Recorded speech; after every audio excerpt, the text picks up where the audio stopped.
Morning, Bridget.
Honourable members, the Speaker.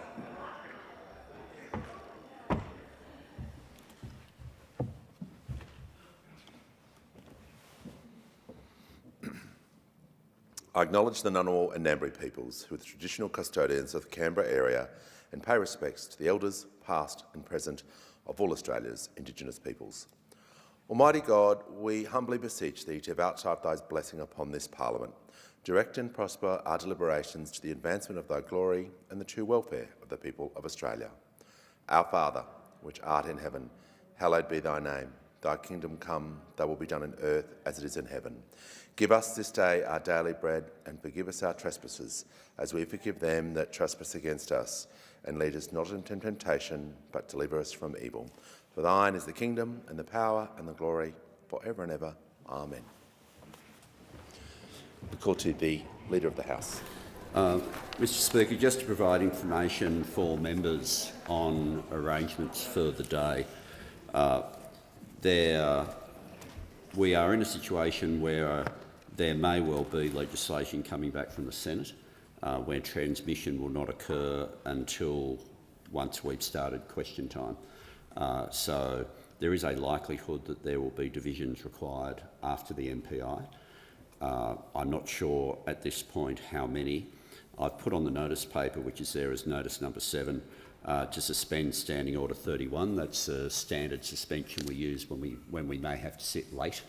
I expect if we do have to receive additional messages and accept or reject amendments from the Senate, then the debate will not be long.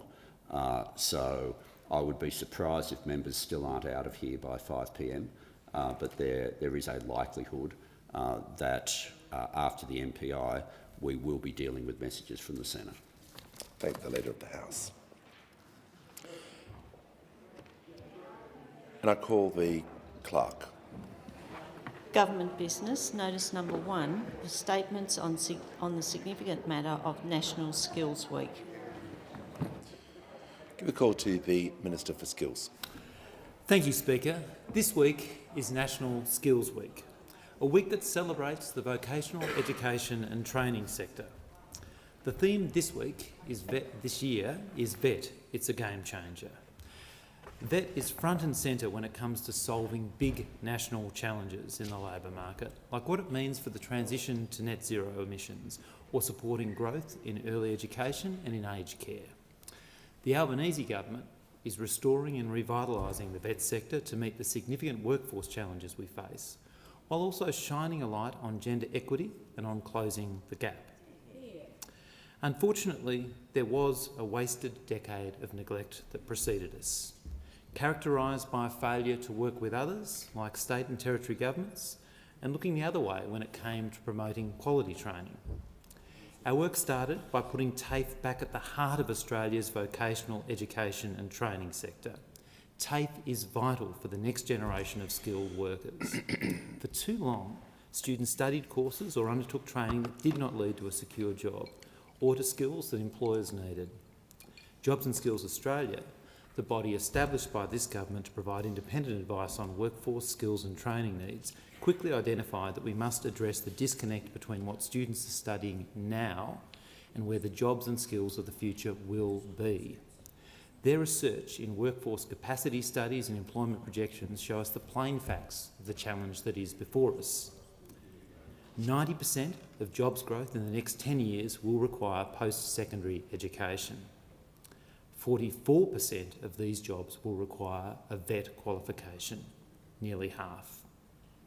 But at the same time, the number of people with a certificate 1 to 4 has been growing far slower than those reporting a bachelor's degree. National Skills Week seeks to raise the perception and profile of vocational learning. We must showcase all of the opportunities that are available to Australians looking for their dream career. And today, people are in a much stronger position to grasp these opportunities, thanks to the actions taken by the Albanese Labor government. We've tackled a key problem first, that of cost.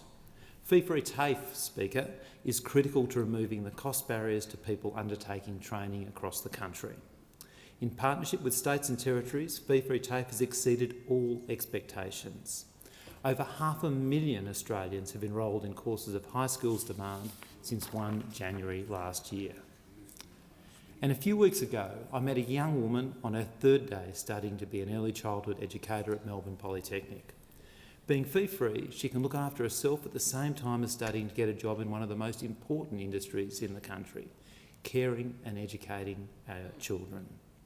She was so excited to be able to give back in this new career. So what could be better than this? And just in New South Wales alone, there have been over 224,000 enrolments in fee-free TAFE. And fee-free TAFE is also supporting disadvantaged and in-need Australians. 155,000 young people, 117,000 job seekers, around 35,000 people with disability and over 26,000 First Nation Australians have enrolled in fee-free TAFE. Women make up the large majority, around 63% of enrolments, with nearly 300,000 women taking on a qualification under this program. Around 166,000 enrolments, more than a third, are in regional and remote locations. Now, in addition to fee-free TAFE, the Albanese government has signed a landmark national skills agreement with states and territories. This is the framework we need to address both national problems and also state and territory priorities. This is something that is expanding and transforming access to the VET sector, supporting quality training and implementing reforms to address critical skills needs. It will unlock up to $30 billion in investment in the VET sector over 5 years. It's a significant shift away from short-term transactional working relationships of the past decade. It will ensure that Commonwealth funding is used more effectively to achieve opportunities for all Australians. And also under the National Skills Agreement, we're creating 20 TAFE Centres of Excellence to grow strategically important industries, including a focus on digital skills. These Centres of Excellence will bring together both tertiary sectors, employers and unions. The TAFE Technology Fund is upgrading and expanding neglected TAFE facilities across the country, such as laboratories, workshops and IT services. And Speaker, you can't have quality VET without workforce. Under the National Skills Agreement, measures to strengthen the VET workforce will be identified in the VET Workforce Blueprint, as agreed with the states and the territories. And we're also responding to the Universities Accord to drive greater alignment and collaboration between VET and higher education. Improving tertiary collaboration will prepare the groundwork for broader reform. This includes reform to provide better credit recognition between VET and higher education, and exploring ways to improve regulatory approaches for those dual sector providers. The way we work together with others is central to the Albanese Labor government's approach. Speaker, we bring people together. We've established 10 Jobs and Skills Councils to provide industry with a stronger voice to ensure Australia's vocational education and training sector delivers better outcomes for both learners and employers in priority areas. Employers and unions are working in partnership with governments and training providers to tackle workforce challenges together. To achieve ambitious housing targets, we're also investing in the housing and construction workforce through the Skilling the Construction Workforce to Support Housing Supply measure. And we can't deliver a pipeline of skilled workers if apprentices don't finish their training. So we're investing heavily in additional targeted support under the Australian Apprenticeships Incentive System to help apprentices complete their training. And I'm eagerly awaiting the strategic review of the Apprenticeships Incentive System led by the Honourable Justice Ian Ross, AO, and Lisa Paul, AO. The government is also taking action to lift quality and integrity across the vet sector, including through the regulator, ASQA. We've provided ASQA with stronger powers to tackle non-genuine or unscrupulous RTOs operating or seeking to operate in the vet sector. Evidence of this just this week has seen 150 dormant vocational education and training providers, or ghost colleges, who failed to show proof of delivering training for 12 months or more shut down, with another 140 placed on a watch list. Speaker, a high-performing, world-class vet sector is crucial for achieving a fairer society and a stronger economy. And we are building a stronger, more equitable vocational education and training sector so that we can help Australians build a future that is made in Australia.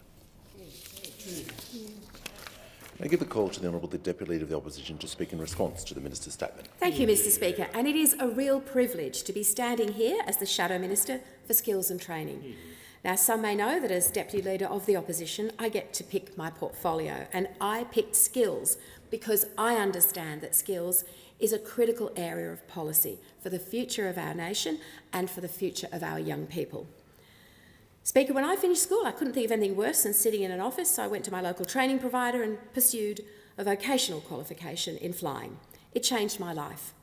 That is why I love skills. There is nothing more motivating than meeting the next generation of workers who are either on the tools on a work site or in a TAFE or in school classrooms. National Skills Week is a reminder for the nation to focus on the status and the impact of vocational learning. Now, I have a quote I want to read to the House. For too long, success for young Australians has been equated to finishing Year 12 and obtaining a university degree. As a country, we pay a significant economic and social cost for this attitude. Of all the students who go into university this year, 1/3 will not finish their university studies. Yet we face critical skills shortages in the trades, including in building and construction, metals, manufacturing and automotive. Now, that quote could have been lifted straight out of the pages of any newspaper today, but they are not my words. They are the words of the Howard government in 2004. 20 years on, the stigma of vocational education and the cultural imbalance with university remains. We have to change that stigma, and National Skills Week is a part of that effort. As I've said before, the reality is Australia will face a forever skills shortage unless we look at long-term reform that supports more Australians to get into skills earlier in their lives. With the rise of artificial intelligence, I think we need to be honest with our young people. A university degree is not the sure bet it once was. If you want a real job security, a trade today is perhaps your safest bet. So this National Skills Week, I want all Australians to think about how we make the big changes we need to get more young people to buy into vocational education. I welcome the comments made by the Jobs and Skills Commissioner Barney Glover at the Press Club, highlighting that we need to have a stronger focus on post-16 training rather than just post-school training. I've been saying for some time now that I think we need to have a national conversation about getting skills back into schools. According to the official data released in recent weeks, just 19,310 students were undertaking school-based apprenticeship or traineeships, and that is down 7% from 2022. We are going backwards. Out of the 1.6 million secondary students across Australia, just 1% are undertaking school-based apprenticeship or traineeship. The truth is, we have taken skills out of schools and we need to look at how we bring them back in. We do not have a pipeline of skills in schools that can boost our manufacturers and construction workforce or develop the critical skills we need to support strategic efforts like AUKUS and nuclear energy. In Germany, they have skills in schools and 50% of all German school leavers undertake vocational training. In France, another global manufacturing nation, they have skills in schools with around 23% of students moving into upper secondary education, entering a vocational high school. This Skills Week, I ask everyone across the sector to really look at structural ways of lifting the status of vocational training and the pipeline of skilled workers and bring them forward. I want to hear your views. I would also like to take this opportunity to formally welcome the new Minister for Skills into his post, and I have wished his predecessor, the member for Gorton, well. Like his predecessor, he too chose the university route to post-school learning, and that is okay. But I would just warn him to remain mindful of the fact that many on his side of the House, I would like to remind him to remain mindful, that many on our side of the House, including myself, have spent time in these training institutions as students, as trainers and operators, before he tries to throw stones at the Coalition in his new role. Credibility is everything in this business, Mr Speaker, and Slater and Gordon isn't known for building houses.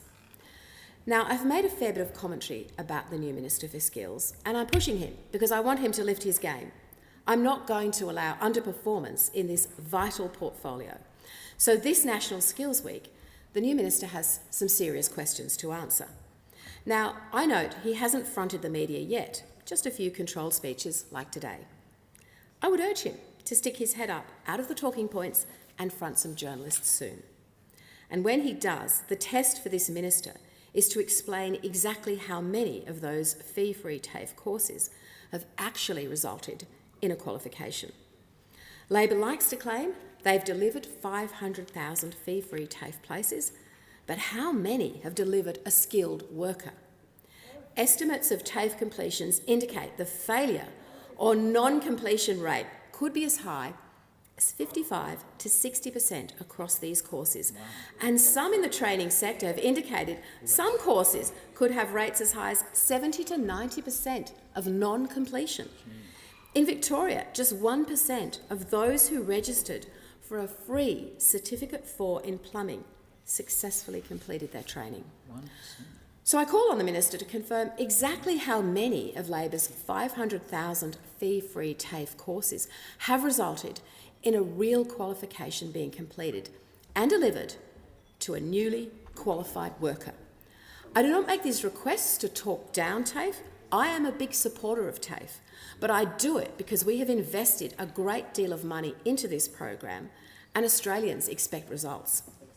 Given taxpayers have invested $1.5 billion in this program, Minister Giles must provide a comprehensive update on Labor's fee-free TAFE program, including how many cancellations or non-completions there have been across the 500,000 enrolments. This National Skills Week, we must also have an honest conversation about the state of Aussie skills. The latest data released by the National Centre for Vocational Education and Research confirms Australia has lost over 85,300 apprentices and trainees from the national training pipeline since the Albanese government took office, or a loss of 1 in 5. Trade apprentices in training hit record highs in the final months of the Coalition government. And as of June 2022, there were 429,000 apprentices and trainees in training and 277,900 commencements. The latest data shows apprentices and trainees in training dropped to 343,640 in December 2023. Just ask the members' time is concluding. Mr Speaker, as I understand it, if I may, the normal rules of the House allow the response to go for an unlimited time in the same way. No, that's not the case. Order, the member shall... You may conclude your remarks, just it's under the same time limit that the Minister gets is afforded to the Shadow In conclusion, Minister. Mr Speaker, I hope this National Skills Week we see a turning point. And who knows, this new minister may just be up for it, but time will tell and I will be watching closely. I do wish this minister well in his new role and I want him to succeed. Australians are counting on him to step up. We all want to see the Australian skills system get back on track. And this National Skills Week, I want to thank everyone who is working so hard to do just that. Give the call to the Minister. Thanks, Speaker. I ask leave of the House to move a motion to enable further statements on National Skills Week 2024 to be made in the Federation Chamber. Is leave granted? The member for Banks. Leave is granted, Mr Speaker. And I call the Minister. I move that further statements on National Skills Week 2024 be permitted in the Federation Chamber. I've received a message from this. I'll put the question. Those opinions say aye. Against no, I think the ayes have it. I've received a message from the Senate transmitting a resolution agreed to by the Senate referring certain matters relating to Northern Australia to the Joint Select Committee on Northern Australia for inquiry and an interim report by 28 November 2024 and final report by 29 May 2025. Copies of the message have been placed on the table for the information of honourable members. I do not propose to read its terms, which will be recorded in the votes and proceeding. I'm pleased to present the report of the Australian Parliamentary Delegation to the United States of America, which took place from 7 July to 16 July this year. As leader of this delegation, I'd first like to thank other members of the delegation for their contribution to the visit, the Leader of the Nationals, the Deputy Speaker, the Chief Government Whip and the Chief Opposition Whip. The delegation worked well together and brought a variety of interest and knowledge of issues which proved to be very valuable during our meetings and discussions. The delegation had extensive programs in Washington as well as elements in New York and Dallas. I'd like to thank His Excellency the Honourable Dr Kevin Rudd AC, Australian Ambassador to the United States of America, Ms Heather Ridout AO, Australian Consul General in New York, and Mr Ned Talbot, Australian Deputy Consul General in Houston, as well as their staff for the valuable briefings and support they provided to the delegation. A major aim of the delegation was to participate in the Australian-American Leadership Dialogue, as well as to strengthen relations between the Australian Parliament and the United States Congress, to discuss economic and trade links between Australia and the US, and to discuss issues of common interest and concern, including the AUKUS partnership and defence cooperation. We held productive discussions with parliamentarians, senior government officials, business leaders and academics. We were also privileged to visit the United States Congress, as well as Newport News Shipyard in Virginia and the Lockheed Martin F-35 fighter production facility in Dallas. This report details all of the meetings and visits the delegation had and the various matters discussed. A highlight for the delegation was our participation in the 2024 Australian-American Leadership Dialogue held in Washington, DC. The AALD brings together Australian and American leaders from government, enterprise, space and technology, media education and the community to help review and refine the parameters of the Australian-American bilateral relationship. First held in 1993, the dialogue allows a rich and ongoing exchange of ideas across a range of themes, including economics and trade, security and defence, foreign policy, innovation, technology, energy and climate, health, cybersecurity and emerging social issues. On behalf of the delegation, I'd like to record our appreciation for the hard work that went into preparing for the visit, including the arrangements by staff of the International and Parliamentary Relations Office and material provided by the Department of Foreign Affairs and Trade. I commend this report to the House. And I call the Clerk. Government business, notice number 2, paid parental leave amendment, adding superannuation for a more secure retirement bill 2024. And I call the Minister for Social Services. Thank you, Speaker. And I present the paid parental leave amendment, adding superannuation for a more secure retirement bill 2024 and the explanatory memorandum. And I call the Clerk. First reading, a bill for an Act to amend the Paid Parental Leave Act 2010 and for other purposes. I give the call to the Minister. Well, thank you, Speaker, and I am very pleased to move this bill be now read a second time. Labor has a long and proud history of improving the lives of Australian families with critical nation-building reforms. It was a Labor government who introduced our country's first maternity allowance back in 1912. It was a Labor government who created Medicare, the Pharmaceutical Benefits Scheme, the National Disability Insurance Scheme. Labor delivered no-fault divorce, the single mother's benefit and the child support system. And it was a Labor government, the Gillard government, that introduced paid parental leave in this country. Now, when paid parental leave was introduced in 2011, it was a major milestone for Australian families. As the Minister for Families, the Honourable Jenny Macklin MP, said in Parliament at the time, this historic reform is a major win for working families who've been waiting decades for a national paid parental leave scheme. For many parents, the 18-week payment, fully funded by the government, was the first time they could access any paid parental leave. This was a material advancement in workplace and economic equality for women, whose disproportionate share of unpaid care has long-term consequences for their economic security. Paid parental leave is critical for families, it is critical for women, and it's critical for the economy. The Gillard government knew this, and the Albanese government knows this too. From day one, the Albanese government has been working hard to improve paid parental leave for working families. As the centrepiece of our first budget, we announced important reforms to modernise the scheme to meet the needs of Australian families. First, we passed legislation so that from the 1st of July 2023, more families had access to the payment with a more generous family income test. It is easier for parents to share care, and they can take leave flexibly with periods of work in between to support them transition back to work. Then earlier this year, we passed legislation to increase the length of the scheme. From the 1st of July 2024, we have added 2 more weeks of payment, expanding the scheme from 20 to 22 weeks. This scheme will further expand by 2 weeks each year until it reaches 26 weeks in 2026. All these changes combined mean paid parental leave is now more accessible, flexible, and it encourages shared care. It supports parents to take a step back from paid work and provide critical financial support at such an important time. Parents can now share over $20,000 in support to support them after the birth of a new baby. The bill I'm introducing today, the Paid Parental Leave Amendment, adding superannuation for a more secure retirement bill, is the third significant improvement the Albanese government has made to paid parental leave.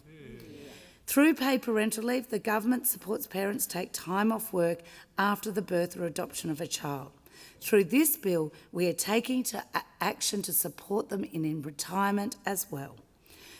Through this bill, we are investing $1.1 billion over the forward estimates to pay superannuation on government paid parental leave from July 2025. This is a further step towards gender equality and improving women's economic security. Women make up the majority of primary caregivers in this country, leading to what has been referred to as the motherhood penalty, where they face greater economic insecurity because of time out of the workforce to care for children. Women with children face an average of 55% drop in their earnings in their first 5 years of parenthood. The effect of lower income compounds over time, increasing the gap between men and women's superannuation balances at retirement. The data is clear. Women retire with around 25% less super than men. We want to change this. We know inequality serves no one. Paying super on paid parental leave is an important step to reducing the gendered gaps in retirement savings. We have listened to calls from the union movement, from the women's movement, economists and employers. Paying super on paid parental leave is a positive investment in the future of working women and in our broader economy. For babies born or adopted from the 1st of July 2025, this bill delivers all eligible parents with an additional 12% of their paid parental leave as a contribution paid directly to their super fund.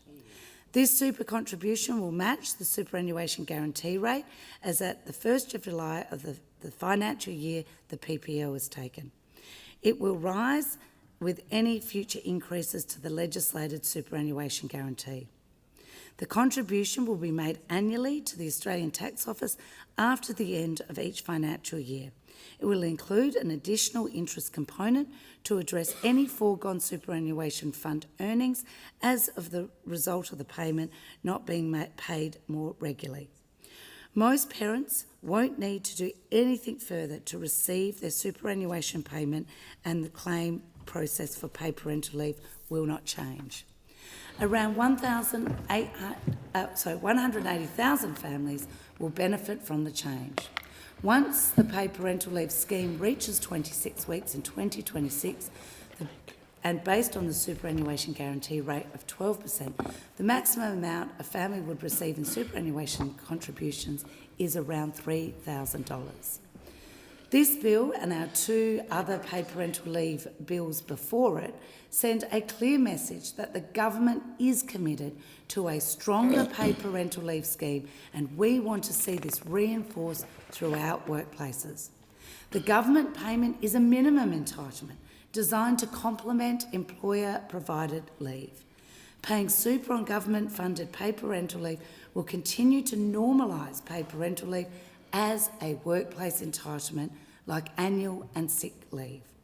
Data from the Workplace Gender Equality Agency shows the proportion of businesses providing their own paid parental leave has increased over the last decade. In 23-24, 63% of reporting employers offered employer-funded paid parental leave. This is up from 48% in 2013-14. This positive trend demonstrates employers increasingly see themselves as having a role alongside government in providing paid parental leave. The government and employers should be working together to ensure that our paid parental leave system is strong and inclusive as it can be. We know that when businesses offer their own employer-funded paid parental leave entitlements, it is a major way to attract and retain staff. And while we encourage employers to do this, this bill is about strengthening the government scheme. In addition to adding super to the government payment, this bill will ensure that the parental leave framework in the Fair Work Act complements the paid parental leave scheme. Unpaid parental leave in the Fair Work Act is an entitlement that supports parents to remain connected to paid employment while they care for their child. This bill includes minor technical amendments to clarify drafting to ensure that parents can access keeping in touch days during a period of continuous unpaid parental leave to remain in contact with their workplace and help facilitate their return to work. This will help support working parents to balance their work and care responsibilities. In short, this bill is good for families, good for women, good for business and good for the economy. Our government's paid parental leave reforms are already making a difference. New mum Jenny Lee told me how it had helped her physical and mental health while she recovered after her birth. She said, "We get extra time to adjust to being a family. It is not easy being a new parent." And new dad Kieran Fisher said that paid parental leave has given us a better chance to have that family time and be able to adjust to the new addition, which is particularly important for our son Henry, who has a disability. It enabled us to have that additional care or take extra leave to make sure he has got access to things like early intervention therapy. It's been amazing. Thanks to our government's significant investment in paid parental leave, families not only receive extra support at the time of the birth, but we are boosting their retirement incomes too. In our first term, we've made the most significant reforms to paid parental leave since it was introduced over a decade ago. Paid parental leave has changed the lives of millions of Australians. Our reforms make the scheme stronger and more suitable for the needs of modern families. Paid parental leave is a proud Labor legacy, and we will always work to strengthen it. I commend the bill. I thank the Minister for her contribution. The debate must now be adjourned, and I'll call on the member for Banks. Thank you, Deputy Speaker. I move that the debate be adjourned. I thank the member for Banks. So the question before the House now is that the resumption of the debate be made in order to the date for the next sitting, and I'll put that question. All of that opinion say aye. Aye. Those against say no. I think the ayes have it. The Clerk. Government business, notice number 3, Family Law Amendment Bill 2024. The Minister. Thank you, Deputy Speaker. I present the Family Law Amendment Bill 2024 and the explanatory memorandum. The Clerk. First reading, a bill for an act to amend legislation relating to family law and for related purposes. Give the call to the Minister. Thank you, Deputy Speaker. I move that this bill be now read a second time. The Family Law Amendment Bill 2024 builds on the landmark reforms to Australia's family law system that were passed in 2023. Together, these important reforms demonstrate the government's ongoing commitment to ensuring that the Australian family law system is safer, more accessible, simpler to use, and delivers justice and equity for all Australian families. Recent inquiries, including the 2019 Australian Law Reform Commission inquiry and the 2021 Parliamentary Joint Select Committee inquiry, have highlighted ongoing challenges in the family law system. It is complex and confusing. It fails to respond effectively to family violence. This bill makes a range of amendments to the Family Law Act 1975 to address recommendations from these recent family law inquiries. Where the family law reforms of 2023 focused principally on safety and clarity in parenting orders, the key amendments in this bill make resolving property and financial aspects of relationship breakdowns safer, simpler and fairer for separating families. Importantly, the bill implements improvements to the legal frameworks underpinning property settlements and spousal maintenance matters, including to specifically recognise the economic impact of family violence on the wealth and welfare of Australian families. The bill also makes the family law system safer and simpler by including amendments to enhance the operation of children's contact services, clarifying important aspects of family law, safeguarding sensitive information in family law proceedings, including specific factors for decisions about family pets, and supporting the effective operation of the Federal Circuit and Family Court of Australia. The bill makes significant changes to Part 8 and Part 8AB of the Family Law Act, which relate to property and financial proceedings for married and de facto couples, respectively. The effective operation of these parts of the Family Law Act is critical to ensuring financial arrangements following relationship breakdown are resolved safely and on just and equitable terms. The bill will codify the steps in the decision-making framework for property settlements, making the law clearer and more accessible for users of the Family Law Act. The Family Law Act does not currently identify the steps a court takes before making a property settlement order. This can be an obstacle to separating couples seeking to negotiate their own settlement because they may not understand what the court considers in reaching an outcome. The law relating to property settlement must be clear and easy to understand for all users of the system. The government has consulted with the public and with key family law stakeholders.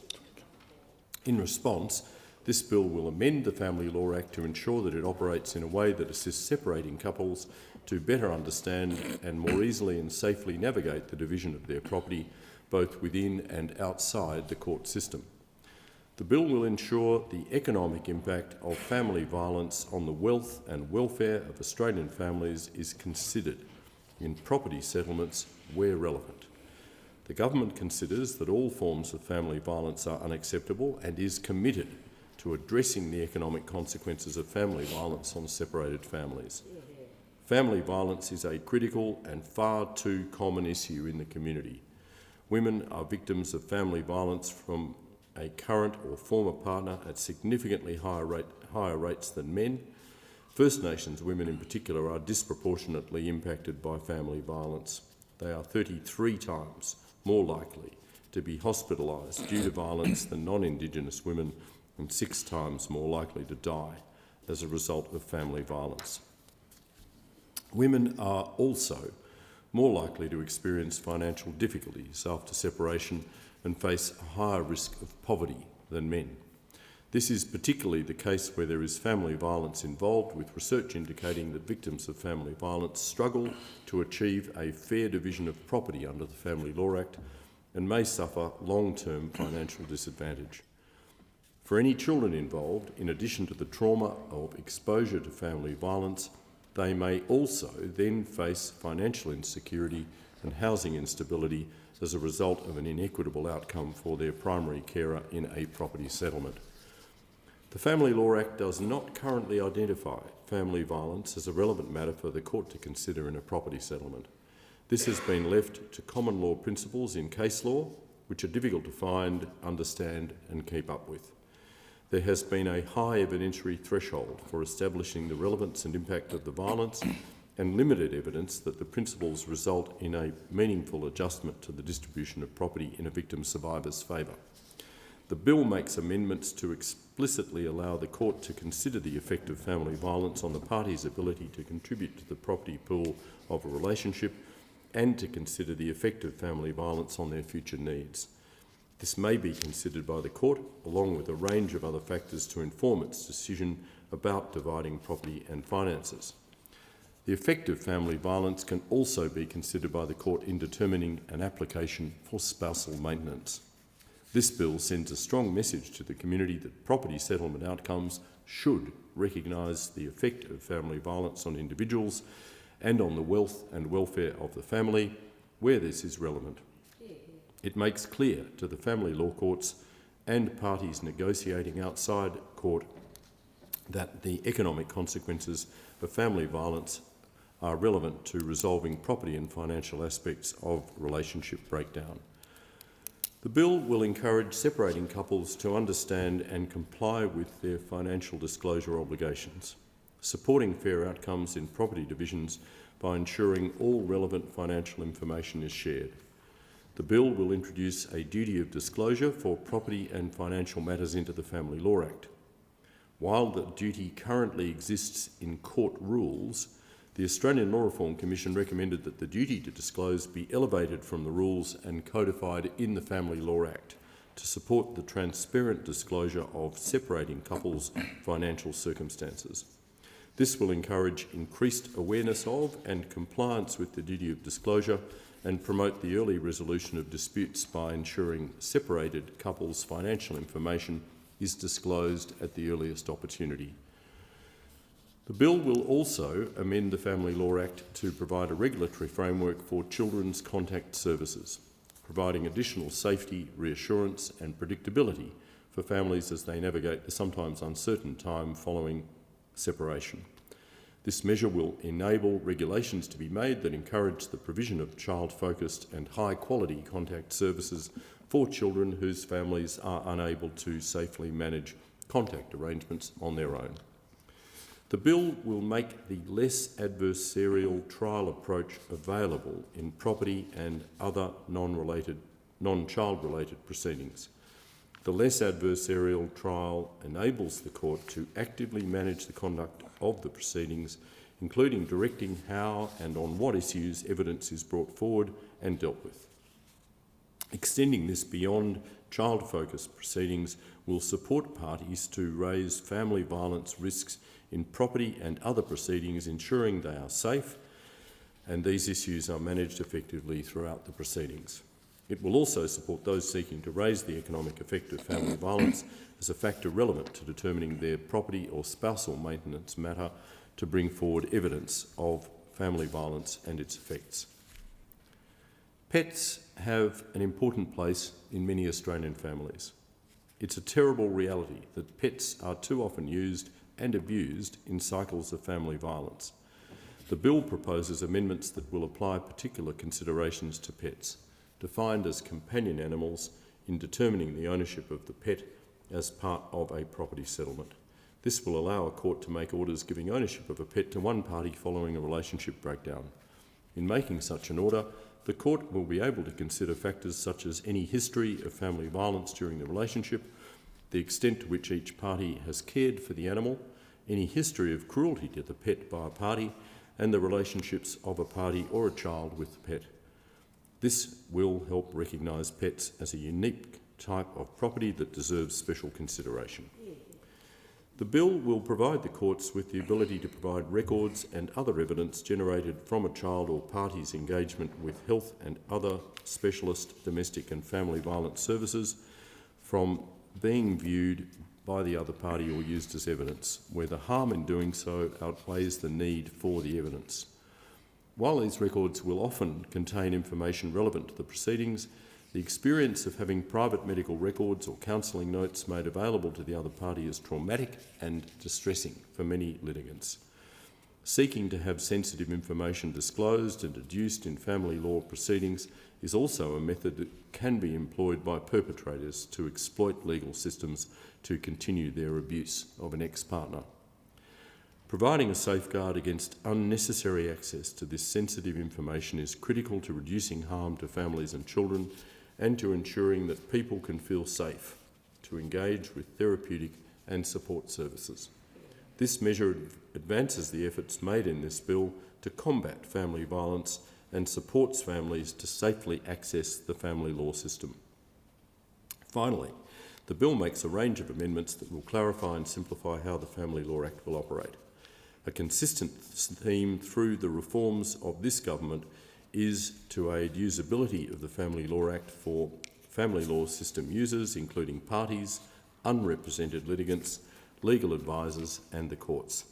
These measures continue that theme and include clarifying the family law arbitration framework by consolidating the subject matter that can be arbitrated and providing arbitrators with a power to apply to the family law courts for procedural directions about an arbitration, including to terminate an arbitration in special circumstances, repealing and replacing costs provisions to provide greater clarity and certainty about when and how the court can make costs orders in family law matters and how costs orders apply in relation to independent children's lawyers, permitting the courts to determine sole applications for divorce where there are children of the marriage under the age of 18 without requiring the attendance of the parties, reducing legal costs and stress for divorcing couples, ensuring the courts can determine if an exemption to the mandatory pre-filing family dispute resolution attendance requirement applies before an application for parenting orders is accepted for filing promoting the early resolution of parenting disputes,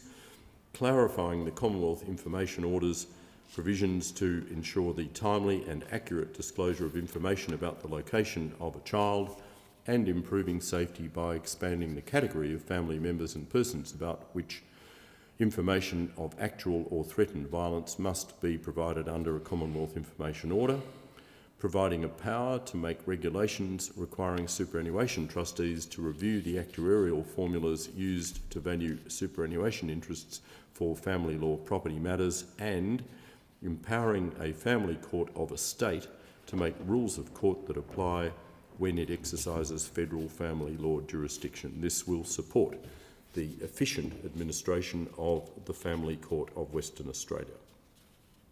These important clarifications implement a range of Australian Law Reform Commission and Joint Standing Committee recommendations and respond to feedback from the family law sector.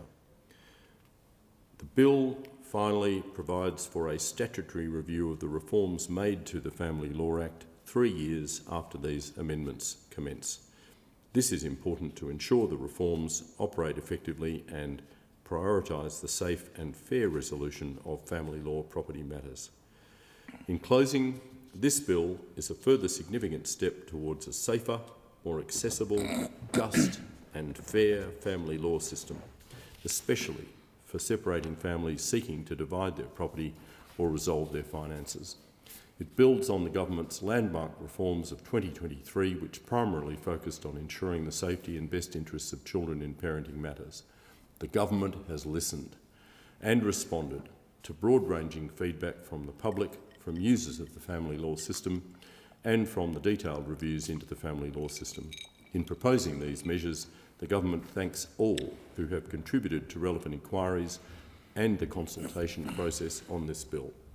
This bill is a clear demonstration that the Government recognises the prevalence of family violence and remains committed to ensuring that the family law system is safe, just, equitable and easy to access for Australian families. I commend the bill to the House. I thank the Attorney-General. The debate must now be adjourned. I give the call to the honourable member for Banks. Thank you, Deputy Speaker. I move that the debate be adjourned. I thank the member. The question now before the House is that the resumption of the debate be made in order for the day of the next sitting, and I'll put that question. All that opinion say aye. Aye.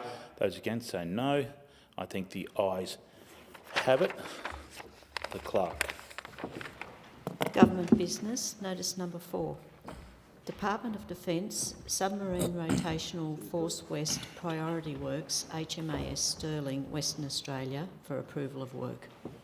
I thank the Clerk, and I give the call to the honourable member for Fenner. Fenner. I move that in accordance with the provisions of the Public Works Committee Act 1969, it is expedient to carry out the following proposed work, which was referred to the Parliamentary Standing Committee on Public Works and on which the committee has duly reported to Parliament. Department of Defence, Submarine Rotational Force West, Priority Works, HMAS Stirling, Western Australia. The Department of Defence is proposing to deliver maritime infrastructure, new and upgraded facilities and infrastructure at HMAS Stirling, Western Australia, which will require a regulatory framework to accommodate the operational, maintenance and sustainment functions required by Submarine Rotational Force West. The cost of the project elements is $738.1 million, excluding GST. The project was referred to the Public Works Committee on the 6th of June 2024. Following its inquiry, the committee recommended that the House of Representatives resolve that it is expedient to carry out the proposed works. Subject to parliamentary approval, construction is expected to commence in early 2025 for completion in 2027. On behalf of the Government, I would like to thank the committee, ably chaired by the member for Moreton, for undertaking a timely inquiry. I commend the motion to the House. I thank the Minister for Competition, Charities and the Treasury, and I'll put that question. All that opinion say aye. Aye. Those against say no. I think the ayes have it. The Clerk. Government business, notice number 5. Department of Finance, proposed fit-out of new Commonwealth Parliament offices at One Festival Tower, Adelaide, South Australia, for approval of work. I give the call to the Minister for Competition, Charities and Treasury. I move that in accordance with the provisions of the Public Works Committee Act 1969, it is expedient to carry out the following proposed work, which was referred to the Parliamentary Standing Committee on Public Works and on which the committee has duly reported to Parliament. Department of Finance, proposed fit-out of new Commonwealth Parliamentary offices at One Festival Tower, Adelaide, South Australia. The Department of Finance is proposing works to fit out new Commonwealth Parliament offices to be located at One Festival Tower, Adelaide. The total budget forecast for the project is $37.45 million, GST exclusive, and the works will be funded from the special appropriation to the Parliamentary Business Resources Act 2017. The project was referred to the Public Works Committee on 15 May 2024. Following its inquiry, the committee recommended that the House of Representatives resolve that it is expedient to carry out the proposed works.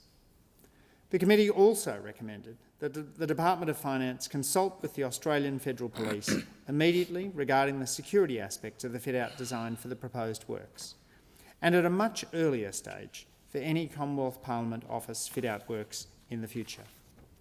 The Government thanks the committee for this advice. The Department of Finance has since included the Australian Federal Police as a member of the Commonwealth Parliament Officers Steering Committee, which is responsible for overall project governance. The Australian Federal Police has also been invited to participate in the scheduled design workshops, allowing for consultation and input into the fit-out design for the Adelaide Commonwealth Parliament offices. The Australian Federal Police will be included for any future Commonwealth Parliament office fit-out works as recommended by the committee. Subject to parliamentary approval, the works are expected to commence in January 2025 and be completed in July 2025. On behalf of the government, I would like to thank the committee, ably chaired by the member for Moreton, for undertaking a timely inquiry. I commend the motion to the House. I thank the Honourable Minister, and I'll put that question. All of that opinion say aye. Those against say no. I think the ayes have it. The clerk. Government business. Notice number 6. Reserve Bank of Australia Head Office Storage and Logistics change for approval of work. And I give the call to the Minister for Competition, Charities and Treasury. I move that in accordance with the provisions of the Public Works Committee Act 1969, it is expedient to carry out the following proposed work, which was referred to the Parliamentary Standing Committee on Public Works and on which the committee has duly reported to Parliament. Reserve Bank of Australia Head Office Storage and Logistics change. Reserve Bank of Australia is proposing a fit-out project at an existing leased facility to provide temporary, secure off-site storage and logistics functions while refurbishment of the bank's head office at 65 Martin Place, Sydney is underway. The estimated cost of the project is $35.3 million, GST exclusive, to be funded by the bank from within existing resources. The project was referred to the Public Works Committee on 1 July 2024. Following its inquiry, the committee recommended that the House of Representatives resolve that it is expedient to carry out the proposed works. Subject to parliamentary approval, the fit-out is expected to commence in mid-2025, with practical completion in mid-2026. On behalf of the government, I would like to thank the committee, ably chaired by the member for Moreton, for undertaking a timely inquiry. I commend the motion to the House. I thank the Minister, and I'll put the question. All that opinion say aye. Those against say no. I think the ayes have it. I have to report that the Taxation, Multinational, Global and Domestic Minimum Tax Imposition Bill of 2024 has been fully considered by the Federation Chamber and has been agreed without amendment, and I present a certified copy of the bill. The question is now that the bill be agreed to. I'll put that question, or do you want to speak to it? I'll put that question. All of that opinion say aye. Those against say no. The bill has been agreed to. I'll give the call to the Minister. I ask leave of the House to move the third reading immediately. Is leave granted? Deputy Speaker, leave is granted. Minister. I move that this bill be now read a third time. I'll put that question. All of that opinion say aye. Those against say no. I think the ayes have it. The clerk. Third reading, a bill for an act to impose a multinational top-up tax.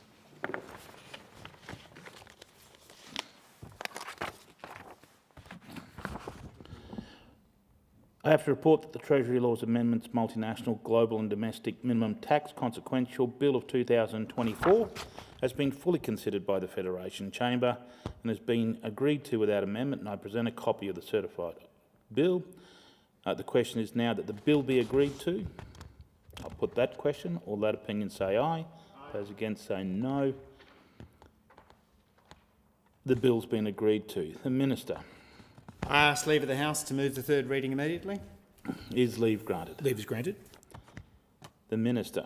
I move that this bill be now read a third time. I thank the Minister, and I'll put that question. All of that opinion say aye. Those against say no. Call the clerk. Third reading agreed to by the clerk.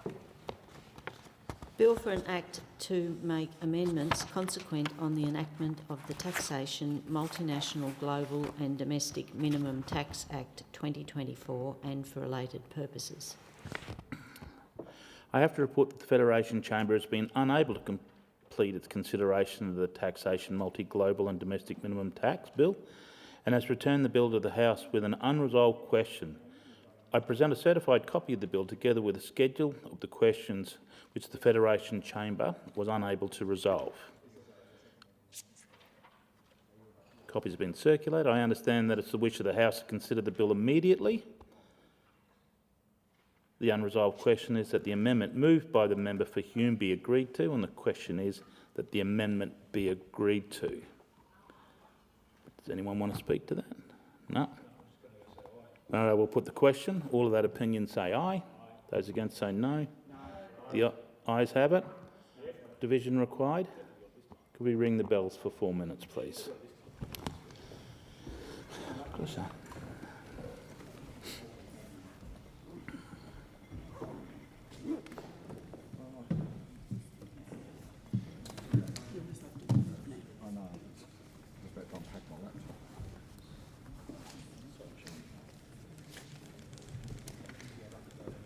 Absolutely, yes. Just about whether you've got a crossbench. Yeah.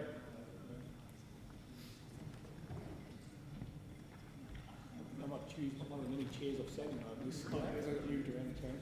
You know, Andrew, I'm back in the office I started 16 years ago.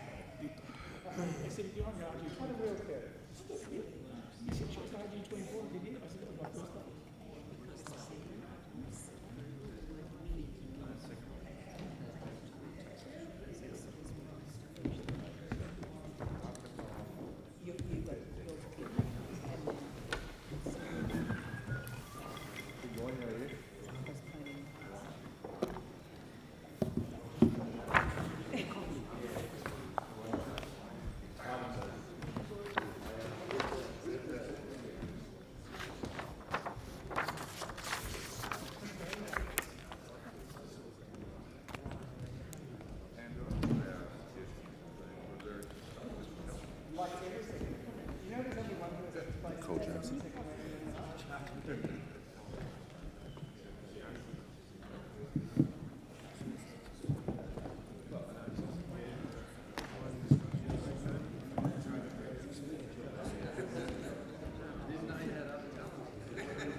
Lock the doors.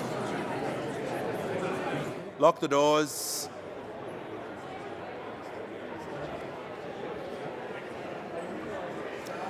Order. The question before the House is that the amendment be agreed to. The ayes will pass to the right of chair and the noes to the left. I point the honourable members for Werriwa and Bean as tellers for the noes, and the honourable members for Parkes and Gray as tellers for the ayes.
Good morning, Annie.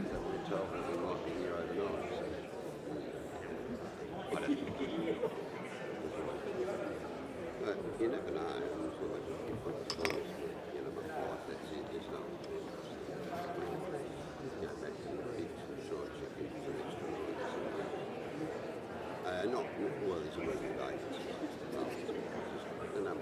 Order. The result of the division is ayes 56, noes 83. The matter was resolved in the negative. The question now is that this bill be now read a second time. I'll put the question. Those opinions say aye. Against no. I think the ayes have it, and I call the clerk. Second reading. A bill for an act to implement a multinational top-up tax and for related purposes.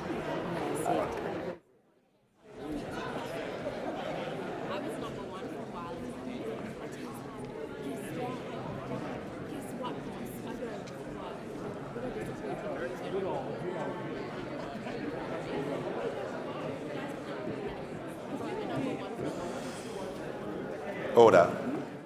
Is leave granted for the third reading to be moved immediately? I call the member for Gippsland. Speaker, leave is granted. I thank the member for Gippsland. I give the call to the Assistant Minister. I move that this bill be now read a third time. I'll put the question. Those opinions say aye. Against no. I think the ayes have it, and I call the clerk. Third reading. A bill for an act to implement a multinational top-up tax and for related purposes.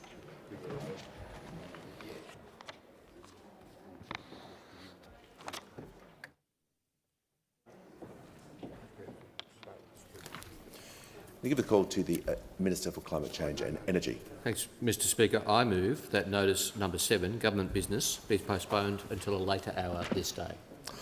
I'll put the question. Those opinions say aye. Against no. I think the ayes have it. Give the call to the clerk. Government business. Order of the day number 1. Future Made in Australia Bill 2024. Resumption of debate on second reading and on the amendment moved by the member for Kooyong to the amendment moved by the member for Indi to the amendment moved by the member for Hume.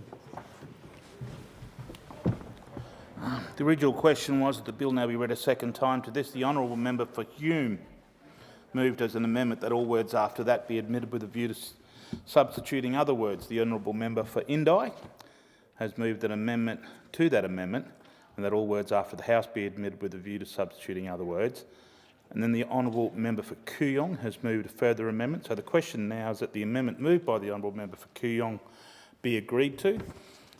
And with that, I give the call to the most honourable... Oh, the question is? The question is that the amendments be agreed to. And I give the call to the honourable member for Berowra. Thank you, Deputy Speaker. Last night when I was talking to this bill, we were interrupted and I was making the point at the time that we were interrupted that the idea of Australian-made is a mark of quality. We remember that great campaign with the green triangular logo with the kangaroo on it. We see Australian-made as a mark of quality. We know it to be a thing of trust. And this bill takes that brand, but it doesn't give us a bill. It's not a bill we can trust. The government has sought to appropriate the sentiment with branding this policy, but it's really all just spin. In short, the government's so-called Made in Australia bill is an exercise in political pork barrelling, and one which will further drive up the cost of living with more corporate welfare and more handouts. From the outset, I want to make it clear, this is a great manufacturing nation, Australia. We've got a proud manufacturing history. We on this side of the House have always and will always support manufacturing. But that's not what we're talking about with this bill. This bill establishes a slush fund because it establishes a pot of taxpayers' money to allow the minister to spend how he wishes. Now, some will say that this bill is about climate change. Of course we need to tackle climate change. The Coalition has a plan to reduce emissions, but this bill from the Labor Party has nothing to do with that. This is about Labor looking after their mates rather than looking after the environment. What we're seeing from this bill is Labor failing to address the cost of living. As I said last night, this bill is adding more government spending to the economy at a time where orthodox economics indicates that government should be restraining their spending, not spending more. We're seeing Labor making bad policy decisions, making the cost of living even worse. The cost of groceries is up, the cost of electricity is up, the cost of gas is up, the cost of petrol is up. Rents and mortgages are going through the roof, climbing higher and higher. Labor's lost control of its spending and people in my electorate are paying for it. And that's why we're going to oppose this bill, Deputy Speaker. The more we hear about it, the more we know the plan doesn't stack up. This is a plan for pork barrelling. It's not a plan for a strong economy. This is a plan for more government, not more investment from businesses. It's a plan for more inflation at a time when Labor's spending is already making things worse. Now, Labor's policies on energy, industrial relation and tax are all making Australia a less attractive place to do business. And the facts are clear. Insolvencies are up, productivity is down and businesses are struggling.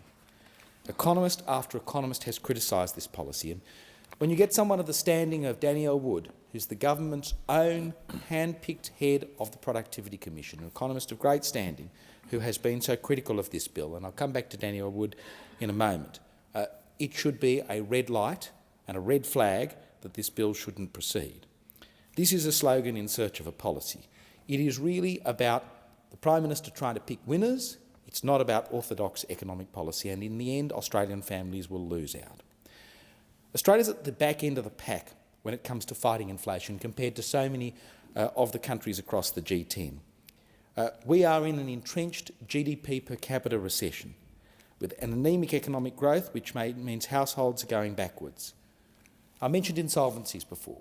Around 19,000 businesses have entered insolvency since Labor came to office. That's the highest on record since ASIC began collecting that data. And behind each of those insolvencies is the story of a family.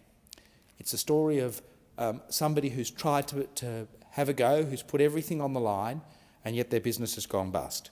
Why has it gone bust? In part because of the economic conditions that have come in place due to Labor. Since Labor came to power, prices are up by 10% for households. Personal income tax rates are up by 20%. Real wages for employees have collapsed by 9%. Living standards have collapsed by 8%. Household savings are down by 10%. And a family with a typical mortgage of $750,000 is $35,000 worse off. This bill does nothing to help households who are struggling. It does nothing to take pressure off families and small businesses. And in fact, as I've said before, the big spending agenda here is likely to make inflation much worse. At the centre of the bill is the establishment of a fund for the government to pick winners. And in Economics 101, we know that you've tried this in the past, and we know that when governments pick winners, it never works. We're much better off to leave these matters, in terms of where investment should go, to the market. And it's not just the Coalition saying this, it's distinguished economists. I mentioned Danielle Wood, the Productivity Commission Chair. Let's remind the House what she had to say about this concept. She said, if we're supporting industries that don't have a long-term competitive advantage, that can be an ongoing cost. It diverts resources, that's workers and capital, away from other parts of the economy where they might generate high-value uses. We risk creating a class of business that's reliant on government subsidies, and that can be very effective in coming back for more. Your infants grow up, she says. They turn into very hungry teenagers, and it's kind of hard to turn off the tap. Now, when Ms Wood was asked about whether the Future Made in Australia bill was some form of tax reform, she said, no, it's not tax reform. And what she said was that on alternative policies, including lowering the corporate tax rate, she said it would make us much more internationally competitive. And she's right in saying that. They're the sorts of policy ideas that we should be pursuing if we want to have a competitive manufacturing industry in this country. Now, Danielle Wood's not alone. It seems like a whole range of former heads of the Productivity Commission, a very respected body in this country, have come forward and said that this bill is puts Australia on the wrong track in terms of increasing productivity. Gary Banks, a former chair of the Productivity Commission, described the Future Made in Australia bill as a fool's errand that risks repeating mistakes of the past by propping up political favourites. Instead, he said, seeking to obtain benefits to society through subsidies for particular firms or industries, including in the form of tax concession, has proven a fool's errand, particularly where the competitive fundamentals are lacking. I love this particular quote from Mr Banks. He described the scheme as equivalent to Hotel California, saying many will enter the program but few will ever leave. If we're going to talk about the Eagles, the government is saying take it easy. Well, I have to say we shouldn't be taking it easy in relation to this bill. We should be opposing this bill. When the Prime Minister criticised Mr Banks, Richard Holden, another distinguished economist, said the PM says all the wrong things, and his main argument for subsidies is that other countries are doing it, like a primary school kid telling a teacher, but he started it. So we've got Danielle Wood, Gary Banks, Richard Holden and Steve Hamilton, an independent economist, who said there are many problems with industry policy, and this is a big one. It's why I tend to favour more neutral investment incentives like a lower corporate tax rate or accelerated depreciation. I thought we'd learned these lessons, but apparently not. The bad old days are back. This is like Marty McFly. We're back to the future, Deputy Speaker, and it's not a good future. We've tried this in the past. It never works. The government shouldn't be trying it again. So how does the government's approach differ from what the coalition would do? The coalition's plan for the economy and the future of manufacturing in Australia won't be based on corporate handouts. You won't see policy from us based on political favouritism, and you won't see coalition policy based on a minister setting himself up with a bucket of taxpayer money to use how he likes. Firstly, we will rein in spending to take the pressure off inflation. We won't spend billions on corporate welfare for pet projects. Second, we'll wind back Labor's intervention and remove regulatory roadblocks which are suffocating the economy and stopping businesses going ahead. We'll condense approval processes and cut back on Labor's red tape, which is killing jobs in so many areas, particularly in the mining and resources sector, in the same way that it's killing entrepreneurialism. Third, we'll remove the complexity and hostility of Labor's industrial relations agenda, and that's what I said last night. If we are serious about productivity, we must be serious about creating a more flexible workplace, because that's how you encourage businesses to take a chance and take on people and give them a job and encourage them to expand. We will revert to the Coalition's former simple definition of a casual worker and create certainty for 2.5 million small businesses. We know it's not in Labor's DNA to support small business or any other business that isn't under control of their union mates. Fourth, we'll provide lower, simpler, fairer taxes for all, because Australians should keep more of what they own. Fifth, we will deliver a competition policy which gives consumers and small businesses a fair go, not lobbyists and big corporations. Sixth, we'll ensure Australians have more affordable and reliable energy. Now, our economic plan, unlike Labor's economic plan, which is based on failed policies of the past, our economic plan is based on tried, tested principles which will restore competitiveness and economic confidence. The policies we seek to implement aren't just about the next electoral cycle. They are about the foundations for the next generation for Australia. That's why, Deputy Speaker, today I'm pleased to rise to oppose this high spending bill, to oppose corporate welfare for certain manufacturing interests that is not in Australia's best interests. I thank the honourable member for Barrow, and the question is now that the amendment moved by the honourable member for Kooyong be agreed to, and I give the call to the most honourable member for Gippsland. Gippsland. Well, thank you, Deputy Speaker, and I draw your attention to the state of the House. Quorum required. Could we ring the bells for 4 minutes, please? Should have been here last term. This is basic compared to last term. We are much kinder, I can tell you. I think they called 50 on us in one day. 50? It was ridiculous. That's not bad. So, I thought we would have been better than that too. There you go. So don't complain about it. People in glass houses. People in glass houses.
Do you know what this is? The rules are in revenge for? Cutting, speaking on fair from here. Right. Earlier in the week, I would imagine. I don't know for sure, but that could be it.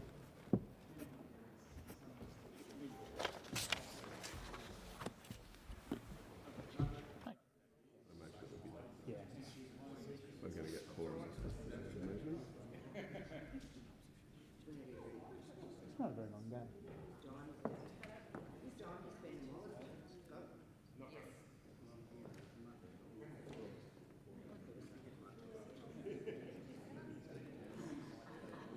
Did you eat? Yeah, it's been good fun. Yeah. I thank the clerk and I thank honourable members. Quorum has now been met. And the question before the House now is that the amendments be agreed to, and with that I give the call to the most honourable member for Canning. Thank you very much, Deputy Speaker. Well, Deputy Speaker, the world is currently undergoing a period, at least in the Western industrialised world, of rapid reindustrialisation. After 40 years of globalisation, underwritten by US security and the institutions that rose up out of the rubble of World War II, our countries are now reindustrialising. They're looking to recover lost manufacturing and lost jobs. Gone are the days of labour and wage arbitrage where a lot of manufacturing was offshored to cheaper countries and jurisdictions for the production of goods that we need. We've seen real wages decline over the last 30 or 40 years for workers in the industrial sector, and strategic circumstances are forcing many countries to look at their own industrial base and ask the question, are we sovereign, are we resilient, and are we self-reliant? I think Ukraine and the war that started there in early 2022, Russia's illegal, unjustified and immoral invasion of Ukraine, has brought this into stark relief. And what we've seen over the last 2 years is that war transform into a war of attrition, industrial attrition, where we've seen the United States, which supports Ukraine and its allies like the UK, the US, European allies like Germany and France particularly, pitted against the industrial base of Russia, which is also supported by China, North Korea and Iran. So we're seeing a war where thousands and thousands of people have already died, that it's now grinding into a war of industrial attrition. And it's a reminder to people around the world that if you want to have sovereignty, if you want to be secure as a nation, if you want to have resilience, you've got to have industrial capacity. It's a key component of national power. And so that's why we're seeing investment in industrial bases across the world, and the US is leading this. And I refer to a report that came out last month. It's called the Commission on the National Defence Strategy. It's a document that is well worth reading for all parliamentarians.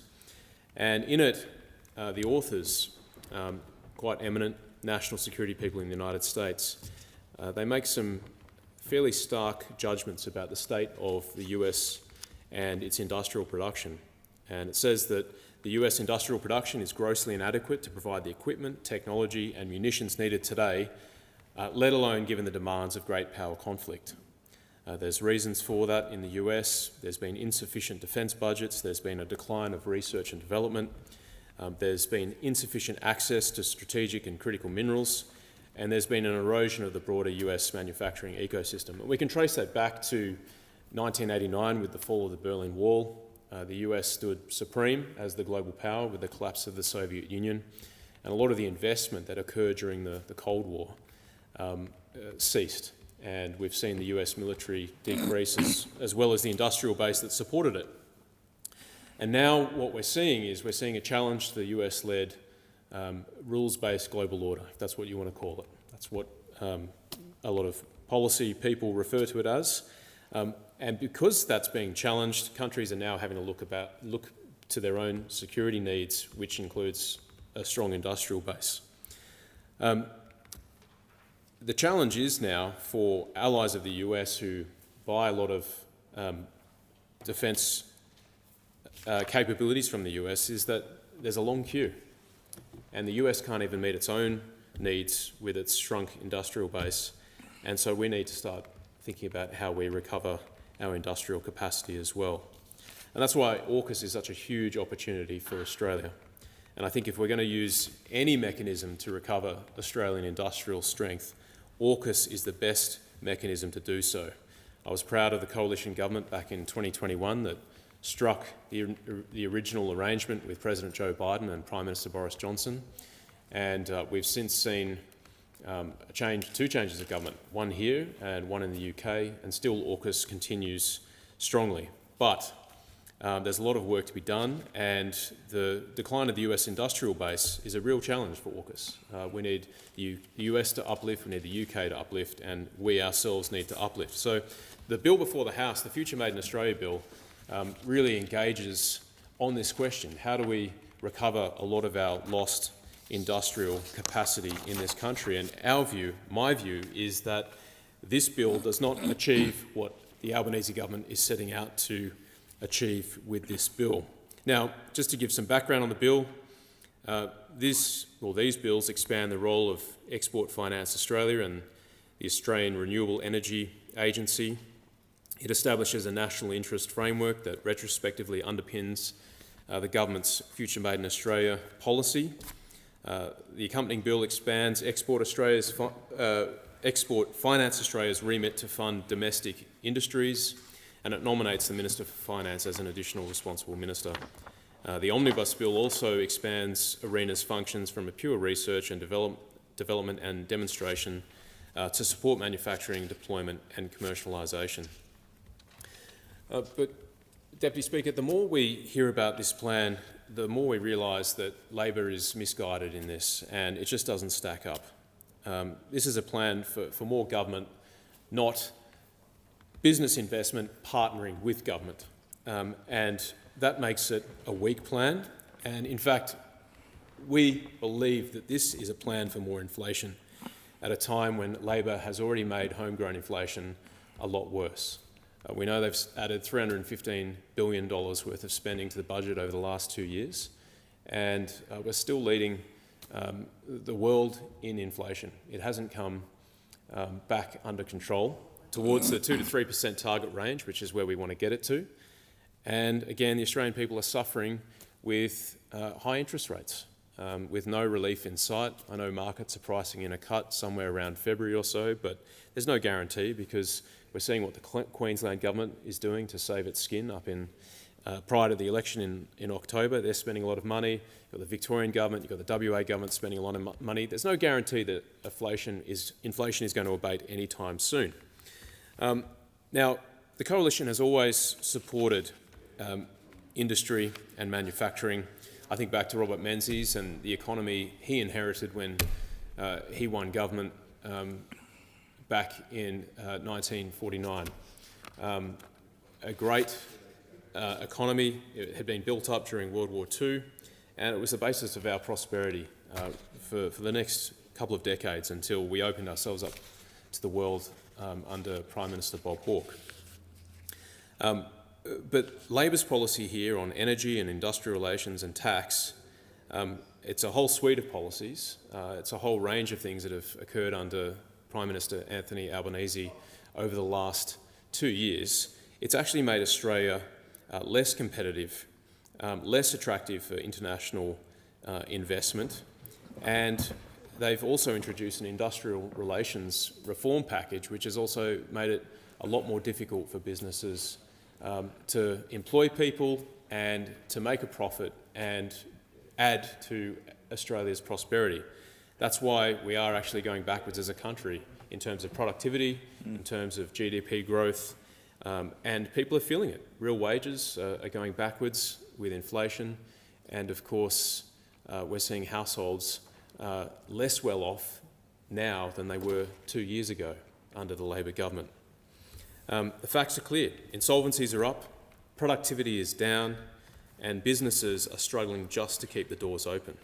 And so Labor's plan for a future made in Australia, it's a great little line, and I always remember the Made in Australia tags on Australian goods growing up with that kangaroo. We still see them.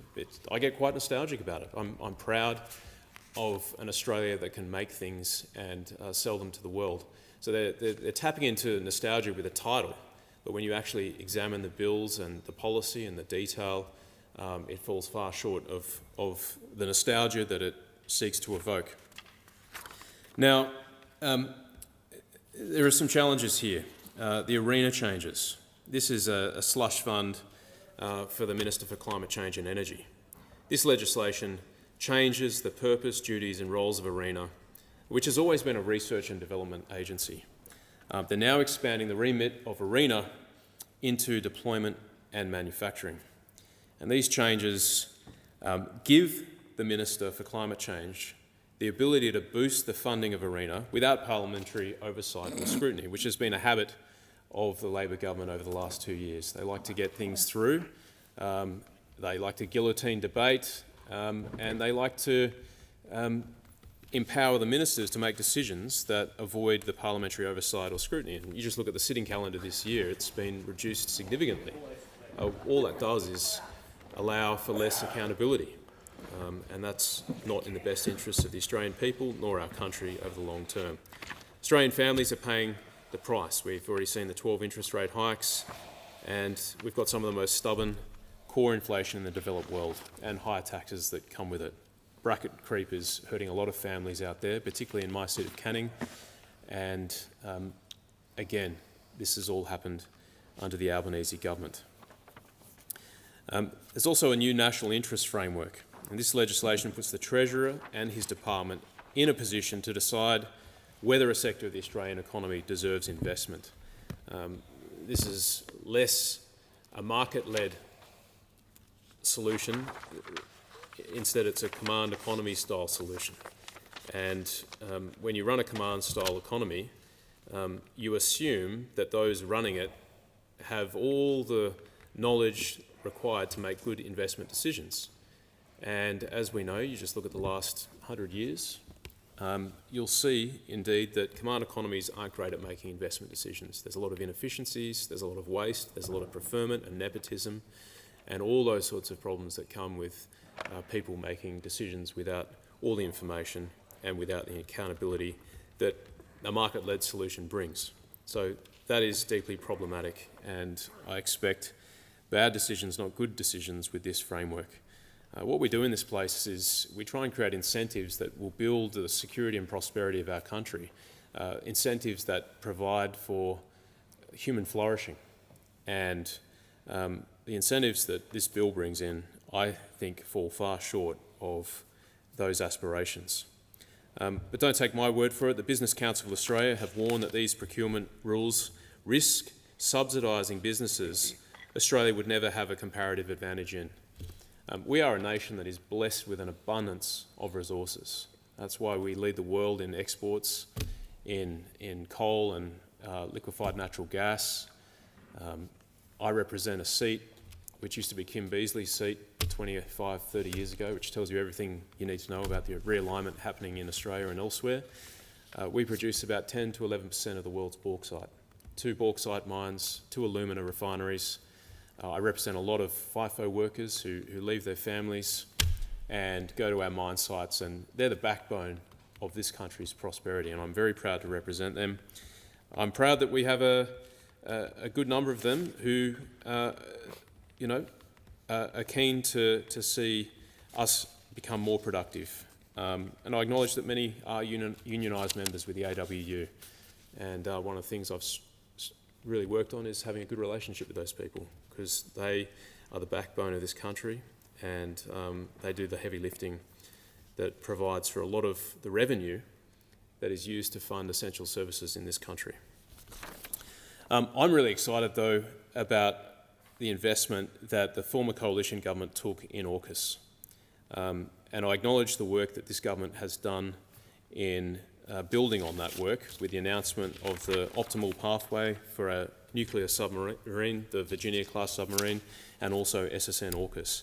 So when we're talking about reindustrialising Australia, I want to focus very briefly on Western Australia. We know that $8 billion of investment is going to flow through Perth, especially just to the north of Canning in Rockingham.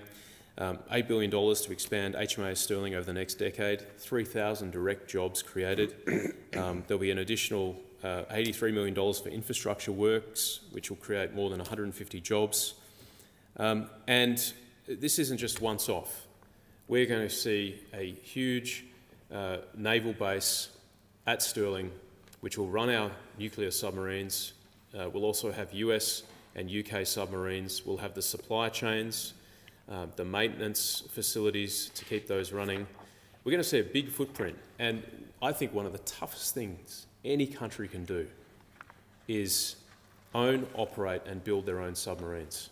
We are undertaking the biggest nation-building project I think we've ever done, because this is going to be very complex. It's good that we're doing it with the US and the UK, who already have capability and are experienced. So I'm actually excited for industry. But this government is not selling that. Instead, they're following the Climate Change Minister on his frolics, talking about green energy and all these great solar panels and wind farms that we made in China, when we could be talking about AUKUS and the economic dividend and the job creation and the industrial rebuild that will bring to this country. And this government's failing, and they need to do better at that. The member's time has expired. The question is that the amendment moved by the honourable member for Kooyong be agreed to. The member for Gippsland. Thank you, Deputy Speaker, and I draw your attention to the state of the House. Quorum required. Ring the bells till quorum is formed.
Quorum now being present, I put the question that the amendment moved by the honourable member for Kooyong be agreed to. The member for Longman. Thank you, Deputy Speaker. Deputy Speaker, I rise to speak on the Future Made in Australia Bill 2024. Deputy Speaker, this is a bad bill. Like so many bills of this government, it is a smoke and mirrors bill. A bill that pulls at the heartstrings of Australians. I mean, what Australian wouldn't want Australia to manufacture more products onshore? No one, I'd expect. I can remember the retail sector I spent over half my working life in, the electrical appliance industry. When I started in this industry, working as a storeman at Errol Stewart's, pretty well everything was made in our great country. Westinghouse fridges were made in the factory in Orange in New South Wales, Simpson and Mally's washing machines in Adelaide, Victor mowers in Ballarat, Kelvinator fridges, Sunbeam fry pans, chef ovens, Dishlex dishwashers. You are hard-pressed to find an imported product. These factories employed Australian workers and in many cases were one of, if not the biggest employers in these towns. I watched with dismay as these products slowly diminished as the price difference between the products made here and the imported products began to widen. Deputy Speaker, my experience has been that people will pay between 10 and 20% for locally made products. Once you get past this point, the patriotism wanes as the family budget takes precedence. Fair enough, especially when times are tough, just like now. The impacts of this, of course, are that factories close, jobs are lost, and people's lives are decimated. But the hard facts are that the market determines and tough business decisions need to be made. After all, these are businesses, not charities. I know for a fact that many of them actually ran at a loss in their final few years, resisting the stark reality of their plight as they realised the human element and the devastating effect that laying off hundreds of workers from these factories would have. But Speaker, how did this happen? Why were we no longer competitive? We always made magnificent products as far as quality and reliability goes. Well, there are many factors, but the four greatest contributors to this were, rightly or wrongly, first, the red tape and compliance, which simply adds to the cost of goods that are being produced. Accelerated as more and more of these often unnecessary and in many cases duplicated by 2 or even 3 levels of government. Much of this was caused when various Labor governments in particular were in power as they increased the public service, not out of need, but purely to buy votes. Now, I have nothing against public servants. They are completely necessary, and in fact my mum was a state public servant her whole life, and I have many friends who are public servants. But when you employ more than are necessary, they will instil more and more red tape as they have to justify their employment. The problem with this, of course, is that this adds to the cost of goods, which means that people in turn need to earn more to pay for these more expensive goods, which then drives up the wages of people in the factories, making the goods, and then the cycle continues and continues until it reaches a point where it was actually cheaper to bring in the goods from overseas, and that's when factories close. The other factors that are, whether we like it or not, we're in a global market, and every country is fighting for the business to supply other countries their goods and services. Now, having run a business myself, I can tell you that the greatest costs to most businesses are the cost of the building you conduct your business out of, whether you purchase or lease the property, the wages you pay, and in manufacturing, energy costs. So let's look how we go in these areas, Deputy Speaker. We have the highest minimum wage in the world. We have one of the highest property costs, one of, if not the highest, energy costs and red tape. So when investors are looking to set up large-scale manufacturing where prices are a large factor in people's decision-making on what to purchase, we simply don't stack up. It's a tragedy. It's not that people don't want to manufacture here on a large scale, it's just that we are simply uncompetitive.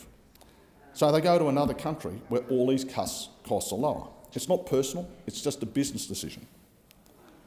The problem is that you can't wind back the clock.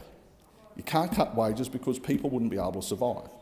As a government, you can't control property prices, but all governments can do something about red tape.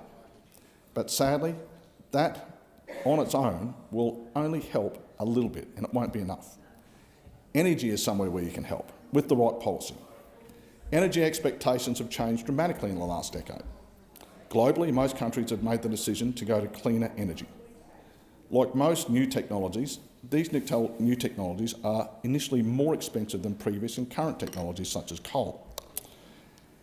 In theory, this should change over time, but sectors such as manufacturing demand that energy not only be clean, but it must also be reliable and affordable. This is where the Labor Green Coalition and the Liberal National Coalition are miles apart. The Labor Greens believe that a renewables-only policy will meet these needs.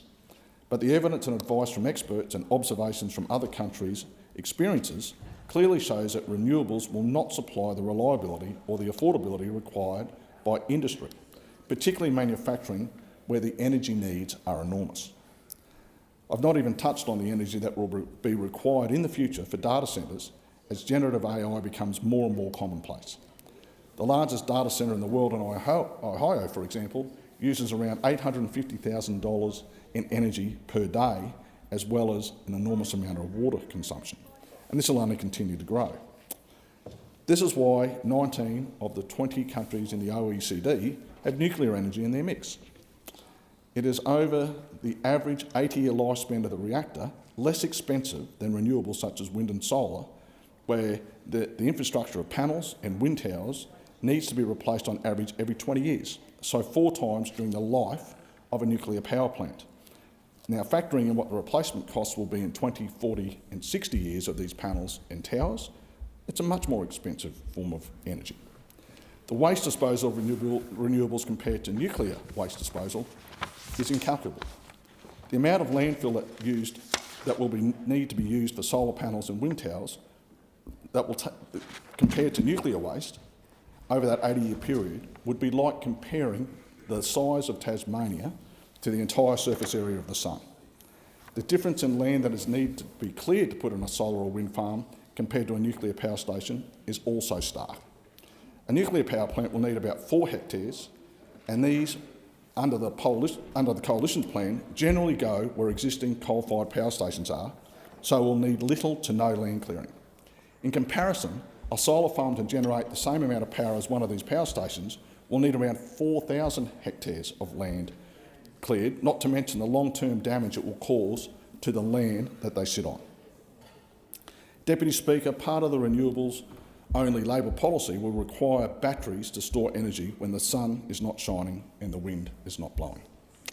Data shows us that fires caused by the very unstable element lithium that exists in batteries and has a very high propensity to catch fire, and ask any fiery how hard they are to put out.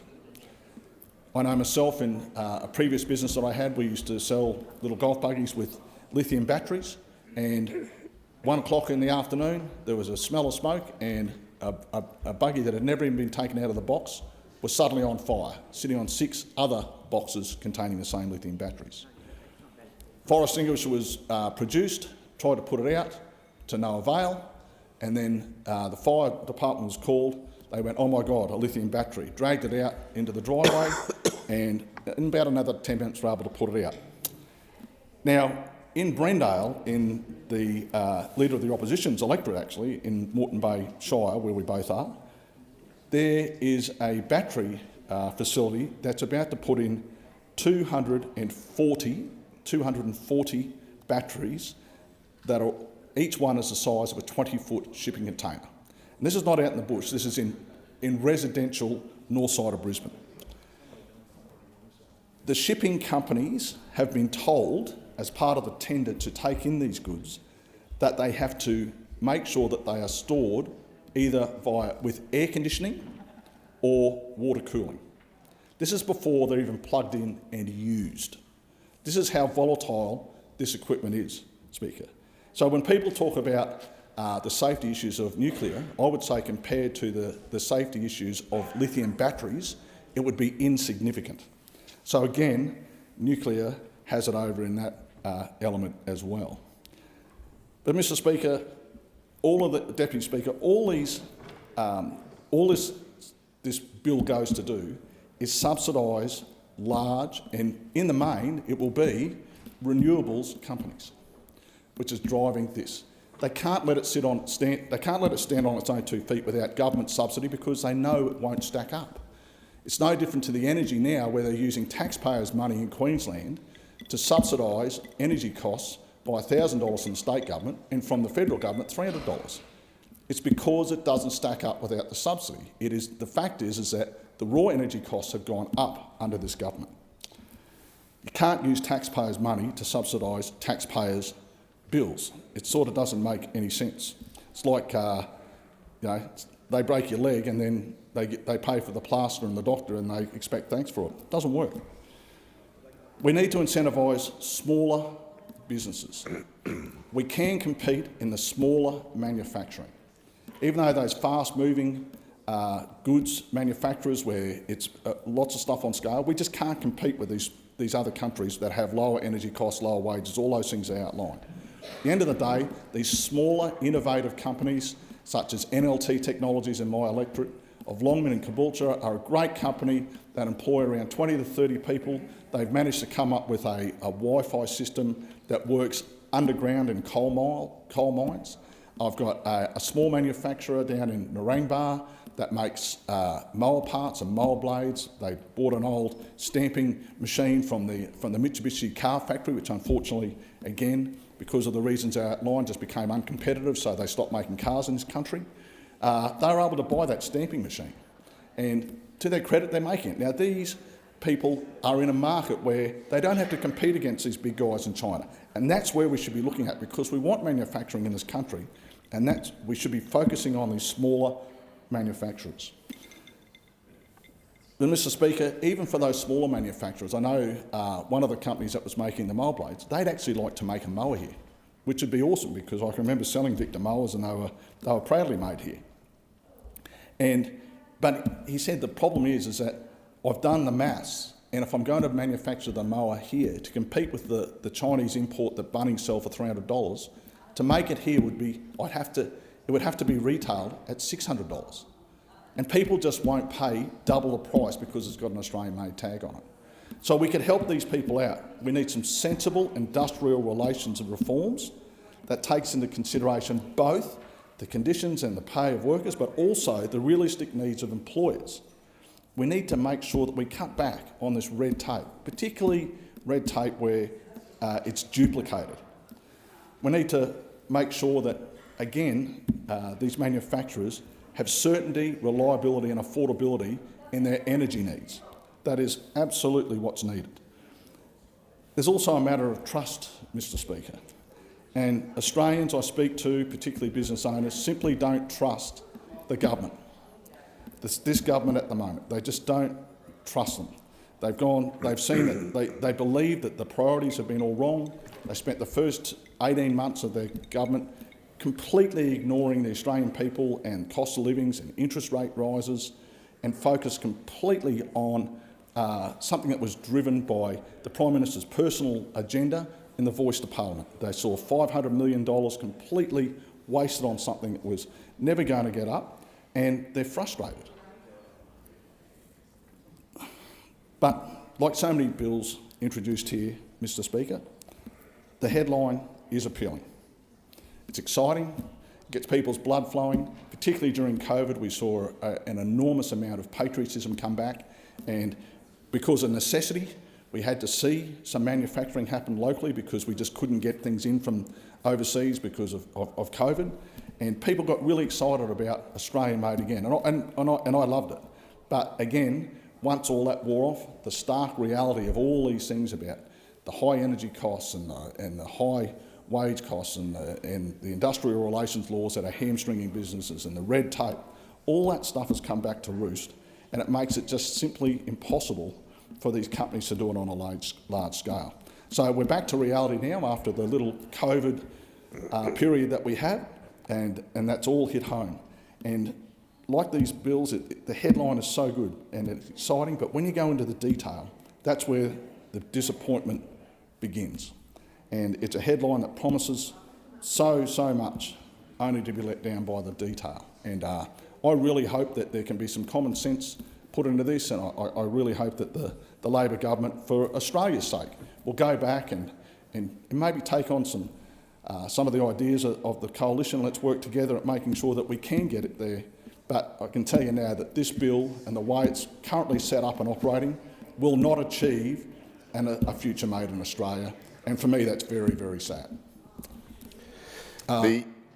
The question is that the amendment moved by the honourable member for Kooyong be agreed to. The member for Deakin. Deputy Speaker, I draw your attention to the state of the House. Quorum required.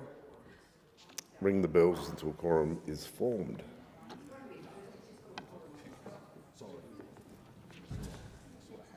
Thank you.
Quorum being present, I call the member for Deakin.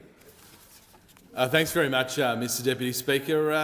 Mr Deputy Speaker, look, as many speakers before me have made very clear, the Coalition will be opposing this bill. The truth is, the more we hear about this bill, the more it clearly doesn't stack up. This is basically a plan for Labor ministers to run around the country pork barrelling. This is not about a strong economy for our nation or for creating jobs. Quite a remarkable thing's happened to the Labor Party even in my time here, and that is the massive repudiation of the Hawke-Keating era.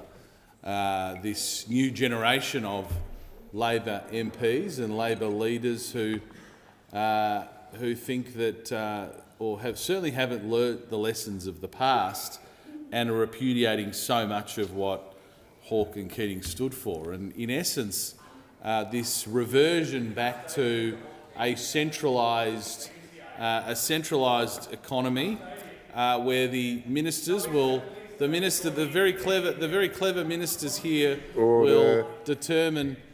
Well, I'll take the interjections from the member. I don't necessarily think it's a great legacy, but one of the things that they should have learnt, well, all we need to see is the recent comments from former Prime Minister Keating to understand the person that they revere and the character that he holds. And now they repudiate the one lesson from that government that they should have taken, which is that Labor ministers are not well equipped to determine the investment decisions of any business in this country. that Labor ministers should not be entrusting taxpayers' money with their very clever business acumen. The member for Deakin will resume his seat. Should be doing. Member for Deakin will resume his seat. There is too much chatter, too much dejection.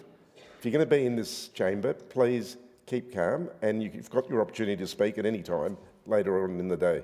The member for Deakin has the call. Thanks very much, Mr Deputy Speaker. What the Labor government really needs to understand is that the building blocks to manufacturing in this country are affordable and reliable energy. They're flexible workplaces, great wages, but flexible workplaces, less regulation and incentive-based tax system. I mean, they're the building blocks for manufacturing in this country, and on every single one of those building blocks of strong manufacturing, this government has made things worse.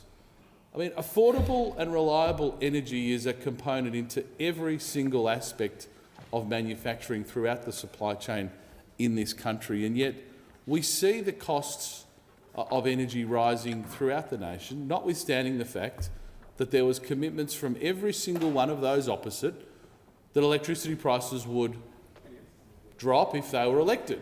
We all remember and know that the Prime Minister on 97 occasions, no less, 97 occasions no less, promised to reduce household energy prices by $275 a year, let alone reductions to wholesale energy prices for large manufacturers. And what have we seen since the election? Well, we've seen energy prices increasing exponentially. In fact, I was with a truss manufacturer, and one very an area that I would say is a bright spot of manufacturing in this country is manufacturing that supports our residential construction industry. And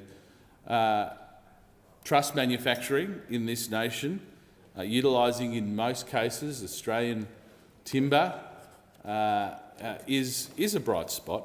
But this particular truss manufacturer I spoke to has said that his monthly energy bills in his business has risen from $15,000 a month to $40,000 a month. And well, what happens with that increase of $25,000 a month on that input into every single truss that he manufactures?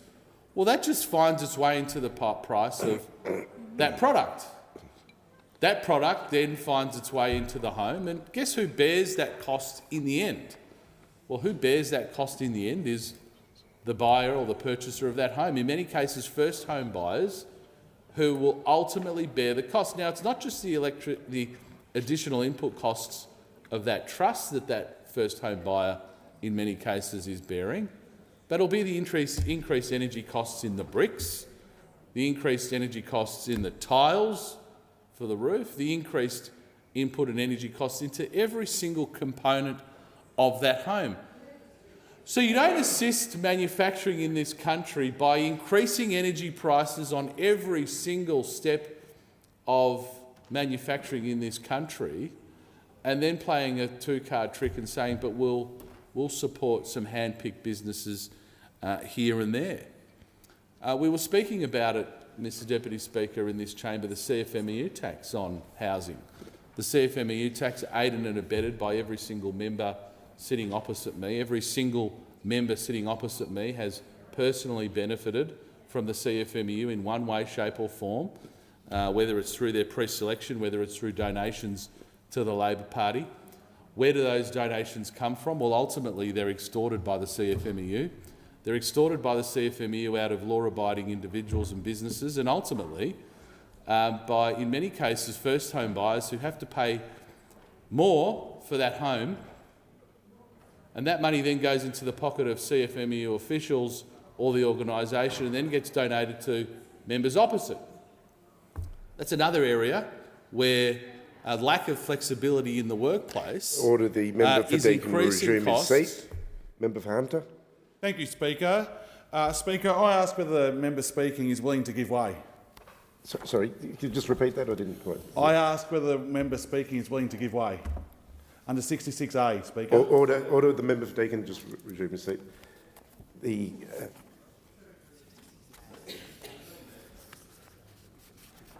You asked to resume your seat. Okay. Yeah. Will the member for Deakin accept the intervention? No, he can sit down. Not accepted.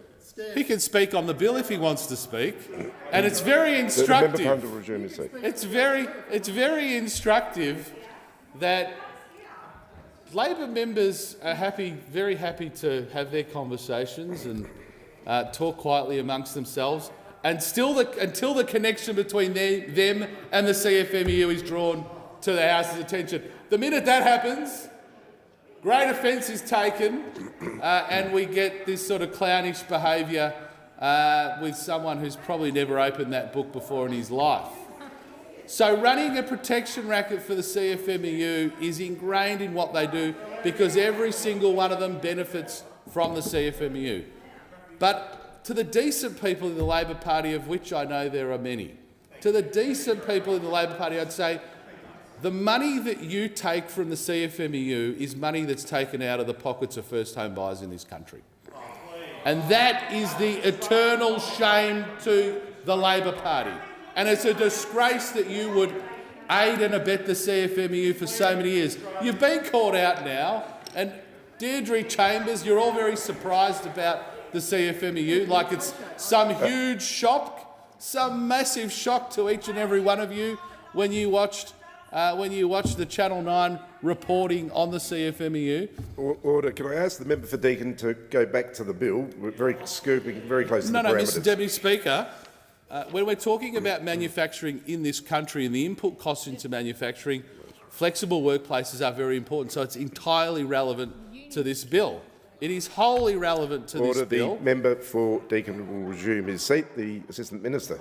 With respect, Deputy Speaker, the member is defying your ruling. If he's not willing to comply with your ruling, the Minister will resume his seat. He has gone back to manufacturing, and he's mentioned the word manufacturing 3 or 4 times in the last few seconds. But I will want to warn the member for Deakin to be within the bill, and you're skirting very close to the parameters of where that bill is. And I ask that you return to the bill. The member for Deakin has the call. So the flexible workplaces are very important for manufacturing in this country. And we know, and I think it's been completely admitted by those opposite, that the conduct of the CFMEU, the conduct of that rogue criminal organisation that has supported them financially for many, many years, has made it much harder for manufacturing in this country. And as Shadow Housing Minister and as a former Housing Minister, I can see what it's done to manufacturing in this country. And we do have a proud manufacturing industry that supports residential construction in this country.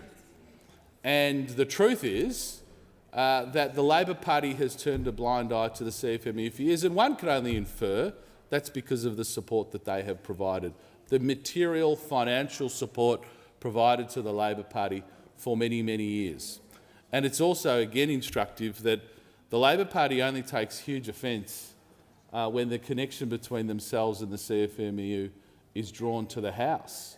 And maybe it's because of the close personal relationships that many of them have with the senior leadership of the CFMEU, the close personal relationships between John Setka and themselves, because that adds to the cost base of businesses in this country and makes it a lot harder to manufacture in Australia.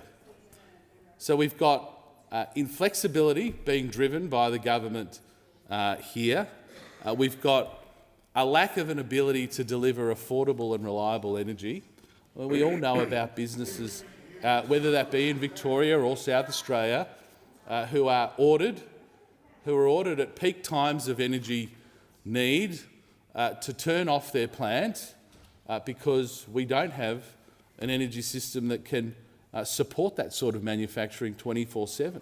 And there are times of the year where I know businesses contact me in Victoria and say we've been ordered to cease manufacturing for, might be 4 hours in a particular period on a particular day, and that is a direct consequence of Labor Party policy in that state over many years. So in order to have a viable and strong manufacturing industry in this country, I go back to the earlier points. You need to have affordable, reliable energy. You need to have flexible workplaces. You need less regulation on businesses, and I'm sure even the geniuses on the other side would understand you need less regulation. You need less regulation in order to manufacture. You need an even playing field.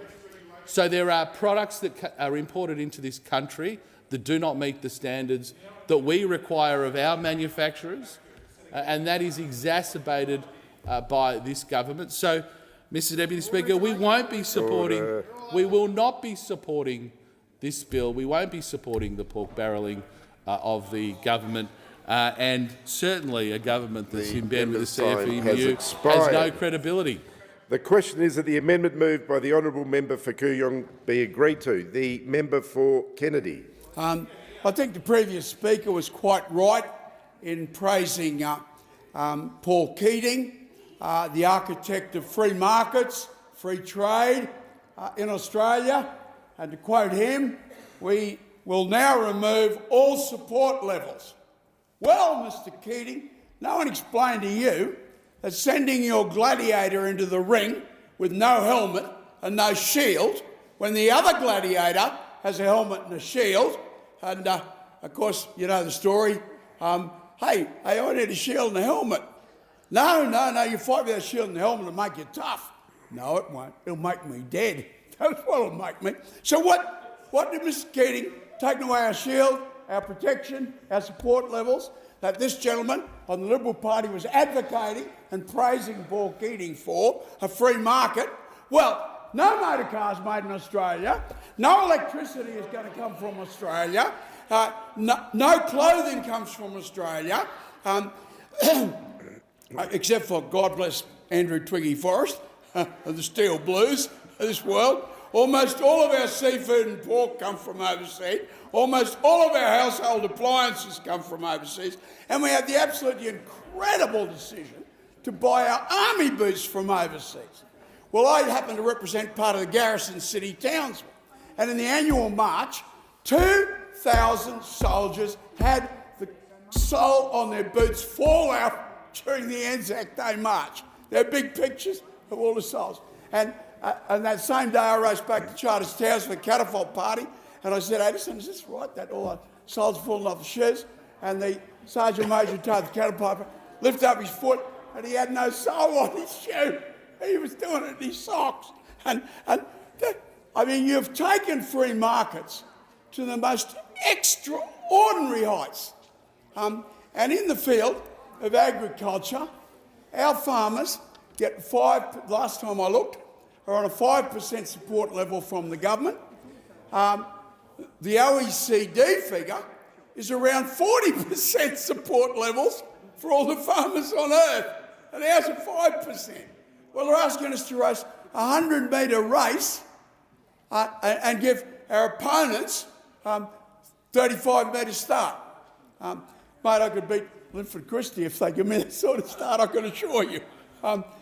Now, Speaker, the government is making an endeavour to come back here. They want us to produce all this zero emissions stuff.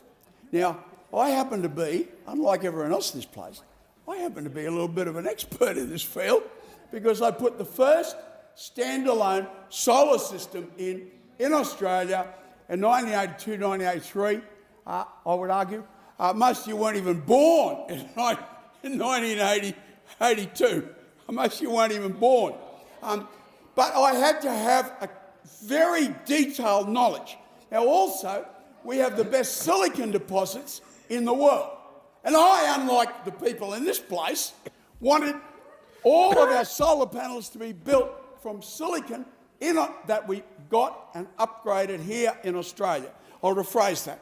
I didn't want the cells made because they're a very small market, but I did want the high-tech silicon for your computers, silicon chip for your terrestrial wire that carries electricity and information. We wanted it for that and other uses. So we wanted high-tech silicon. But I tell you, now you've got to listen to me on this, right? To create high-tech silicon, you must first crush it up. This is very, very difficult. To process it, you've got to crush it. It is the second hardest metal to diamond. So crushing it is not a lot of fun, and it costs you a lot of money. Now, then you put it under electromagnets to pick up the electricity. Oh, sorry, the iron. Burns up enormous amounts of electricity. So we've got 2 years absorption of electricity. But most of all, we chose to process by the carbon arc technology. You have 2 carbon rods with huge electricity going through. You pull them apart, you've got this powerful flame, and you hourglass the silicon flour, as it is now, past it, and that smelts it. Now, the other way of doing it is with coal. Well, I mean, your electricity comes from coal anyway. You will never, ever be able to pay for silicon if you're going to get it out of solar panels. And look, I don't know about other people, but I used to fly over from Cairns across to Georgetown, and there were beautiful trees and nature wonderland everywhere. I fly now, and I'm looking at glass everywhere. And to quote the professor leading the action against Cholumba, he said, "What's happening here?" I'll tell you what's happening here. Our beautiful nature wonderland is being transformed into an industrial wasteland.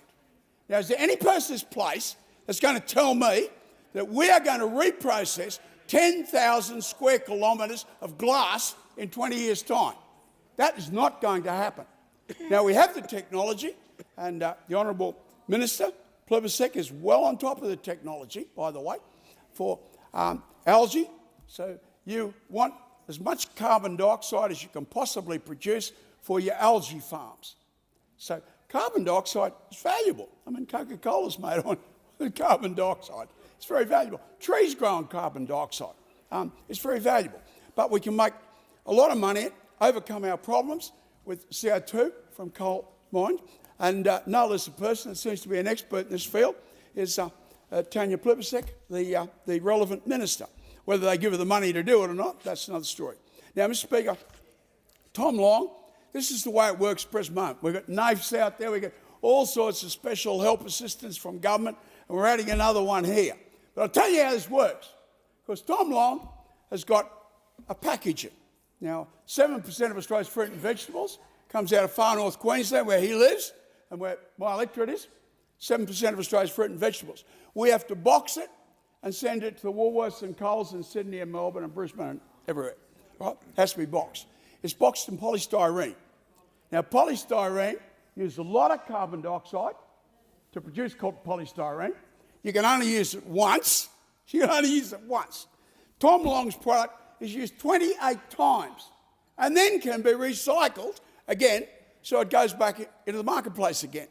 Now, he applied for money. I'll tell you why he didn't get it. Because he had a big house and a couple of acres of land, and he had the factory with his house, and they just said, "Oh, no, he's not a real producer of anything." Mr. Speaker, a bloke called Henry Ford started building motor cars in the garage in his backyard, you know.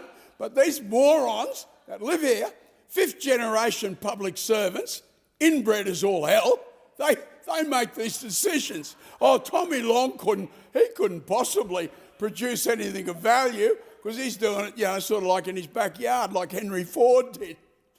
To this very day, Model T Ford is the most cars sold anywhere in the world, Mr. Speaker. But this government, ALP and LNP, because we people over here, and you might not have noticed, but we're growing really big over here, but the ALP-LNP government that governs Australia, because they're one and the same thing, they bought their army boots from China. You bought your army boots from China? Our electricity comes from China. What?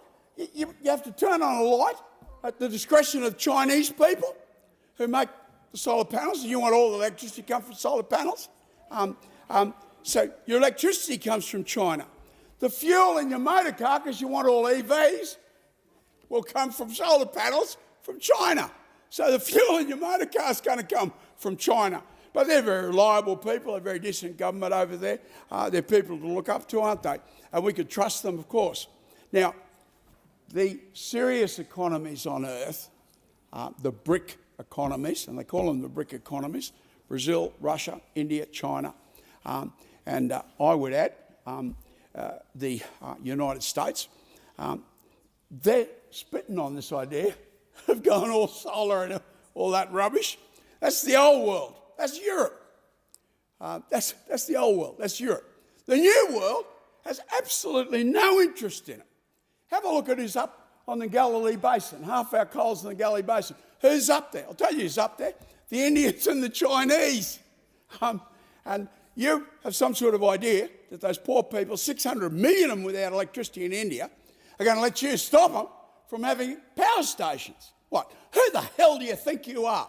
A little bunch of 26 million, overwhelmingly Europeans, sitting here in Asia, and you're going to tell China and India that they can't have any electricity.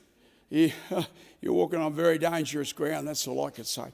Mr. Speaker, of all the things we want to make in Australia, and this sounds a bit off course, but of all the things we want to make in Australia is Australians. And sadly, our country, when 20 Australians die, they'll only be replaced by 17 Australians. We're a vanishing race, Mr. Speaker. But if you have a tax regime that dinks, double income, no kids, they get $100,000 each, disposable income $75,000 after tax. $75,000 per person, disposable income. A husband, wife, 3 kids, and the mum stays home to look after the kids and bring them up properly. One income, no kids, the sinks as they're called, single income, a number of kids. The sinks, they have $100,000 income, but it's divided amongst 5 people. So they get $15,000 after tax. Now, is that fair? The dinks have $75,000 income and the sinks have $15,000. Oh, well, surprise, surprise. There's not a lot of people in Australia having kids. Surprise, surprise. Now, the taxation system, when I was a young man, and a little bit of Skype, we had 5 kids, I paid virtually no tax because the concessions for having children were real. They cost you this amount of money, so you were taxed on your real incomes per person instead of this vicious discriminatory tax system which is watching us vanish as a race of people. So most of all, we want to make kids. So, Mr. Speaker, in summary, there's another mention I want to add here. The army boots didn't work. Now, I have a brass-handled knife made in China for $9. Mr. Speaker, the brass in that knife cost more than $9. The steel in that knife cost more than $9. And yet the whole knife was $9. Now, unlike other countries, we provide no money, capital, for investment development. We have QPM that is making all of the products that need to go into batteries throughout the world, the new generation batteries for EVs and hybrids. And, Mr. Speaker, why wouldn't a government move to a hybrid, flexi-fuel motorcar running on ethanol? Brazil is 49.2% ethanol, and it's $1.09 a litre. Last time I looked, we were $2.01 a litre here in Australia. Why wouldn't you do that? Because you're under the influence, you're actually controlled directly or indirectly by the big corporations. And the only people in this place that are not are sitting in this crossbench. We may not get it right on many things, but we're not controlled by the big corporations like you people are just a bunch of puppets controlled by the big corporations. That's all you are. How can you explain condemning your country to all of its electricity coming from China? How can you condemn your country to get all of its electricity from China, and since you want to move to EVs, all of your fuel for your motor cars from China, all of your motor cars from China? But let me just hone in on fuel. In 1990, all of your fuel came from Australia. 98% came from Australia. Now we import $50 billion a year of fuel from overseas. Our entire exports are only 500 billion, and 1/10 of those are being eaten up by us buying the fuel from overseas. Introduce a flexi motor car for all government cars and forget about sending the 50 billion overseas. Ethanol and electricity produced in Australia, but you know, a hybrid doesn't use a lot of electricity, hardly any at all, actually. So, Mr. Speaker, the answers are there, and you must ask yourself, why won't they go to the answers? Why? There's just no rational explanation why you wouldn't do that. And if you say, oh, Australia couldn't produce a motor car, well, that's exactly what was said to Lawrence Hartnett again and again and again, and to the Prime Minister of Australia, Ben Chifley, again and again and again. We can't produce motor cars. Members' time has expired. The question is that the amendment moved by the honourable member for Kooyong be agreed to. The member for Calare. Thank you, Deputy Speaker. I rise to make a contribution on this bill on behalf of the communities of Calare and Central Western New South Wales. I have listened to the debate on both sides of the aisle. The opposition's approach has been a wholesale rejection of the bill and to dismiss it out of hand. While I agree that there are definitely flaws in this bill, I think a more constructive approach is warranted. This bill is well-intentioned and it deserves proper consideration on the merits, not just point scoring. For example, one of the arguments used against the bill, made by the member for Hume, was that this bill would be inflationary.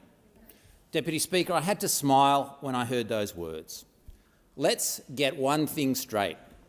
The fuse on the inflation bomb, which has now exploded and which is causing pain and grief across Australia, and in particular regional communities, was well and truly lit during the course of the previous government. People may not recall, but for the first time, the Reserve Bank of Australia resorted to what is called quantitative easing, which is a fancy way of saying the Reserve Bank resorted to printing money in order to pay for the extraordinary spending spree. And it wasn't just the government of the day that's to blame. The opposition was well and truly along for the hayride, Deputy Speaker, and it probably would have spent more if they'd been in power then. Indeed, the only thing the government did not do during COVID is drop money on communities out of helicopters. And, Deputy Speaker, believe it or not, there is actually a thing called helicopter money. So if you want to talk about who's to blame for the inflation bomb, there's plenty of blame to go around on both sides of the House, and we need to be upfront, open and honest about that.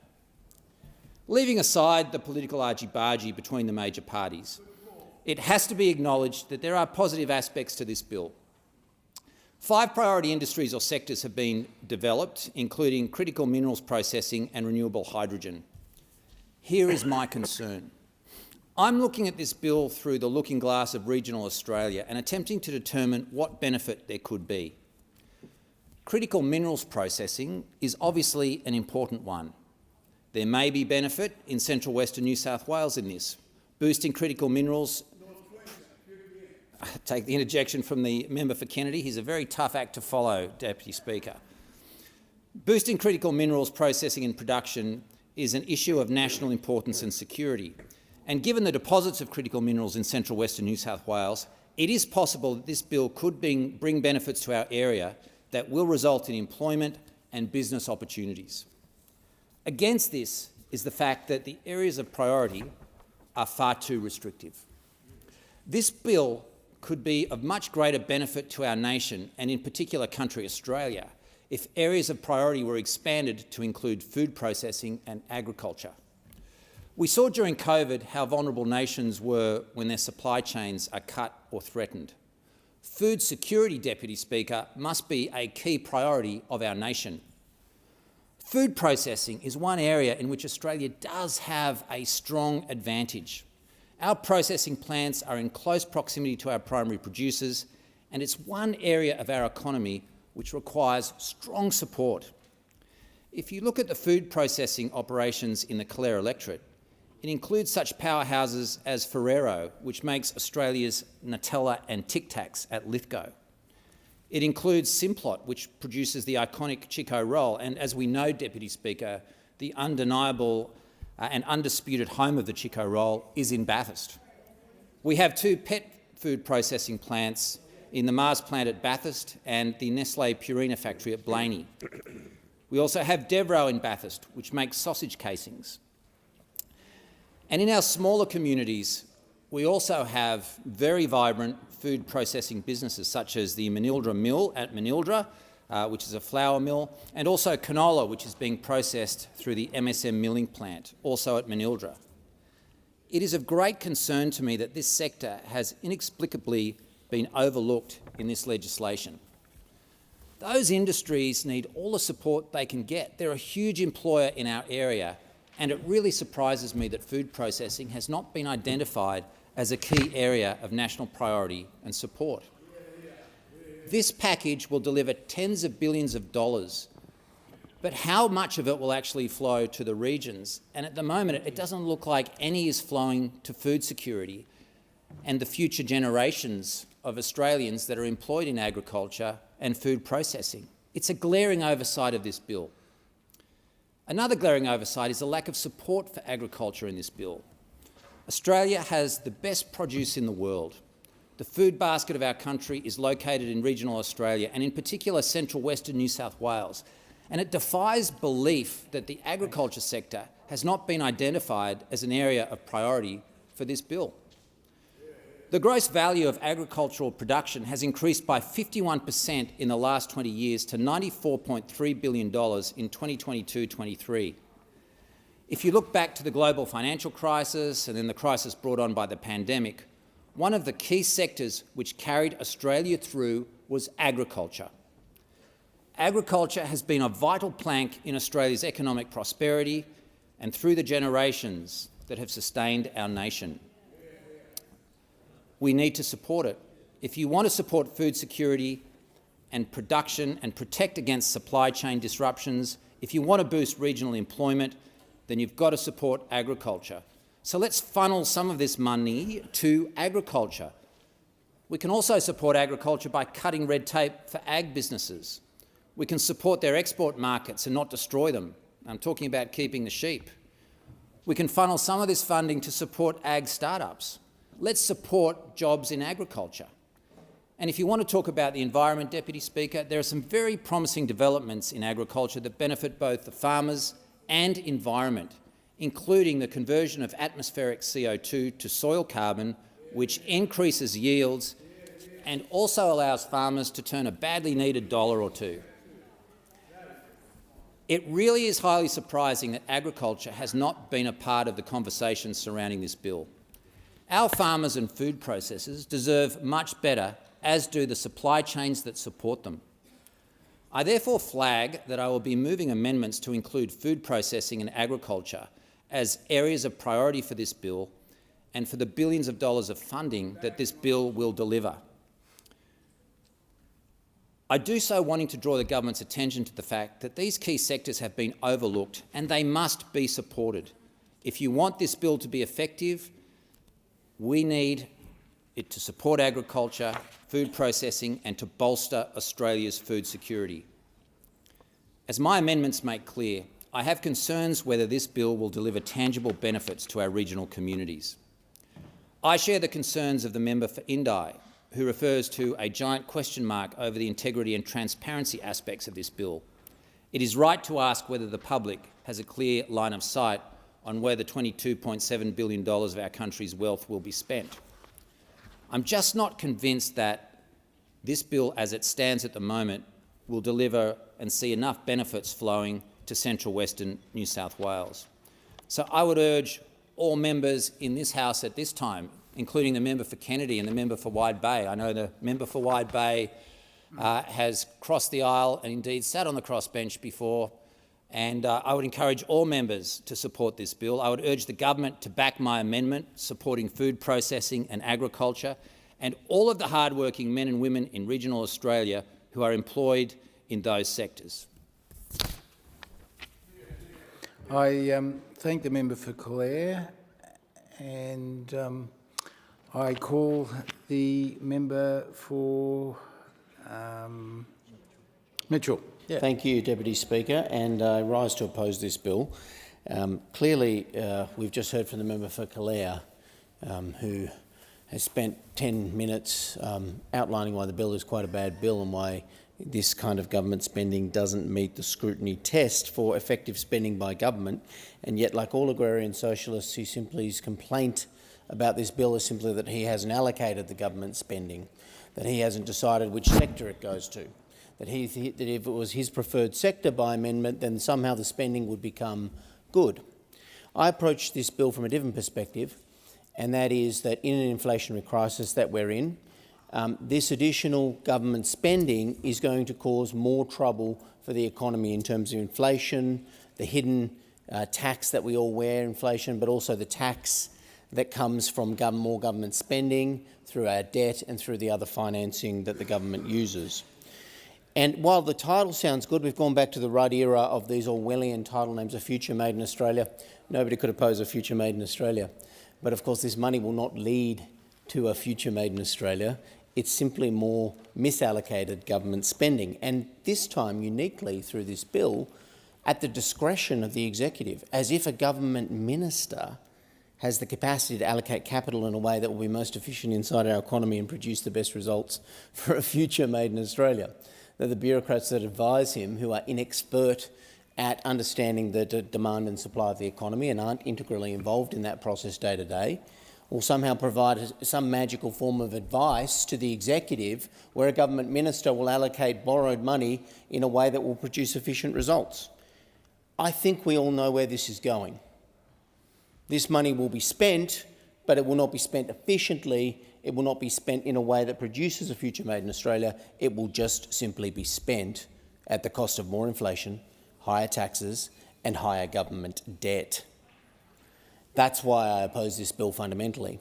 And Milton Friedman spoke about this when he spoke about the misallocation of government capital and the increase in government spending. And at a time when the Reserve Bank is warning the government about its spending profile, simply putting $1 billion to spend more money at the discretion of the minister is not going to do it in terms of reducing the critical challenge of our time, the inflation and the hidden cost, the hidden tax that inflation represents on every good and service in our economy. And when we look through what's already occurring, the Productivity Commission has told us through this bill that the $1 billion commitment to solar panels in Australia under the Future Made in Australia program should be retrospectively subjected to a tougher national interest test framework. I think that's a polite way of saying, well, you can produce solar panels in so many countries of the world now about, 5 to 10 times cheaper than Australia can possibly make them. So why would we mandate the production of solar panels? Only a government could be so stupid as to say, let's produce solar panels when we can get them 10 times cheaper somewhere else.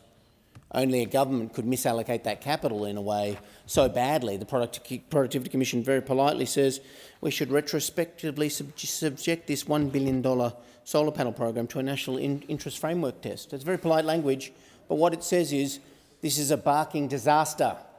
What the Productivity Commission is saying is we're wasting a tonne of money. What the Productivity Commission is saying is you are burning government capital and adding to the inflation burden in Australia for no benefit. However many solar panels we produce, we could buy that same $1 billion could buy 5 to 10 times the amount of solar panels. It doesn't. It's a misallocation of government capital, and it will not produce an efficient solar panel industry in Australia.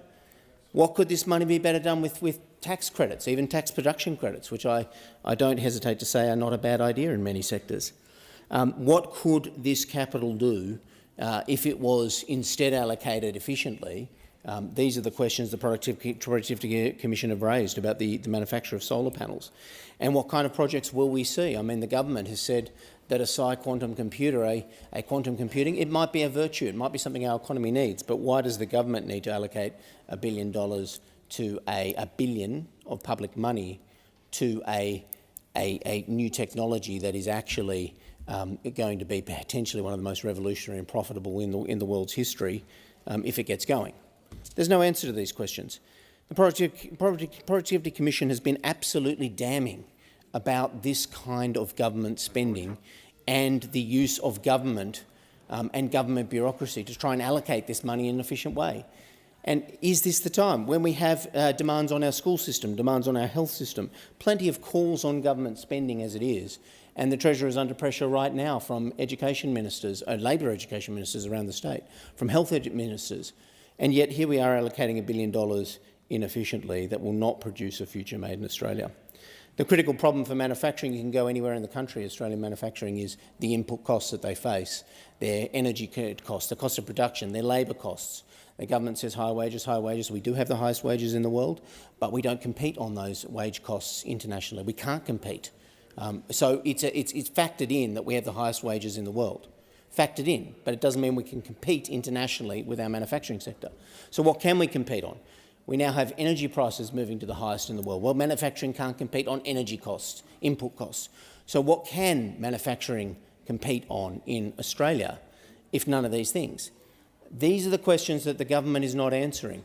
Are we going to look at our taxes on employment, our company tax structures? No, silence on these critical questions that could actually make a corporation or a manufacturing company become more competitive and be able to manufacture at a profit in Australia, and that's why we're losing so much manufacturing.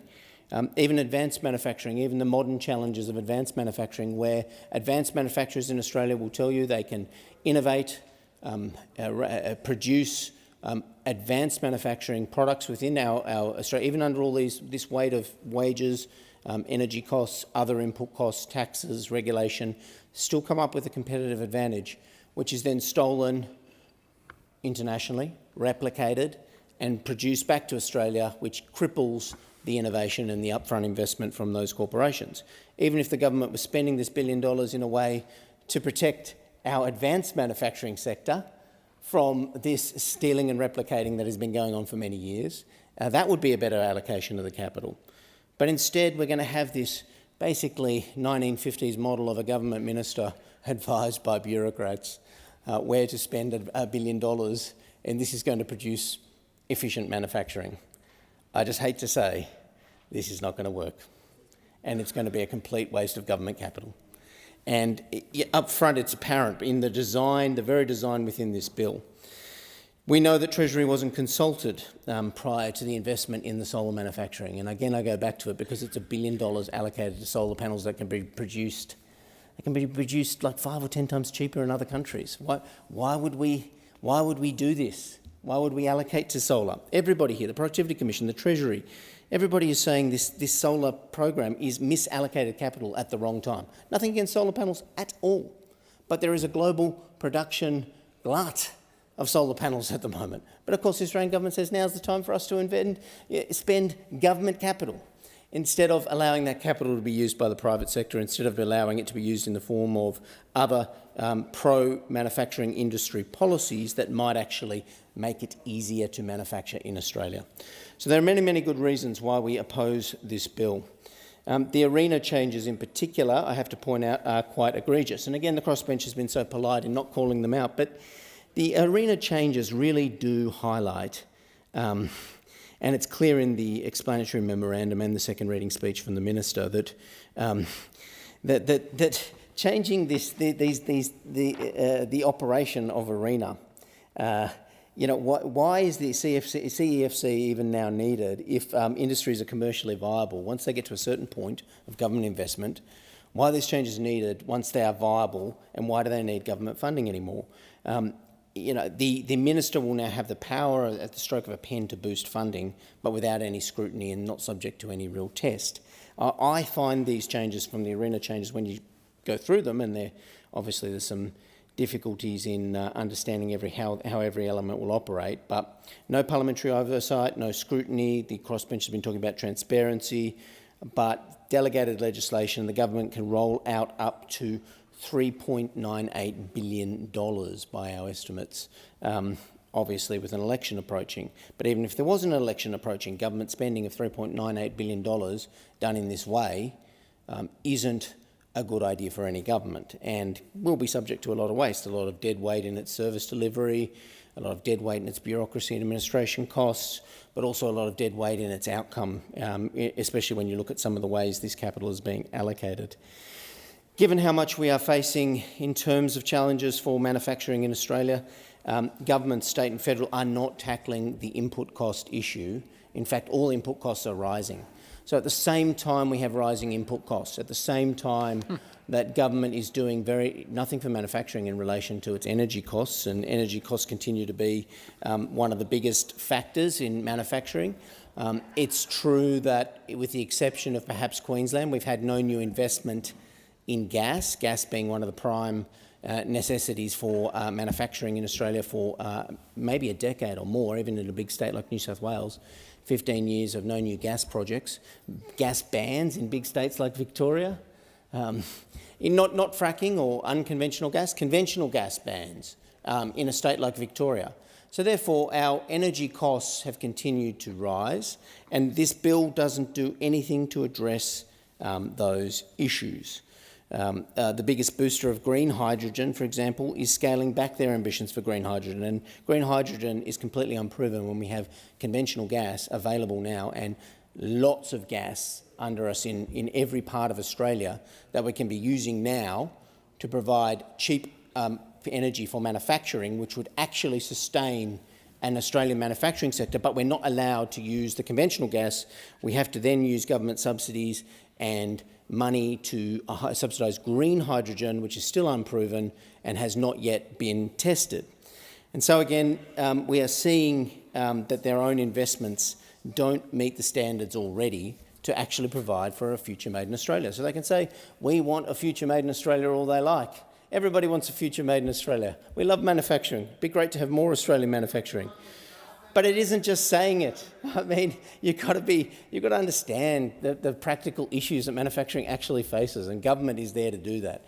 Spending more simply won't produce that. Spending more in a misallocated way actually risks all those efficient manufacturers that are trying to compete with inflated government spending and allocated by a government minister with people in Treasury in Canberra telling them that this is the best way to spend the government's money. We've been here before. It doesn't work. It won't work this time. And it won't produce an efficient manufacturing sector either. And I think many of those opposite know that. So why don't we curtail this bill, come back with some real proposals to actually decrease the input costs for manufacturing in Australia and make it viable and sustainable? That would actually help the manufacturing sector.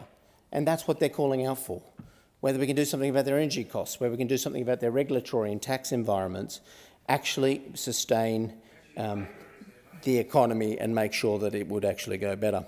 So that's why I oppose this bill. The Coalition is opposing this bill. This clearly does appear to be a ministerial slush fund before an election. It has all the hallmarks of it. It doesn't really matter how it is spent because with the government minister allocating it, the capital is very likely, if not almost 100% certain, to be misallocated in our economy and not spent in a way that will produce a future made in Australia.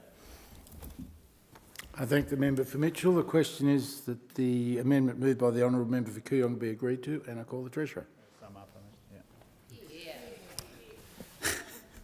Thanks very much, Deputy Speaker. First of all, I wanted to thank all of the members who've contributed to this debate over the past fortnight. I think the vast majority of the colleagues on this side of the House have made good, considered, meaningful contributions to this debate, unlike the member just a moment ago.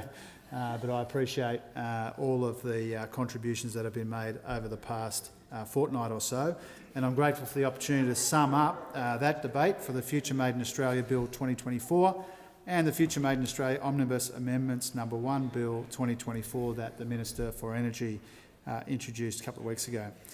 These two bills are a major step in implementing the Albanese Labor government's Future Made in Australia agenda to deliver our country's next generation of prosperity. They're all about helping make Australia a renewable energy superpower and an indispensable part of the global net zero economy. It's all about more closely aligning our national security and our economic security interests, all about modernising and strengthening our economy in a world powered increasingly by cleaner and cheaper energy. And it's also about grabbing the vast industrial and economic opportunities which flow from the global energy transformation and to share the benefits of those opportunities in communities right across the country.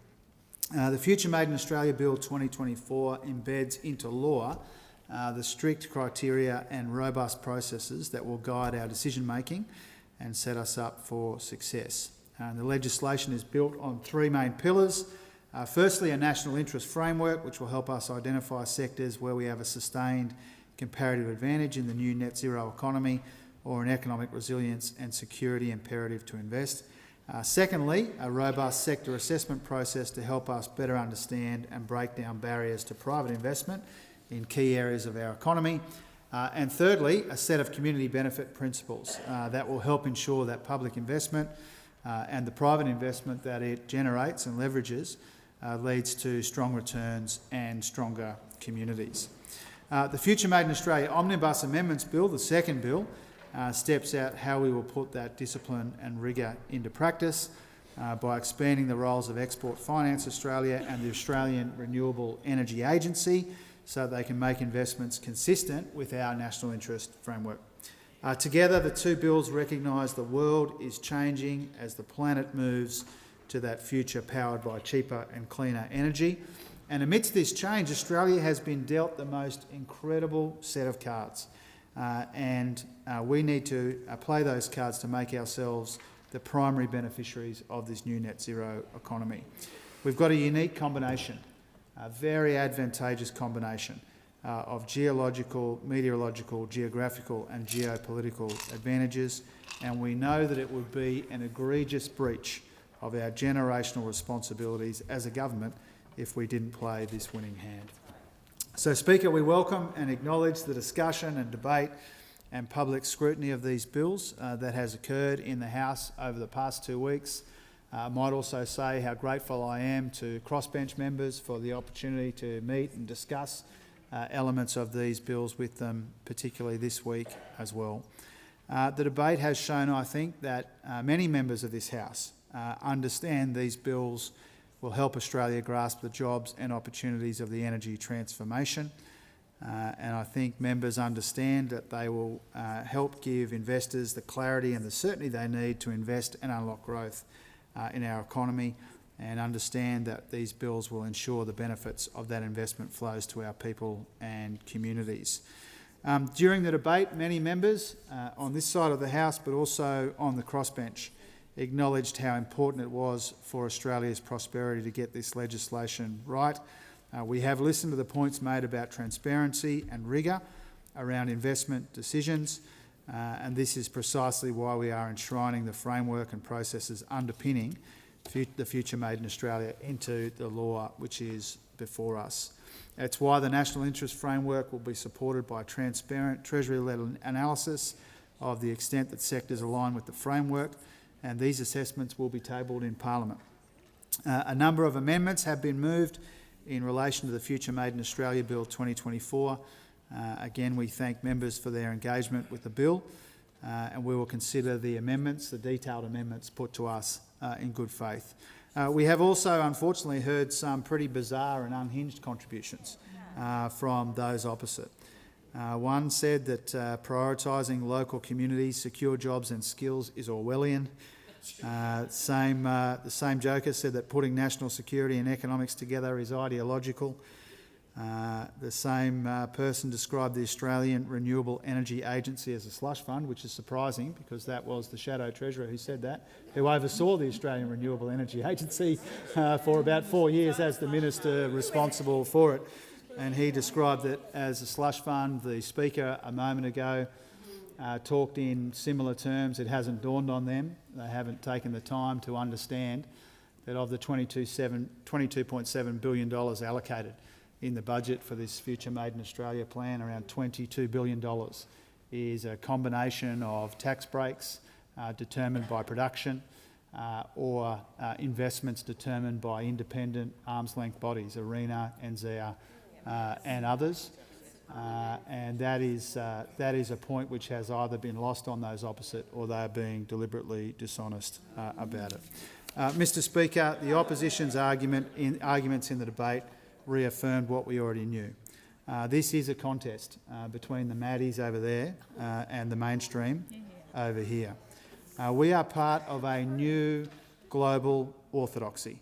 Our view is mainstream, it's middle of the road, it's all about sharing the views of the investment community here and abroad who do understand this opportunity that's before us. I met with the investor group on climate change this week. I met with the AWU and the AMWU this week. There is a broad constituency, a very mainstream, middle-of-the-road constituency, representing workers, representing the investor community, who understand and appreciate and support what we are proposing in these bills. I think sensible people know that it would be self-defeating to let the global net zero opportunity pass us by. That's why it's important we pass these bills.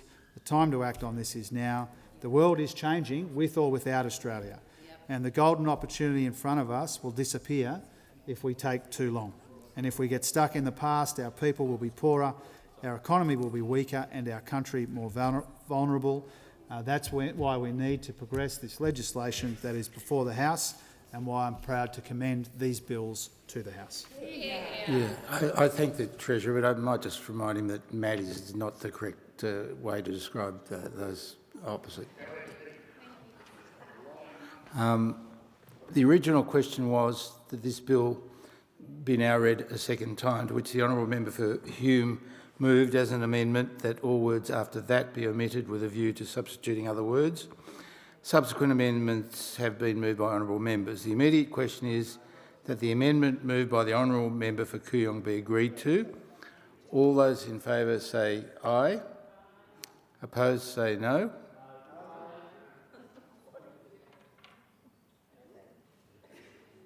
So I'll repeat that. The immediate question is the amendment moved by the honourable member for Kooyong be agreed to.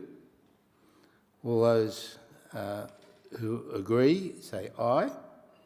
All those opposed say no. The noes have it. The noes have it.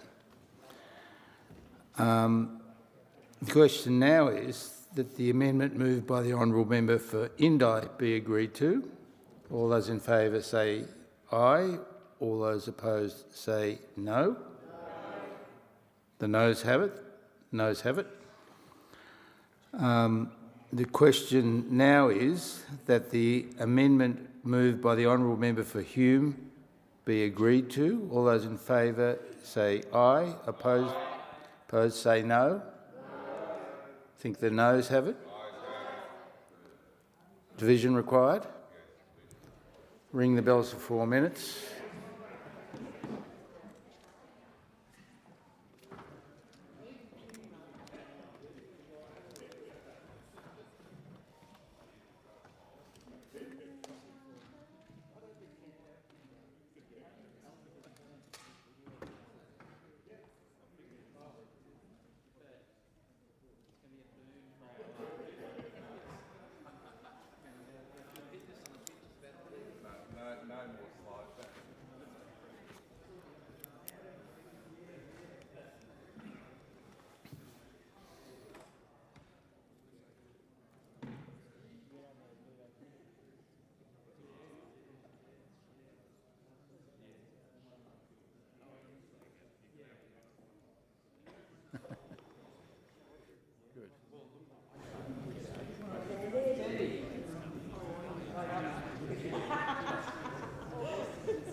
G'day, Lucy. How are you, son?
Lock the doors.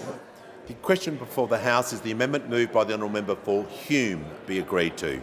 The ayes will pass to the right of the chair and the noes to the left. I appoint the honourable members for Parkes and Gray as tellers for the ayes, and the honourable members for Werriwa and Bean as tellers for the noes.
The result of the division is ayes 53, noes 85. The matter was resolved in the negative. The question now is that this bill be now read a second time. I'll put the question. Those opinions say aye. Against no. No. I think the ayes have it. Noes have it. Division required. The bell's for 4 minutes. Well, at least I'm doing my job.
Lock the doors. The question is that the bill be now read a second time. The ayes will pass to the right of the chair and the noes to the left. I appoint the honourable members for Werriwa and Bean as tellers for the ayes and the honourable members for Grey and Parkes as tellers for the noes.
The result of the division is ayes 83, noes 52. The matter is resolved in the affirmative. And I call the clerk. Second reading, a bill for an act to unlock investment in a future made in Australia and for related purposes. Give a call to the Treasurer. Thanks, Speaker. I move that further consideration of the bill be made in order of the day for the next sitting. The question is that further consideration of the bill be made in order of the day for the next sitting. I put the question. Those opinions say aye. Against no. I think the ayes have it, and I call the Treasurer. Thanks, Speaker. I move that order of the day number 2, government business, be postponed until a later hour this day. I'll put the question. Those opinions say aye.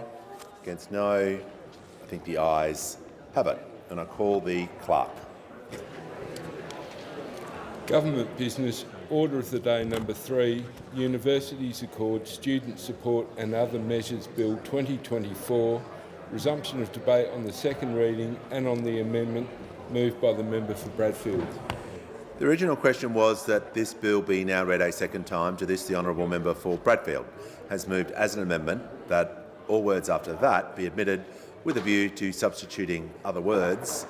So the question before the House is the amendment be agreed to. And I give a call to the honourable member for Moreton. Thank you, Deputy Speaker. I'm pleased to rise in support of the Universities Accord Student Support and Other Measures Bill, as brought to the House by the magnificent, masterful and always amusing Minister for Education. This bill provides substantial support for past, current and prospective students through a variety of forward-thinking and progressive reforms. The Universities Accord itself is an initiative of this Labor government. We recognise that although we have a good education system, there were ways to make it better and ways to make it fairer. That's why Labor directed $2.7 million over 2 years from 22-23 to conduct a 12-month review of the Australian higher education system. It was the first board review of higher education since 2008, when I made my first speech in this parliament. And it was conducted by an expert panel. The members of the panel, led by Professor Mary O'Kane AC, were thorough in their approach. Their review covered crucial pieces of the higher education picture, including student fees, teaching, international students and research. The panel considered more than 800 public submissions and held nearly 200 stakeholder consultations. The aim of the review, as Professor O'Kane urged, was to be bold, to think big and think beyond the immediate challenges. The panel was interested in positioning the higher education sector for long-term security through improvements to quality, accessibility, affordability and sustainability. The final report, the Australian Universities Accord, quite a lengthy tome, was released in February this year and includes 47 recommendations. To quote from that report, Deputy Speaker, its message is simple and direct. If Australia is to prosper in the years ahead, Australian participation, performance and investment in tertiary education needs to improve in order to generate the knowledge, skills and research our nation needs. Absolutely. To achieve this, the Accord recommends changes in these areas, amongst others, participation, the relationship between vocational education and training in universities and student contributions, repayments and support. This bill amends the Higher Education Support Act 2003 and implements the first stage of the planned Universities Accord reforms. The headline reforms were part of the Labor budget in May. Labor is wiping $3 billion of student help debt. I say that again, Deputy Speaker, because those opposite don't seem to be telling their constituents about it. But Labor is wiping $3 billion of student help debt off, implementing a Commonwealth prac payment for teaching, nursing, midwifery and social work students, Teaching, nursing, midwifery and social work students. Teaching, that was my first career. Nursing, my mum was a nurse. Midwife, my next door neighbour's a midwife. And social work students, my wife was a social worker for 25 years before she saw the dark side and became a lawyer. Okay, and we're also expanding the fee-free university-ready course program. The decision to reform the indexation methodology for the higher education loan program reflects Labor's core value of fairness, a value that has been underpinning the Labor Party for 130 plus years. The changes will apply to help, which some people still know as HECS, to vet student loans, Australian apprenticeship support loans, student start-up loans, AB Studies student start-up loans and the Student Financial Supplement Scheme. This bill changes the way the debt is indexed. It caps the indexation rate at the lower of either the Consumer Price Index or the Wage Price Index. This reform will be backdated to the 1st of June 2023 and means that 3 million Australians will have their debt cut. 3 million Australians. We're also fixing the impact of last year's CPI indexation rate of 7.1% and replacing it with the lower wage price index rate of 3.2%, something quite significant when you consider the joys of compound interest when it comes to a student debt. We'll also wipe out the 4.7% increase from this year and reduce it to 4%. Deputy Speaker, these numbers speak for themselves. A person with an average help debt of $26,500 will have around $1,200 wiped from their debt. Someone with a debt of $45,000, not untoward for lawyers and doctors and the like, will have around $2,000 taken off their debt, and a worker with a debt of $60,000 will have their debt reduced by almost $2,700. Not surprisingly, the constituents who contacted my office after the announcement were very grateful. One described the relief as, I quote, incredibly welcome. Another said, this is going to make such a big impact in my life. And a third student wrote, thanks for listening to uni students and alumni across the country. Changing the way student debt is calculated benefits all students for years to come. As I said, more than 3 million Australians will benefit from the wiping of $3 billion of student debt. This is a direct cost of living relief for students, for new graduates, for workers, for apprentices and trainees in every community across this nation. Not only does this reform provide substantial financial relief, it protects our student loan scheme, a system which is necessary to provide access to higher education. Deputy Speaker, the next measure, which will substantially help students, is the Commonwealth PRAC payment, something the Education Minister should be particularly proud of. A PRAC experience, practical experience, is a key and necessary element of degrees for teaching, nursing, midwifery and social work. Going to the coalface and speaking to those that are there in your profession when it comes to teaching, nursing, midwifery and social work. And I know that the former teachers in the caucus, including the whip, understand the important role that a mentor teacher provides. And I'm sure it's the same for nursing, midwifery and social work. Particularly, I'm having affirmation from Jed Carney there about the role for nursing and midwifery, important role. And I know for social work, so many different streams to be able to actually go out and experience that. As I mentioned before, my wife was a frontline child protection worker, those people that go out and knock on doors in the middle of the night when everything has gone to hell in a handbasket for a family. Obviously, to have some of that mentor work so that people understand what they're going into.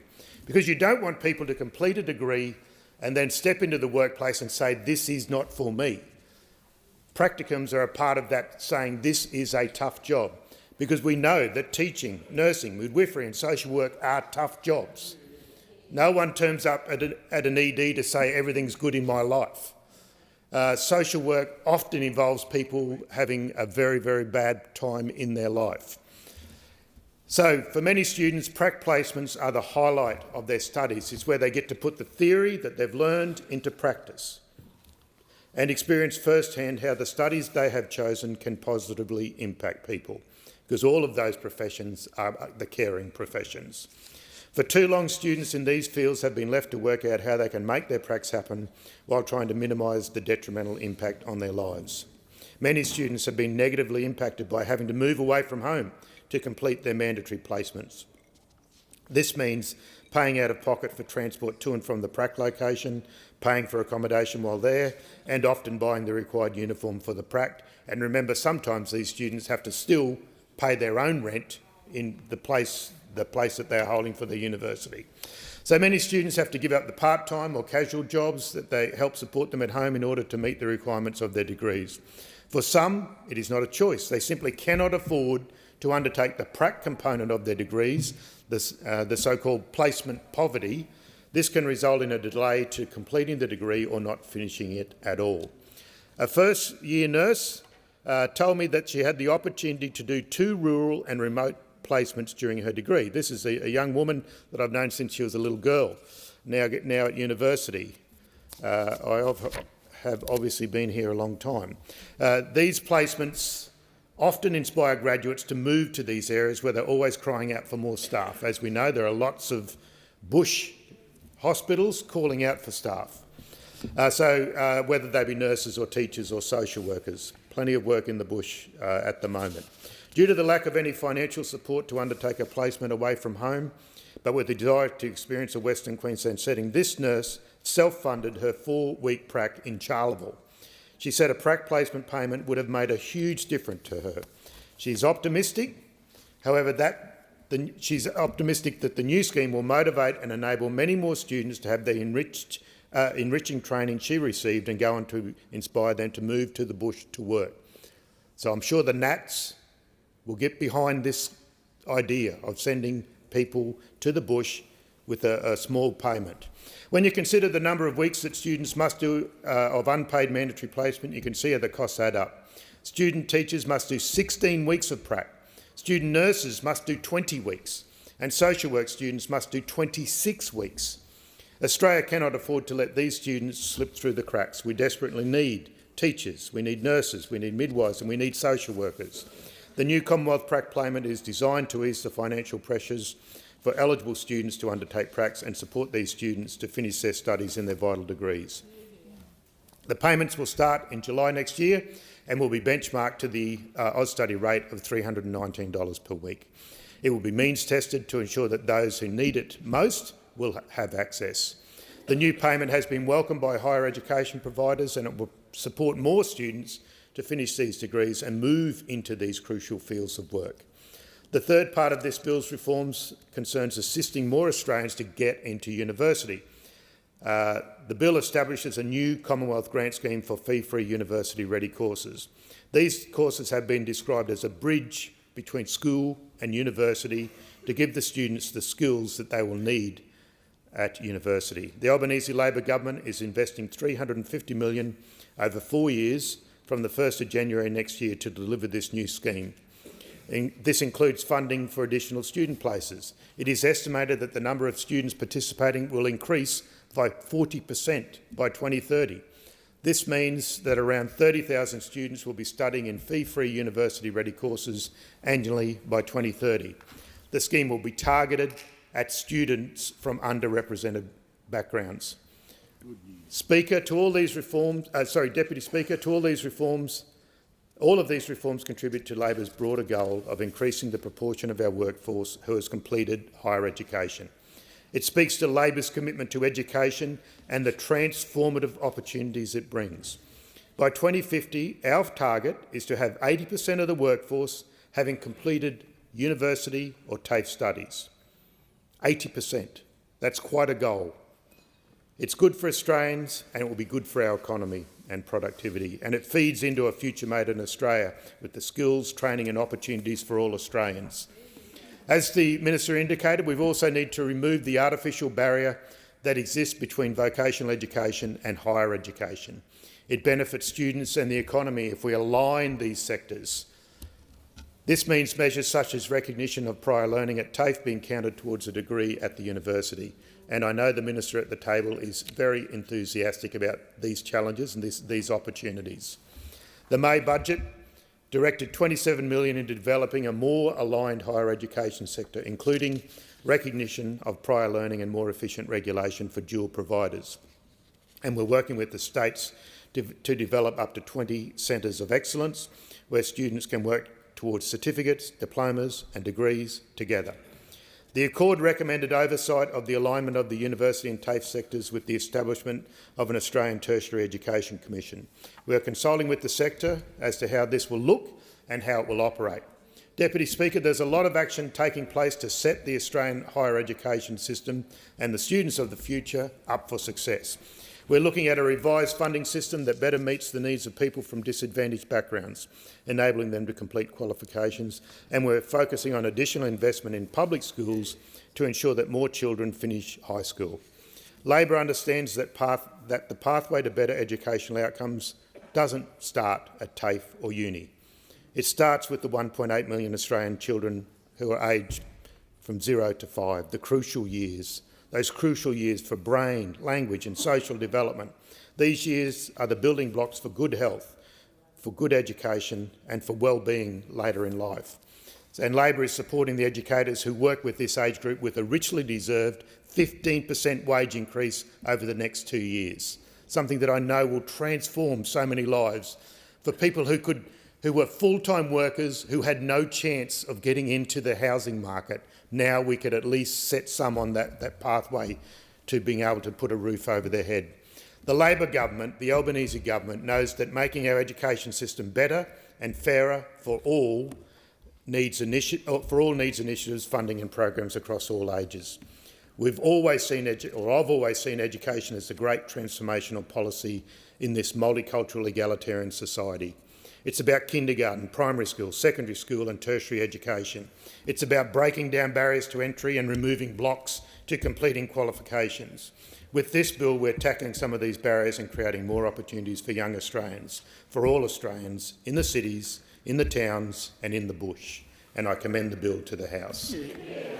Order. I thank the honourable member for Moreton. The question is that the amendment be agreed to, and I call the honourable member for Fowler. Thank you, Deputy Speaker, and thank you for the opportunity to speak on this bill. I think I've shared in this House previously about the importance of education to me, to my family.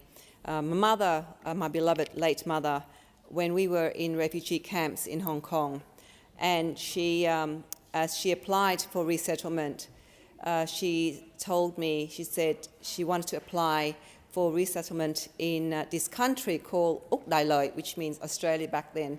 And there were two reasons she gave. One was it was an island that was far from conflicts that was happening in Vietnam. The second was that it has the best education system in the world. And so she chose and applied for resettlement here in Australia, and we were very lucky, very, very lucky to be given that opportunity to be resettled here and rebuild our lives. As we know, education is the key for success, is the passport for the future for many people, young people, for the country, but more so for people of culturally and linguistically diverse backgrounds and people that have similar shared backgrounds to myself, who miss the young years of going through proper, the early years of education, and when we get to a country like Australia, we seize the opportunity to learn. So for students from socially and economically disadvantaged electorates like Fowler, the cost of education now is becoming such a big deal, is huge. So that's why since my election, I have been calling for the freezing of the HECS indexation. And I do want to acknowledge that the government took steps in this budget to change how indexation is calculated using the Lesser Wage Price Index, the WPI and the Consumer Price Index. As some of my fellow members in the House are aware, I established the Fowler Youth Advisory Committee, or FIAC for short, consisting of youth ranging from age 16 to 24 years in late 2023, giving the youth in my community an opportunity to raise their voice and assist me in shaping policy. Early this month, we had a meeting, a quarterly FIAC meeting, and one of the agenda items was again the HECS debt and the increasing cost of the pursuit of higher education.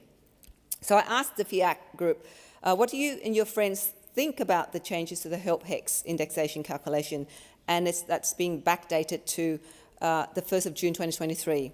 It was interesting that out of the 12 FIAC members present, a good half answered along the lines that of, it's good to see, but we're still accumulating debt.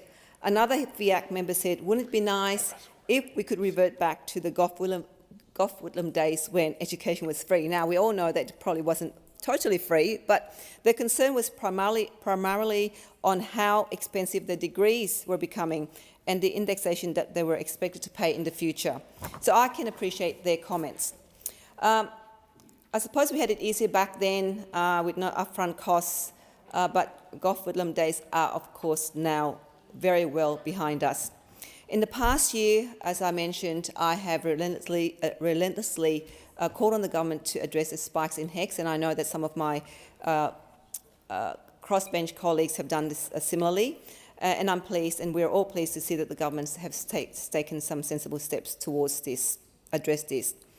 But does this do anything to really support students with substantial debts?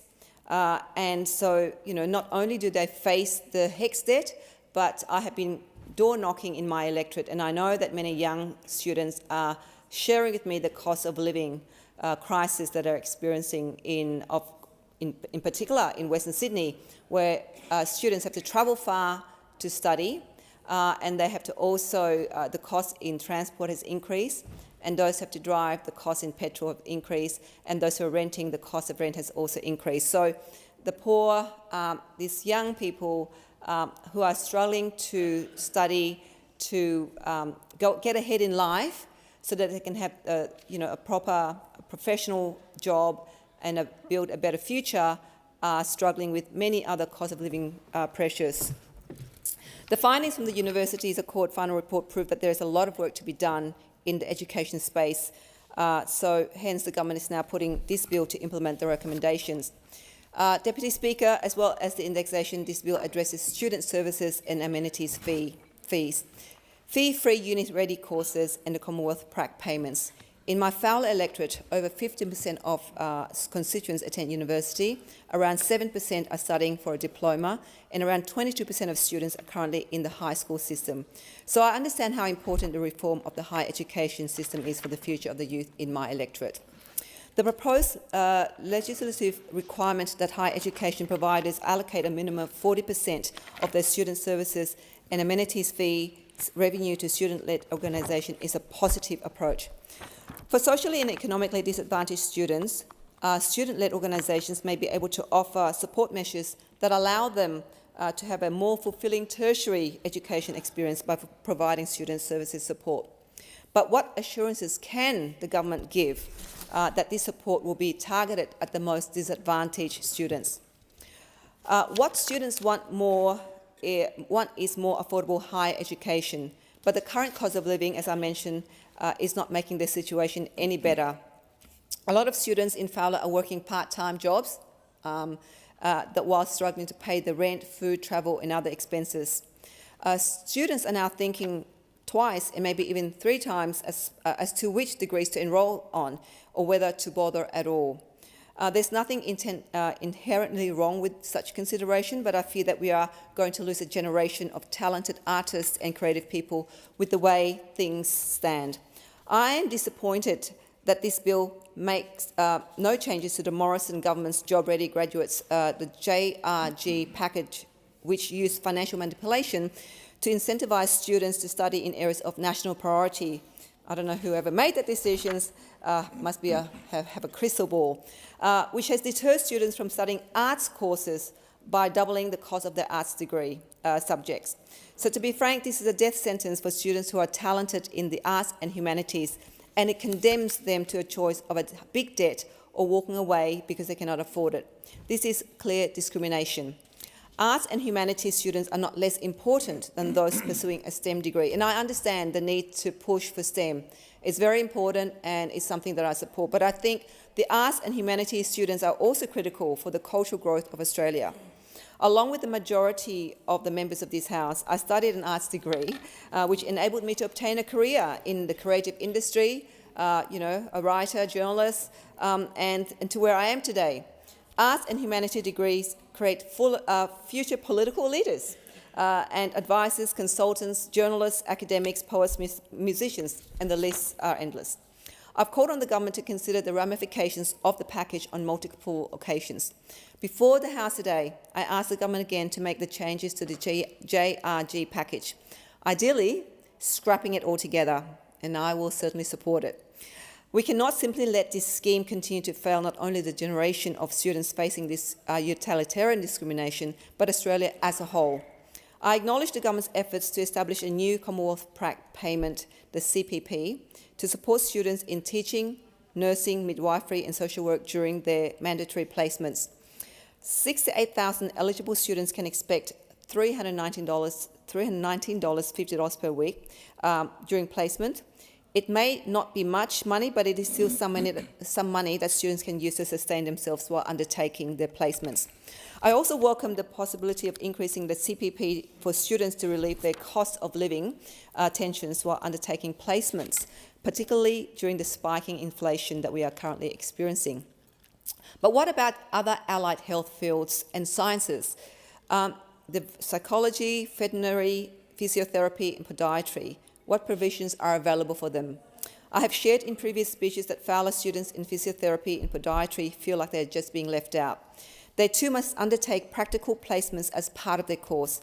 I think it's a flawed measure to segregate other allied health from accessing this benefit, and the government should consider what constitutes priority areas.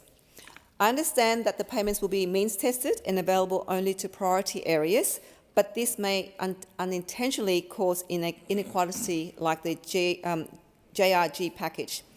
The government is essentially cherry-picking courses that they are willing to support. I really urge the government, especially the Labor government, to consider opening the CPP to allied health nurses. These are some of the frontline, I think, workers and people that we need in our community. So I would also like to see the government clearly define how the means test will be applied. Will the means test lead to any inadvertent exclusion of students who are working part-time, for example?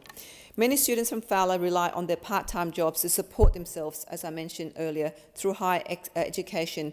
And my concern is that they may be excluded under a proposed means test. While this bill is a step forward, I fear that this is not enough to help struggling students who need greater support as they navigate higher education, and we need to get the blueprint right.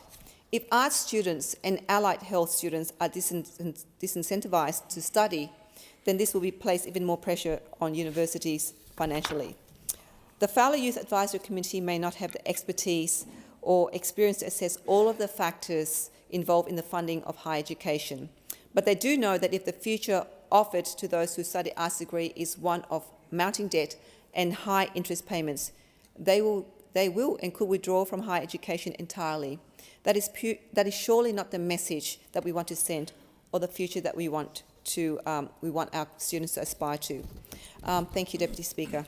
I do thank the honourable member for her contribution on the question before the House now is that the amendments be agreed to, and with that I give the call to the most honourable member for Blair. Thank you, Deputy Speaker. I speak on support of this particular piece of legislation, the Universities Accord Student Support and Other Measures Bill 2024. We have a good education system in this country. It can be better and a lot fairer. Deputy Speaker, the previous speaker told about her experiences. I grew up in a working class family in Ipswich. My dad was a cleaner in the meatworks and my mum was a shop assistant. And neither of my parents or grandparents or anything before them had the benefit of going to high school, let alone university. So I was the first person directly in my family to ever go to high school, let alone university. And it was those teachers in year 12 at Bundamba State High School that gave me the aspiration, who gave me the inspiration, who gave me the opportunity to get to university. And as the first person from my high school ever to study law, that gave me the chance to go to university. I'm completely aware of the value and the contribution of the Labor Party and the trade union movement, of family and friends, and of course my constituents who voted me in again and again. But I believe I could not have been here but for the brilliance of teachers, for the fairness and opportunity that were given to me as a young fellow in Trumphurst Street in East Ipswich, at the back of a flood-ridden house, the back of a school that was a working-class battling community in Ipswich. Education raised my expectations and gave me a chance to be in this place and to build, with my fellow directors and shareholders, a multi-million-dollar business that operated all the time. I was in business as a lawyer in the Brisbane CBD. So education changes lives. Education lifts up people, battling kids in regional and rural communities and in working class communities like the one in which I grew up. Deputy Speaker, the big hike in HECS help debt last year hit a lot of Australians hard, particularly young Australians. And we've heard their voices. So we heard them, we're acting, and these changes require passing legislation, and introducing this bill brings us one step closer to reform. We're introducing legislation to make the system fairer and improve the way indexation on help system is calculated. And once this bill passes, it's going to wipe out $3 billion in help debt for more than 3 million Australians. $3 billion for more than 3 million Australians.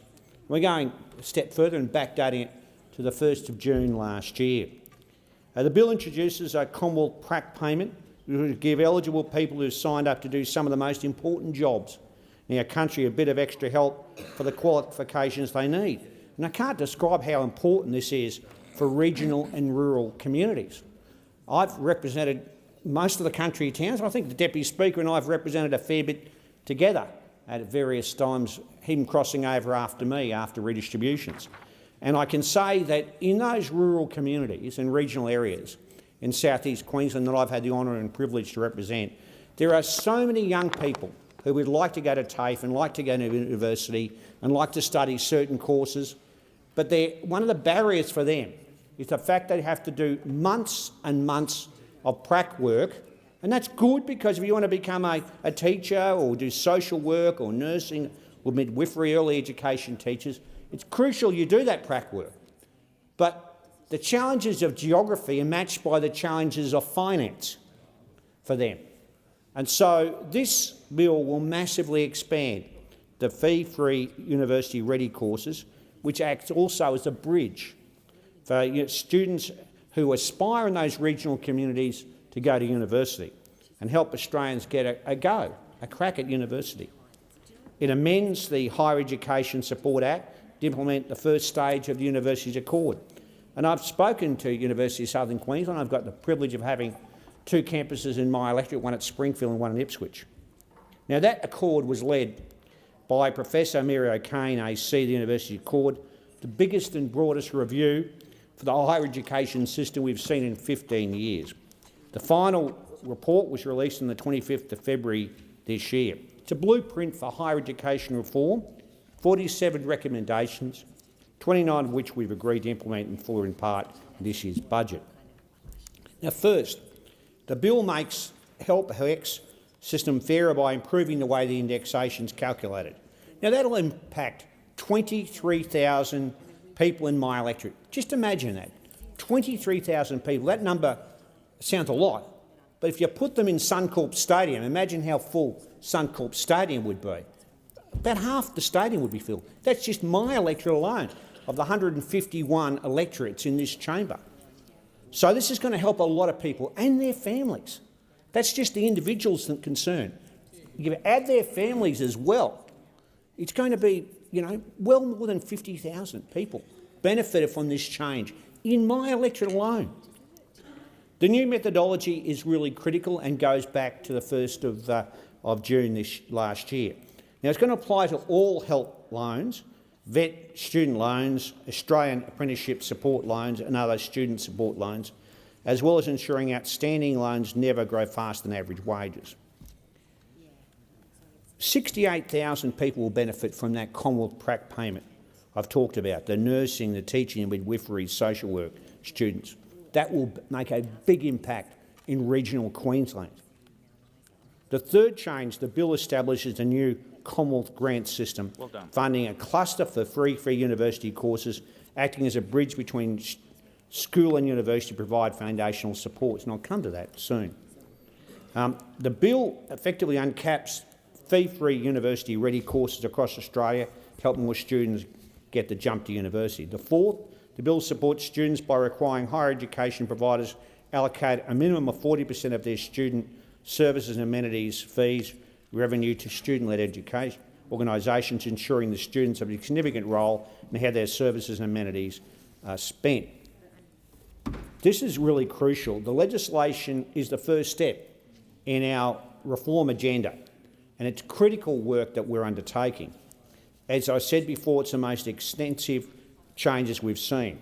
The government set a national target of 80% of the workforce by having a tertiary education by 2050. And I can remember how few students graduated from high school just a generation ago. So we're taking our aspiration from high school to university. If the broader Accord targets are achieved, about $240 billion in additional income will be added to the economy over the period to 2050. We've got many changes in this bill. We're developing a new managed growth funding system for Commonwealth-supported programs or places to meet student demand, sustainable growth and increased opportunity, particularly for people from unrepresented backgrounds like my own. We'll make needs-based funding a core component of funding for higher education, teaching and learning.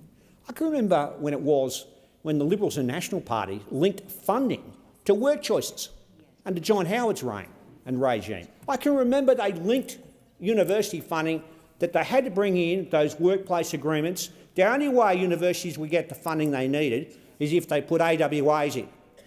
That's the attitude of those opposite in relation to university funding. Once the party of Menzies, who valued education, they thought we'll use higher education to actually impose our ideological right-wing agenda. And they haven't changed. They've still got the same mentality. You can still see it from those opposite. We're going to fund a number of organisations, for example, Charles Darwin University, to establish and operate a new medical school in the Northern Territory, and subject to finalisation of exploratory work. We're commissioning an independent strategic examination of research and development across government. There's a whole range of reforms that we're undertaking in relation to that. We've established an implementation advisory committee to undertake further engagement with the sector and to inform legislative design of the Australian Tertiary Education Commission and new managed growth. The advisory committee is being chaired by Tony Cook, PSM, Secretary of the Department of Education.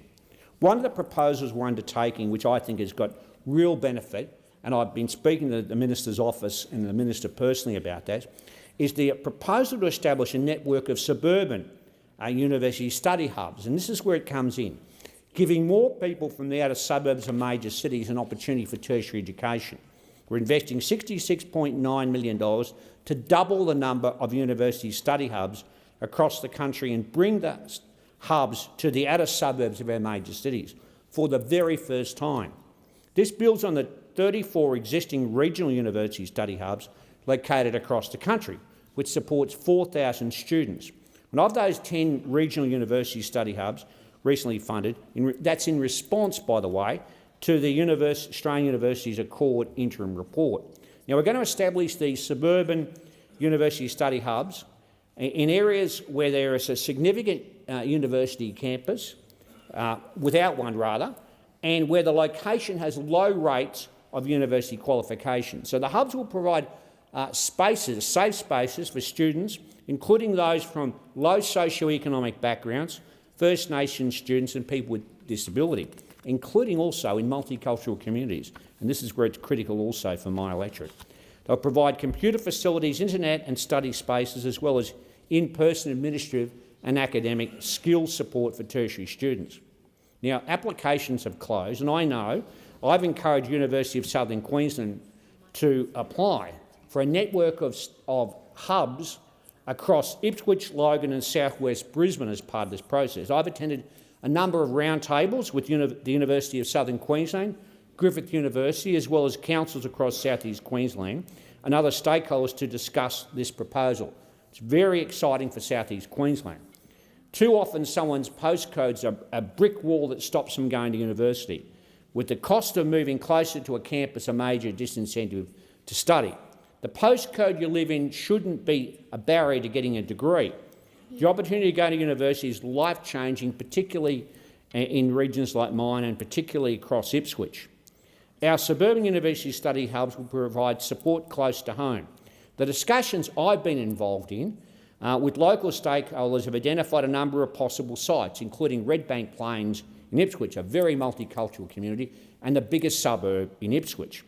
Application is going to be evaluated now in relation to that.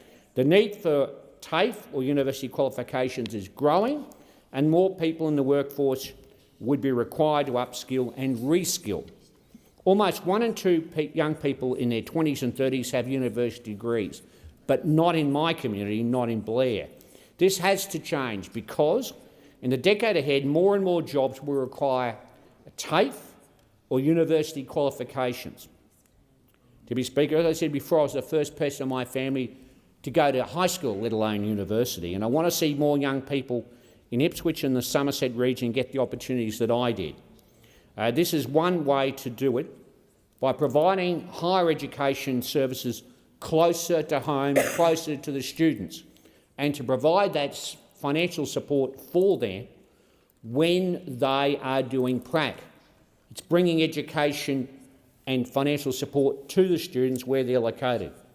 So I'm excited that we're doing this. This bill is a very, very important piece of legislation for my community, and particularly for regional communities and outer suburban communities. I'm very keen to see one or more of these suburban hubs established in my electorate. This will help, for example, young people in Logan, Ipswich and southwest Brisbane, across electorates like Oxley and Rankin and Blair, which we have the honour on this side of the chamber to represent. And also the member for Wright, the Deputy Speaker, saying he'll help people in the Lockyer Valley, which I used to represent and he represents now. In closing, I want to acknowledge the Minister for Education bringing forward these reforms. These are major changes.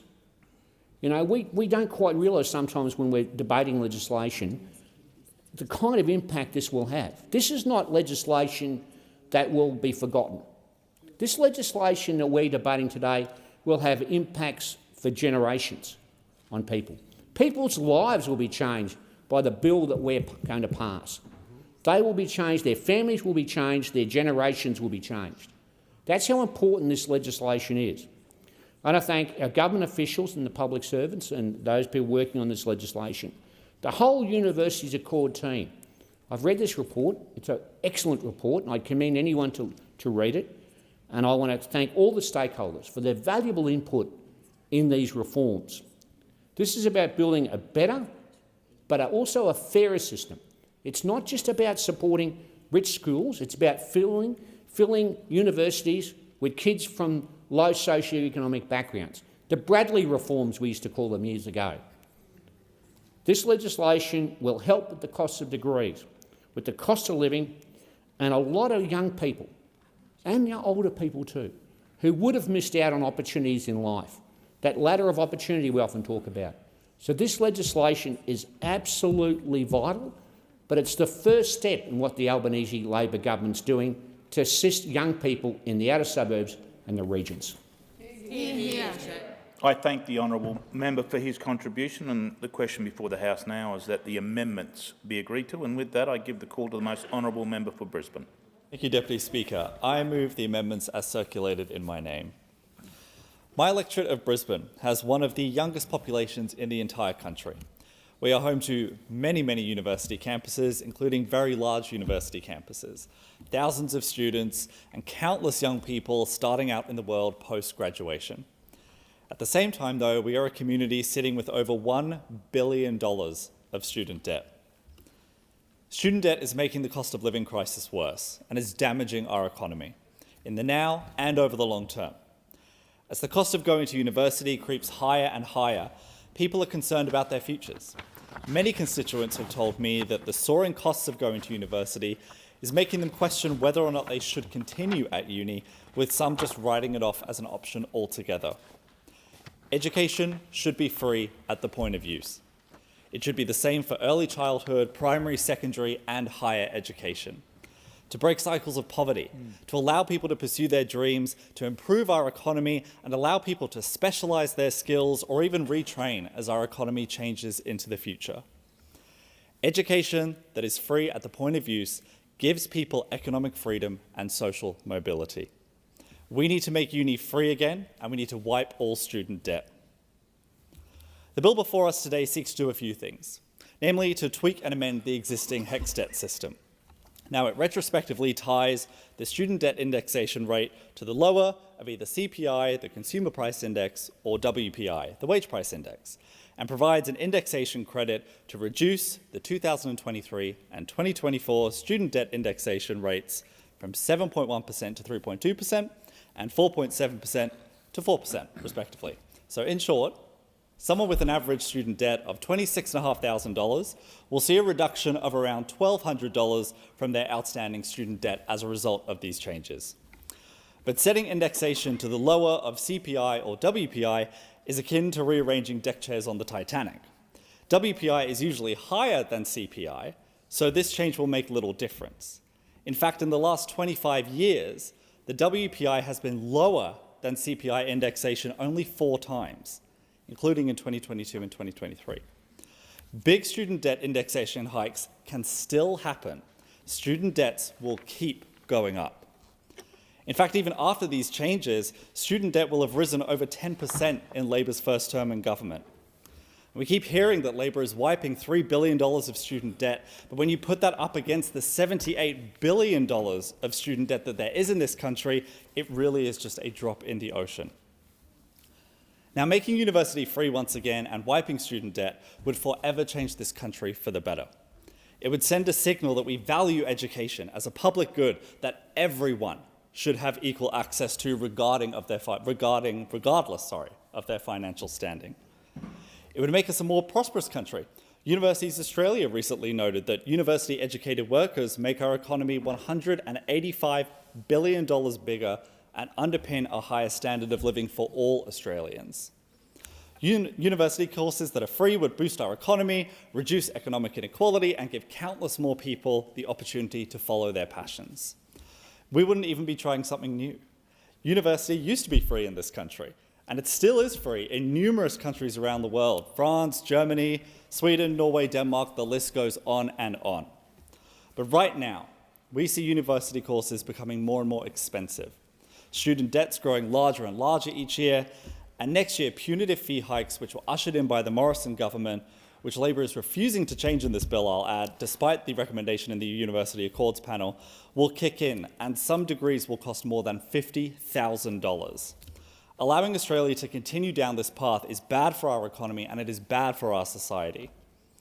We keep hearing that a university degree today is what a high school certificate was 30 years ago, and if that is the case, we have to act like it.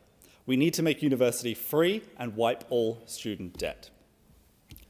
Now, this bill also allows for grants to be paid to higher education providers for the new Commonwealth placement payment. Now, this payment is $319.50 per week for eligible teaching, nursing and social work students. $319.50 a week.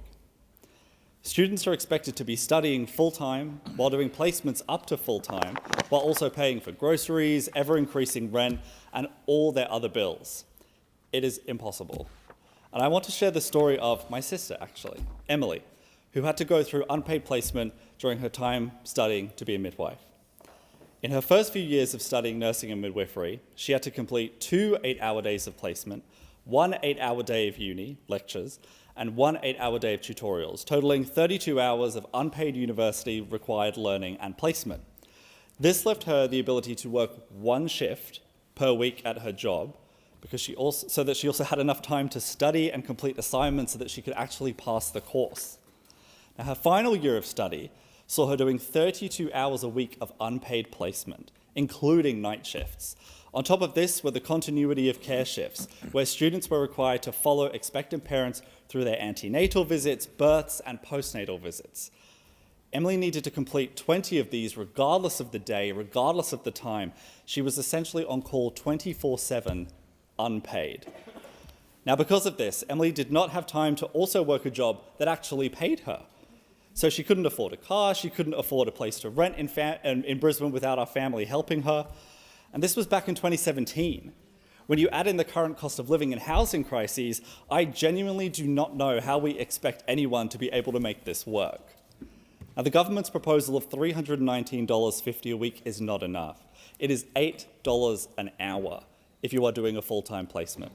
Students experiencing placement poverty need urgent relief. But when Labor has said this policy will only commence on the 1st of July next year, what are people supposed to do in the interim? Every student should be paid for every hour of work that they are required to do as part of their degree. Yet the government is excluding so many of them.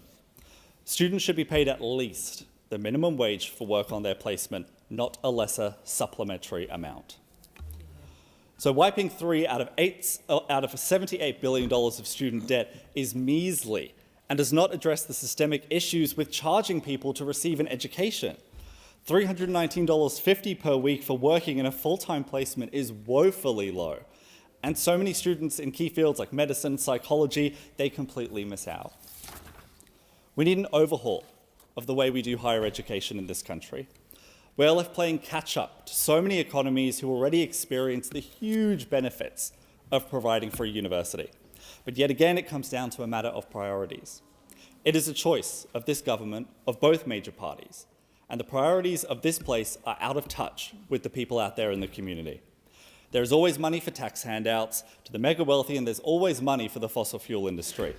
That enormous expenditure is never questioned. But when it comes time to fund education, to take a bold and courageous step towards creating a more equal and fairer society and fairer economy, the message from the major parties is, well, it's just too expensive. We keep hearing that a university degree, like I said, is worth now what a high school certificate was 30 years ago, and if that is the case, we need to act like it in this place. We need to make university free once again, and we need to wipe all student debt. I thank the honourable member for his contribution. Is the amendment seconded? My right to speak. I thank the member for Griffith. The original question was that the bill now be read a second time. To this, the honourable member for Bradfield moved as an amendment that all words after that be admitted with a view to substituting other words. The honourable member for Brisbane has now moved as an amendment to that all words after reading be admitted with a view to substituting other words. The question is that the amendment moved by the honourable member for Brisbane to the amendment moved by the honourable member for Bradfield be now agreed to, and with that I give the call to the most honourable member for Chisholm. Thank you so much, Deputy Speaker. Education is everything and matters enormously to the families in the electorate I'm so privileged to represent in Chisholm. And I'm so pleased to be part of a government that takes education and higher education seriously and understands the opportunities that are able to be accessed through a university degree and through a course of study. This is an area I'm absolutely passionate about. And in my very first speech in this place, I spoke about my commitment to an experience of working in the higher education sector. And I'm delighted that in our very first term, we are making some important changes to make it easier for people to access education in communities right across Australia, including, of course, in my wonderful community of Chisholm, which is home to Monash University and Deakin University. And Monash University is where I was able to undertake my first degree and was always the local university and an important part of our community where my school concerts, my ballet concerts took place.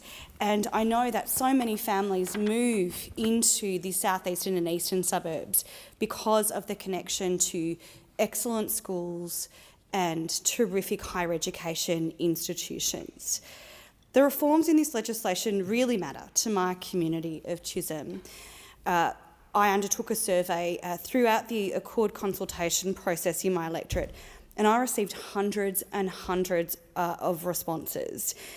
Locals wanted to see, and this came through incredibly clearly in responses, a fairer, more affordable and accessible education system.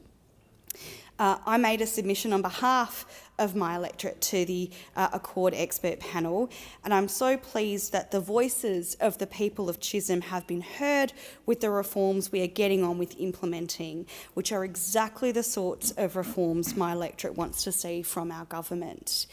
And I've heard from students, I've heard from academics, I've heard from parents, grandparents, and even parents of children in primary school who are already thinking about the education they want to set their young children up with for life. Our government is making a really serious commitment here to higher education, putting in place significant reforms in response to the Australian Universities Accord, which in itself was a really important process to undertake, which will provide cost of living relief and make higher education better and fairer for students, including those from low SES or disadvantaged backgrounds and those from the outer suburbs and from regional Australia. This bill enacts many of the important changes announced in the 2024-25 budget. We're making HECS help fairer for all Australians and wiping around $3 billion in student debt from 3 million Australians. And Deputy Speaker, this has been incredibly well received in my community, especially, as I mentioned, following the enormous number of responses to our survey and the clear community view that we needed to make university more affordable for people right across Australia. What this means is that for someone with an average HECS debt of about $26,500, their HECS debt will be cut by about $1,200. And for the first time ever, the Commonwealth will introduce a prac payment to support teaching, nursing, midwifery and social work students to do their mandatory placements. And again, the need to do this came through very strongly through the consultation that I've had in my community with families, with students, with practitioners and with universities themselves. And I'm really pleased that we're the first government to take this really important step because we want to make it easier for people to get a qualification, to get a job and to be able to contribute in these very important professions to our communities. We know many students have said that when they do the prac component of their degree, they've got some really difficult financial decisions to make. Unfortunately, we know that some people have had to give up their part-time jobs, have had to move away from home, and regrettably, for a lot of people, this has meant that they've delayed finishing their degrees or they've disconnected with study altogether and not completed their degree at all. And it's so important that we've removed the obstacles that have prevented people from being able to be successful through their studies in these incredibly important areas. We know we need more teachers, we know we need more nurses, we know we need more midwives, and we know we need more social workers. These are some of the most important jobs in this country. These are the people who will teach our children, who are going to look after people when we're sick, when we're old, going to help women during childbirth and support people in some of the most difficult times in their lives when they may have experienced family and domestic violence. This is vital work across all of the communities. Every representative in this place has the privilege of being elected to speak on behalf of. This is really important legislation, and this prac payment provides the support for people to continue with the training that they need to complete in order to be qualified in their area of study. This bill will also uncap free uni-ready courses right across the country so more people get the skills that they need to start a degree. This is about unlocking opportunity because on this side of the House we believe that everyone should be able to pursue all kinds of possibilities and potentials, no matter where they're from and no matter how much they or their parents have earned. These courses, these fee-free uni-ready courses, are effectively a bridge between school and university to help people get the skills they need and to help them to succeed once they get to university. These changes are expected to increase the number of people doing these free uni-ready courses by about 40%. That's so significant, by the end of the decade, and to double the number in the decade after that. This bill also mandates that higher education providers allocate at least 40% of student services and amenities fees to student-led organisations. This will strengthen student-led organisations and their ability to act in the best interests of all students. And this is really important and empowering for students. And again, this need to do more to allow student voices to be heard came through very strongly in the survey I undertook in my electorate of Chisholm.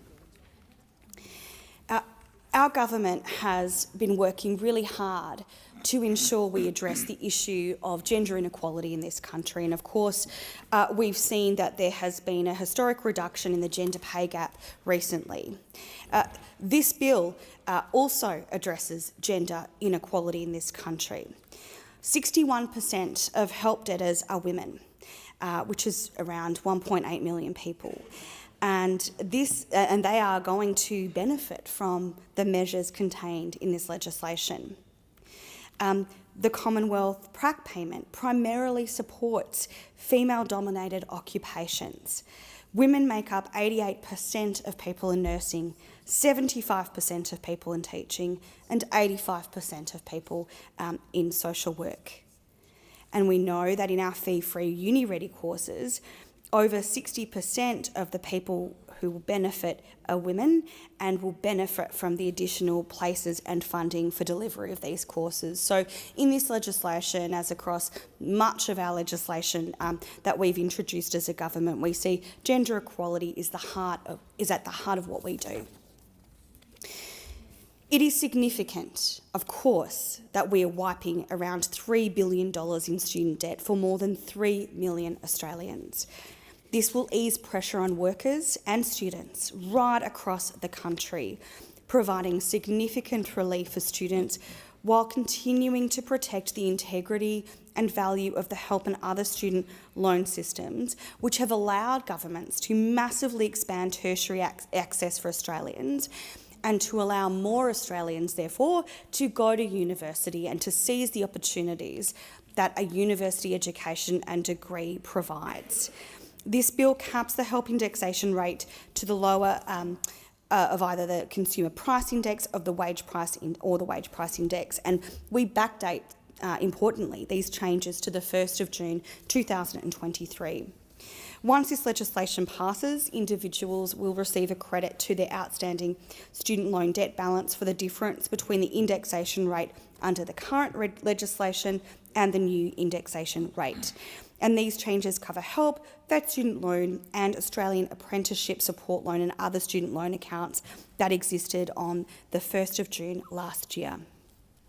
This will benefit all Australians with a student loan and fix the issues of last year's spike in the CPI indexation rate of 7.1% and prevent growth in debt from outpacing wages in the future. This is a step that really demonstrates our commitment to fairness in the higher education loan system.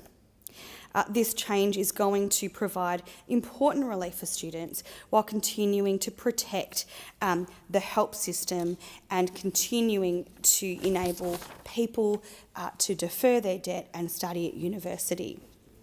I'm really proud to be part of a government that does take higher education seriously, that sees the benefit for our communities in making sure that education is inclusive, accessible and equitable. As I said in my first speech in this place, and will continue to advocate long after I leave this place in believing that higher education and education more broadly unlocks opportunities. It is everything. I know families in my electorate sacrifice so much so that their children can receive a high quality education. I will always defend education from the earliest years to possibilities through lifelong learning. And I know that this side of the House, the Albanese Labor government, will always back education and do everything we can to protect and enhance the system we have in Australia. Thank you, Deputy Speaker. I do thank the honourable member for her contribution, and the question before the House now is that the amendments be agreed to, and with that I give the call to the most honourable member for Rye. Thank you, Deputy Speaker. There are deep systemic problems that are crippling our Australian tertiary education system and thereby the students within it. This is a huge issue in my electorate of Ryan, which is proudly the home of the University of Queensland. The government pats itself on the back. There's been a fair bit of self-congratulation from the government benches today for wiping $3 billion in HECS debt. But let's be crystal clear, this debt wouldn't even have existed if they had scrapped indexation last year. Instead, they let indexation continue, leading to debts skyrocketing by 7.1% last year and now over 4% this year. This isn't generosity, this is gaslighting again. $3 billion of debt relief is a tiny drop in the vast ocean of a $78 billion debt. Now, to put this into perspective, if you have an average student debt of $26,500, it'll reduce by only $1,200 once only. Imagine this, and I'm just going to paint a rather sad picture here. You go to uni, you work hard, you try to get a good job, and as punishment, your HECS debt grows faster than you can pay it off. Because of indexation, it's a trap that's locking people out of the housing market, delaying families and crushing dreams of higher education. And we all agree that higher education is absolutely critical to the health of our community. And what about Labor's so-called fix? They want to set indexation to the lower of CPI or WPI, but here's the catch. WPI is usually higher than CPI, so this change will make little difference. In fact, in the last 25 years, WPI has been lower than CPI only 4 times. Labor's tweaks will not provide an ounce of relief to those struggling under ballooning debts in this cost of living crisis. The root of the student debt crisis remains untouched. People are graduating with bigger and bigger debts that grow every year and take longer to pay off, thanks to the LNP's disgraceful punitive fee hikes and the hikes that Labor is backing, against the advice of their own Uni Accords panel. Next year, for the first time ever, arts degrees will cost more than $50,000, and we have Labor to thank for that. Let's be real here. The student debt system just cannot be fixed because student debt shouldn't exist in the first place.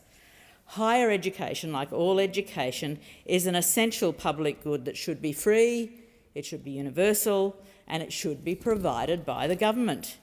And if you're one of the thousands of students who are required to attend placement for your degree, you can expect an even greater financial burden.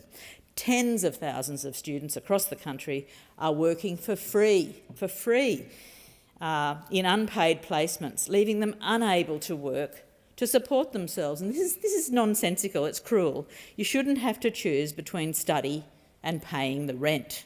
And that's the case for so many millions of students right now. You certainly shouldn't have to choose between studying in an absolutely essential field like nursing, midwifery and social work, and fields with drastic workforce shortages like medicine and vet science. You shouldn't have to choose between studying those and putting food on the table, and that's the situation for way too many students at the moment. The effect of all this is that only those with more privileged backgrounds or those who have substantial savings can actually put themselves through these degrees. It's disgraceful and it's not the way to invest in the future of this country. Labor once again claims to be doing something about this, but it's barely touching the sides of this crisis. Students in the fields of nursing, teaching and social work will be lucky enough to benefit from a below minimum wage means-tested placement payment of about $8 an hour. And they'll have to wait until July 2025 to get this below minimum wage payment. It was announced in this year's budget, the one with a surplus, and could already have been introduced, but Labor has chosen to extend the suffering of these students, forcing them to keep having to make these impossible choices for another 12 months. Which degrees don't get this payment at all? It's a really long list, but it includes medical students who have to do 2,000 hours of placement, vet students who have to do 52 weeks of placement, radiography, psychology, physiotherapy, occupational therapy.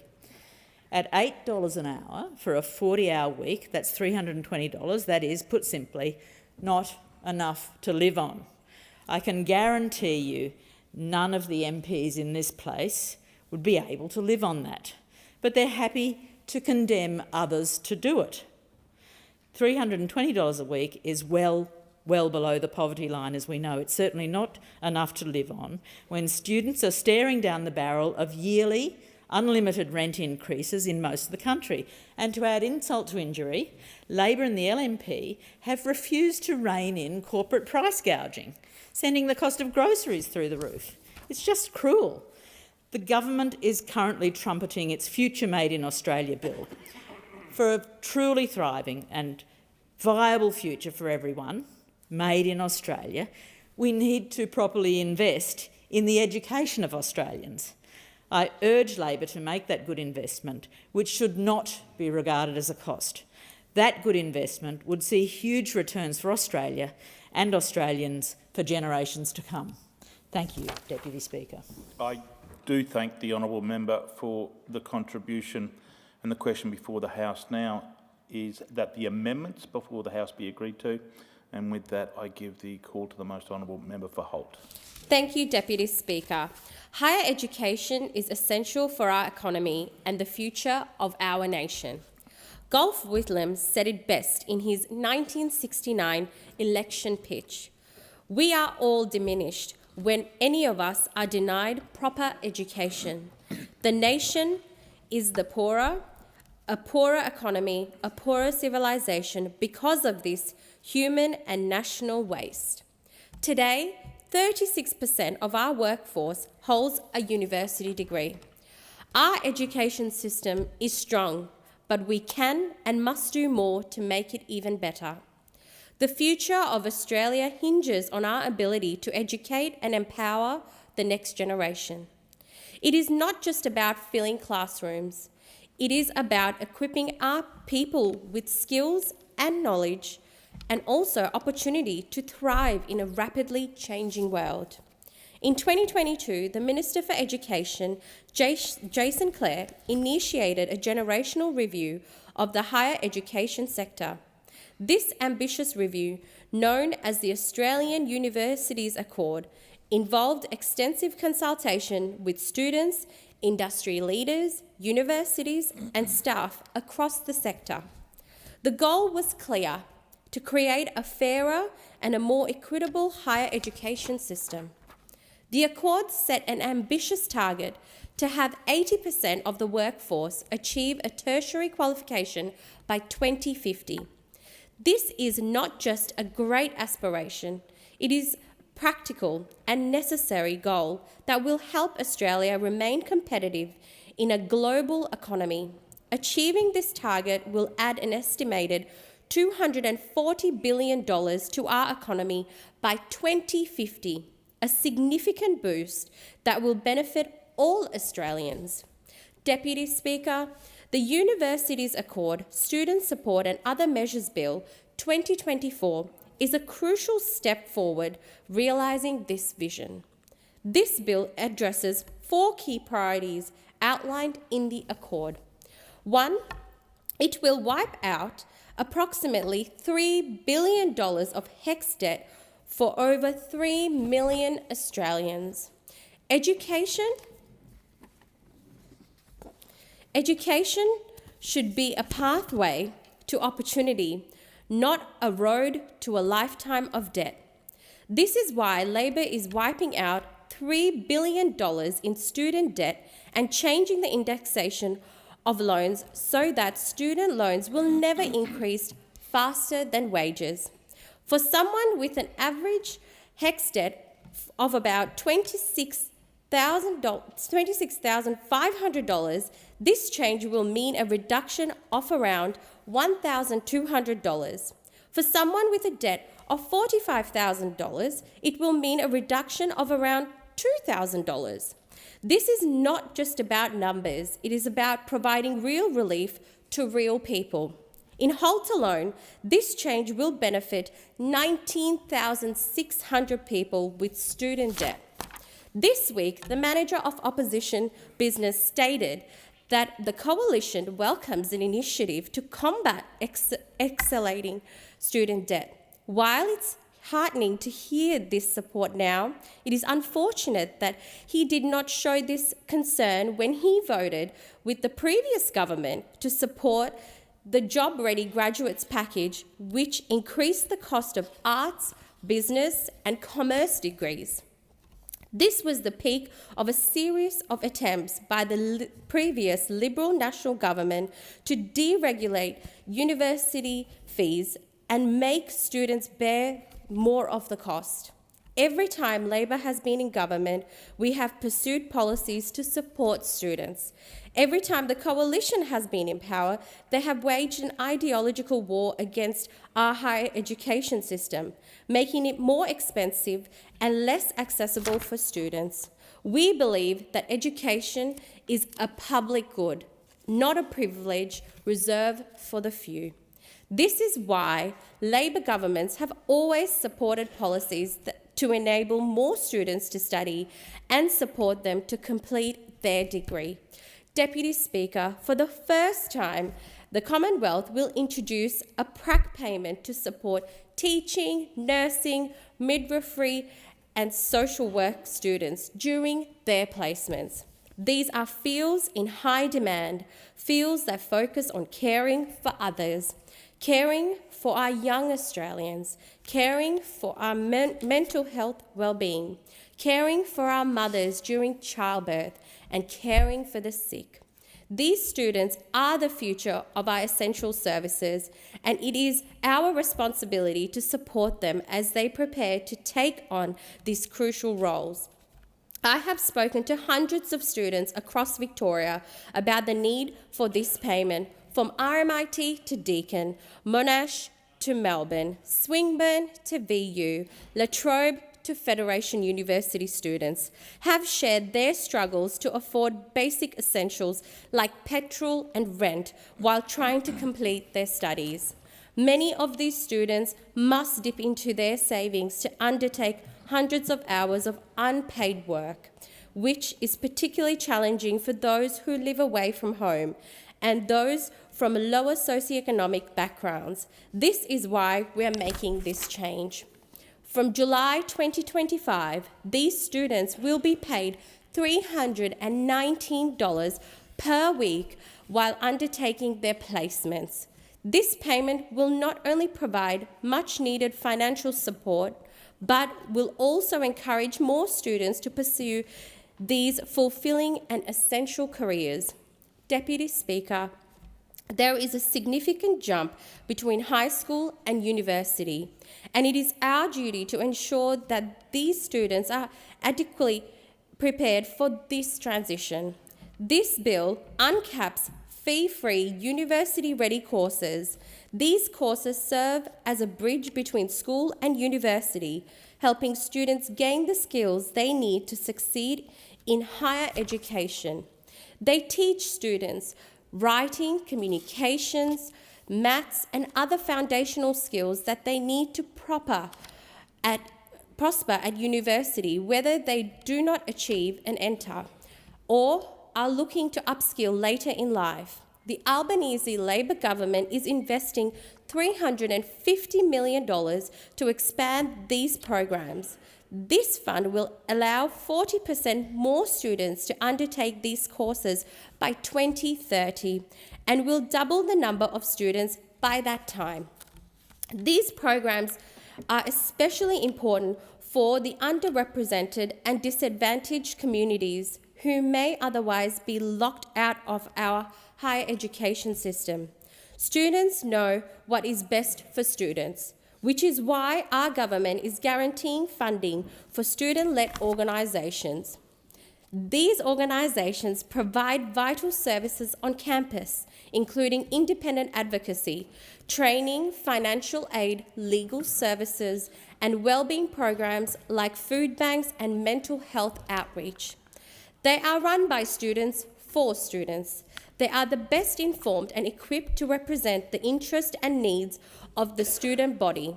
Student organisations have done fantastic work over the last decade, bringing in vital issues on campus to light. They have held institutions accountable when they have failed to act on issues such as sexual assault and harassment. In 2008, the former Minister for Youth, Kate Ellis, released a report into the impact of voluntary student union... The debate is interrupted, in accordance with Standing Order 43, and the debate may be resumed at a later hour, and the member will have leave to continue speaking when the debate is resumed. Are there any statements by honourable members? And I'll give the call to member for Leichhardt. Very much indeed, Madam Deputy Speaker. I recently had the opportunity to meet with the Dr. Yolanda Waters, the founder and CEO of an incredible organisation called Divers for Climate. Back when I was first appointed as the Special Envoy for the Great Barrier Reef, back in 2019, I was determined to work closely with the scientific community rather than with the activists. So initially I was hesitant in giving Dr. Waters when she requested a meeting to meet with her. But I'm so glad that I agreed. Meeting with Dr. Waters and learning about her organisation was truly an enlightening experience. Divers for Climate is an amazing organisation comprised of divers from our tourism industry predominantly, individuals who spent much of their time with their heads under the water, witnessing firsthand the beauty and the challenges facing our reefs. What sets them apart is their balanced approach for advocacy. They're not just raising the alarm on the challenges that we face, they're also highlighting the significant advances and successes in preserving our precious marine environment. We must acknowledge the challenges, certainly, but we also must celebrate the successes and progress being made. For this, I congratulate Dr. Waters and her team of Divers for Climate. Divers for Climate bring a level of credibility and balanced advocacy that is utterly refreshing, and I look forward to seeing more of what they will accomplish well into the future. Thank you. Thank you. Member for Macquarie. Thanks, Deputy Speaker. No matter who you are or where you are, scams hurt. And when the Albanese government came to office, Australians were losing more than $3 billion a year to scams. The opposition had sat on their hands and done nothing, while scam losses doubled and doubled again. That trend has now flipped, thanks to the tough approach Labor's taken, with scam losses reducing for the first time in nearly a decade, down by $500 million in 2023 compared to 2022. It's down, but it's still way too high. We know anyone can be the victim of a scam. ASIC has found that while recent data suggests Australians are becoming better at identifying and reporting scams, we need continued focus across industry and regulators to effectively tackle this insidious issue. So we're doing more. We invested another $67.5 million in the recent budget to combat scams and online fraud. One change will be industry-specific mandatory codes to hold every industry to account, with heavy penalties and strong regulator enforcement if they're non-compliant. We'll start with banks, telcos and digital platforms, and they'll be required to have measures in place to prevent, detect, disrupt, stop and report scams. But remember, if you fear you're being scammed, speak up and seek help. And Member for Lyne. Thank you, Madam Deputy Speaker. I'd like to congratulate Tuncurry local Cliff Gralton, who has secured a place in the 2024 Australia Irukandji's parasurfing team. Last week, Cliff won the Prone 2 class at the Australian Parasurfing Titles held at North Haven, and that was the single highest single-wave score in the whole division, and it's allowed him to now enter the World Championships. Cliff will travel with his small support team to California's famous Huntington Beach to represent his country in these World Championships. Cliff and his wife Jess currently have a GoFundMe page to help fund Cliff and his team's journey to the US. So get out there, people, and support Cliff. What a massive achievement. Congratulations. I'd also like to wish Tuncurry resident Dorothy Caudry a very happy 96th birthday. Dorothy made the move from Sydney to begin her working life, and when she started working, she met her husband, John, and they have moved into the Great Lakes about 40 years ago and run many hospitality businesses. She is a now much-loved great-grandmother, and I hope she has a wonderful birthday. 96 is a great achievement, and keep on going strong, and hopefully we'll be standing here wishing you a 100th birthday in a few years' time. Member for Holt. Thank you, Deputy Speaker. Labor created the NBN, and Labor will ensure it continues to meet the needs of Australians well into the future. I am thrilled that more than 24,000 households and businesses in Holt can now benefit from direct fibre to the home thanks to the Albanese Labor government's NBN upgrade program. The government is investing $2.4 billion over 4 years to deliver an additional 1.5 million fibre connections across our nations, offering speeds of up to 1 gigabit per second. Whether you're watching Netflix, FaceTiming family, or running a business from home, these upgrades will provide speeds 18 times faster than the average copper connections. Residents across Holt, including Hampton Park, Narry South, Lynbrook, Lyndhurst, Cranbourne, Clyde North, Botanic Ridge, Junction Village, Pearsdale, Tooradin, Blindbite and Warneet will all benefit. Good internet is just as important as running water. These upgrades are essential to keep us competitive in a modern digital world. By the end of 2025, 90% of homes in Holt will have access to download speeds of up to 1 gigabyte per second, thanks to the Albanese Labor government. Member for Wentworth. I rise today to honour the late Olga Horek, OAM, a Holocaust survivor and passionate educator who passed away last week at the age of 98. Olga was a survivor of Auschwitz and Bergen-Belsen. Born in 1926 in Czechoslovakia, Olga's life changed dramatically with the outbreak of World War II. In 1944, when Olga was just 16, she and her family were deported to Auschwitz. Her father and sister were sent directly to the gas chambers, and Olga and her mother were subjected to horrific conditions and forced labour. That bitter winter, Olga and her mother were forced to march for hundreds of kilometres and were then transported to Bergen-Belsen. Despite suffering from typhus and diphtheria, she survived to see Bergen-Belsen liberated on April 15, 1945. Tragically, her mother died a day later. Olga was the sole survivor of her family. 2 years later, Olga met her future husband, John Horek, also a survivor. In 1949, Olga and John arrived in Sydney to begin a new life, and they became active members of Australian society. Olga dedicated her life to educating others about the Holocaust and ensuring the memories of those who perished were never forgotten. Olga's work at the Sydney Jewish Museum, where she volunteered for decades, touched countless lives. Her words are so important. She said, "Do not hate, respect people, have dialogue with people from different backgrounds." These are words that we all need to live in now, and I pay respect to Olga, her family, and the enormous contribution that she made to the Sydney Jewish Museum and the Association of Jewish Holocaust Survivors and Descendants, of which she was a patron. Member for Reid.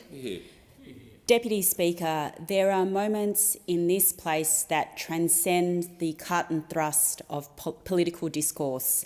And this week, we had two of those moments, thanks to the valedictory speeches of the members for Gorton and Barton. They've lived incredible lives of service, and we have all benefited from it. They have always also shown us that you can serve in this place with compassion and grace. Unfortunately, this parliamentary fortnight, we've also seen the very worst of our political discourse, when the debate in this place descended into divisive political opportunism. We have seen this kind of politics in Australia before, and we are seeing it around the world. Smearing and labelling an entire community, it's a sad but all too familiar political playbook. But politics doesn't have to be this way. It doesn't have to be a gladiatorial sport where we punch down on others. The Leader of the Opposition may land some political blows when he is in this place using those tactics, but the people who really feel the blows are those out in our communities. The members for Barton and Gorton have shown what can be achieved when we show each other humanity instead of intolerance and prejudice, and it's their example that I will follow. Member for Calare. Deputy Speaker, today I rise to pay tribute to the incredible work of the Mudgee Evening Branch of the Country Women's Association. With 34 devoted members, this group works tirelessly for the community, including raising funds for local charities. Their current focus is on raising $38,000 to furnish 2 rooms at Macquarie Homestay in Dubbo, which provides affordable accommodation for patients receiving treatment at Dubbo Hospital. Recently, the group raised over $8,000 at the Mudgee Small Farm Field Days by serving baked goods, sandwiches, soups, tea and coffee at their marquee stand in the pavilion, and I really enjoyed catching up with the team at this year's Field Days. A special thanks to Annie Johnston, who organised this successful event, and also to Mudgee's Family First Credit Union, who covered the $1,000 rental cost for the space in the pavilion. I commend the executive team, President Elizabeth McRae, Vice President Lynn Halpin, Secretary Barbara Hale and Treasurer Nancy Strauss. Their work is supported by Cultural Officer Sue Labar, Agricultural and Environment Officer Katie Dobson, International Officer Sue Munns, Land Cookery Officer Lynn Halpin, Handicraft Officer Melinda Leach, Publicity Officer Jacqueline Harvey and Catering Officer and Property Manager Annie Johnston. Special mention also to young members Eliza and Mia Halpin, who ran pre-ordered lunches to other stall holders. Well done to all of the members of the CWA Mudgee Evening Branch for their hard work and dedication to making our communities and our world a better place. Member for Chisholm. Thank you so much, Deputy Speaker. Today, the 22nd of August, is Daffodil Day, an important occasion to raise funds for the Cancer Council. Through purchasing a daffodil or a pin or making a donation, the work of the Cancer Council to support those with a cancer diagnosis and their families is made possible. The Cancer Council funds breakthrough research, raises awareness and provides compassionate and practical support across Australia. Deputy Speaker, with 1 in 2 Australians being diagnosed with cancer by the age of 85, we all know someone, or indeed maybe someone, who has been directly impacted by cancer. On the past weekend, I joined my wonderful, courageous and tough friend Eden Foster, the member for Mulgrave, whose electorate overlaps with my own, for a terrific fundraiser event for Daffodil Day. Eden generously shared her story of a recent cancer diagnosis and the journey she is now on. Eden is determined, she was diagnosed early and has so much love and support from the community as she fights this disease. Eden, we stand with you.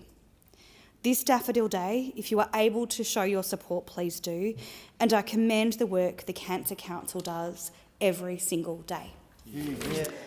Member for Wannon. Thanks, Deputy Speaker. And I rise today to raise the plight of farmers in my electorate.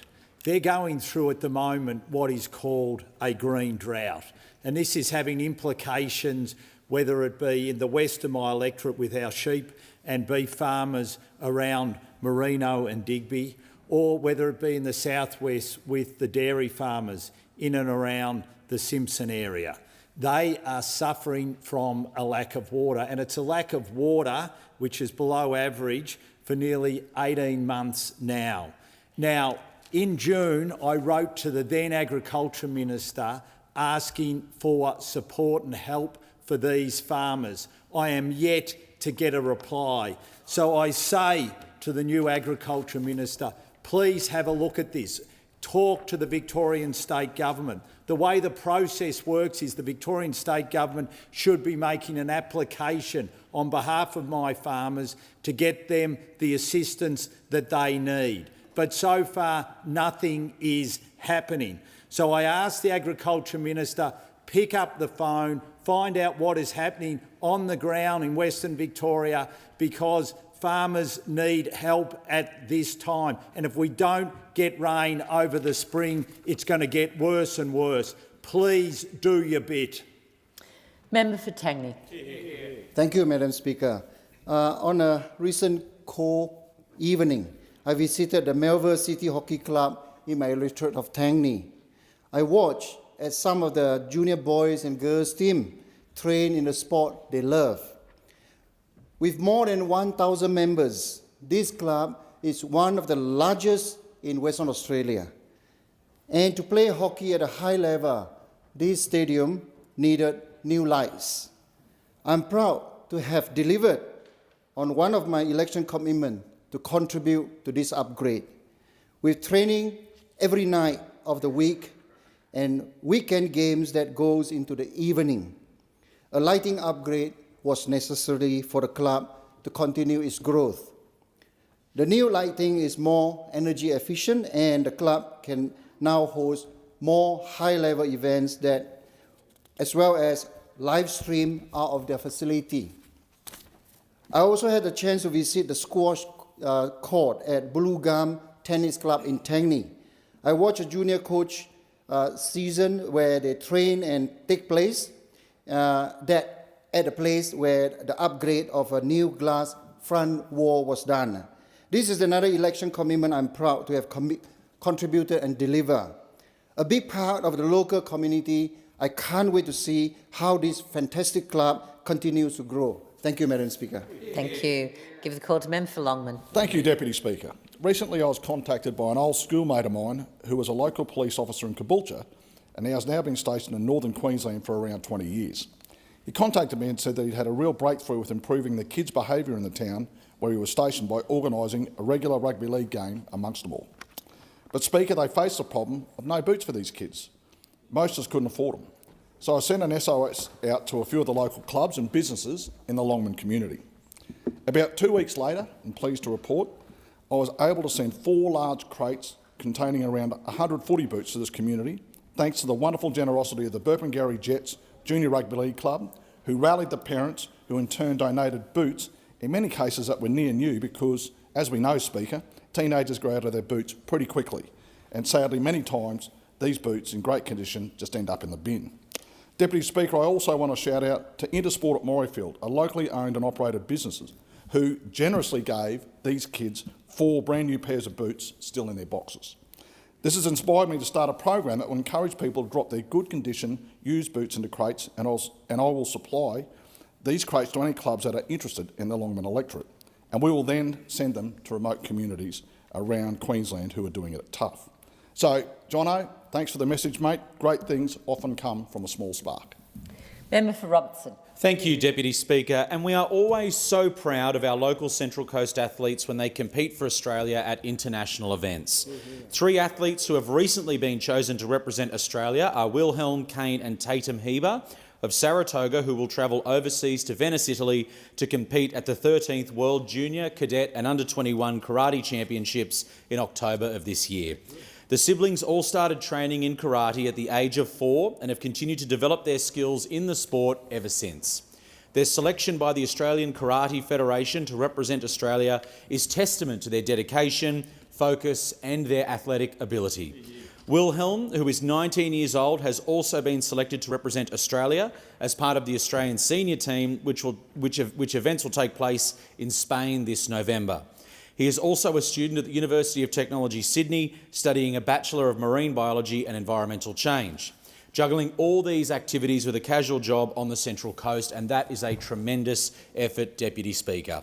To all 3 siblings, to Wilhelm, to Kane and to Tatum, I commend you on your selection and wish you all the very best and all the success in the world at the upcoming championships. I very much look forward to following each of your sporting journeys overseas. And a big good luck to all other Australian karate athletes who will be competing at these championships as well. Thank you, Deputy Speaker. Member for Mitchell. Thank you, Deputy Speaker. It was an honour this week to host hundreds of Maronite community leaders who came to Canberra at the behest of the Parliamentary Friends of Lebanon, which I was happy to host with my co-chair, the member for Parramatta. I want to thank the Speaker of the House, Milton Dick, for his generosity in inviting the Maronite community to come to Parliament House annually and also host us for a reception. It's fantastic to have both the Foreign Minister and the Shadow Foreign Minister in attendance to hear the concerns at the moment of the Australian Lebanese community, the Maronite leadership, particularly in relation to the ongoing situation in Gaza, but equally not just Hamas, but the Hezbollah in northern Lebanon and the implications that will have on many Australian-connected family members who reside in Lebanon.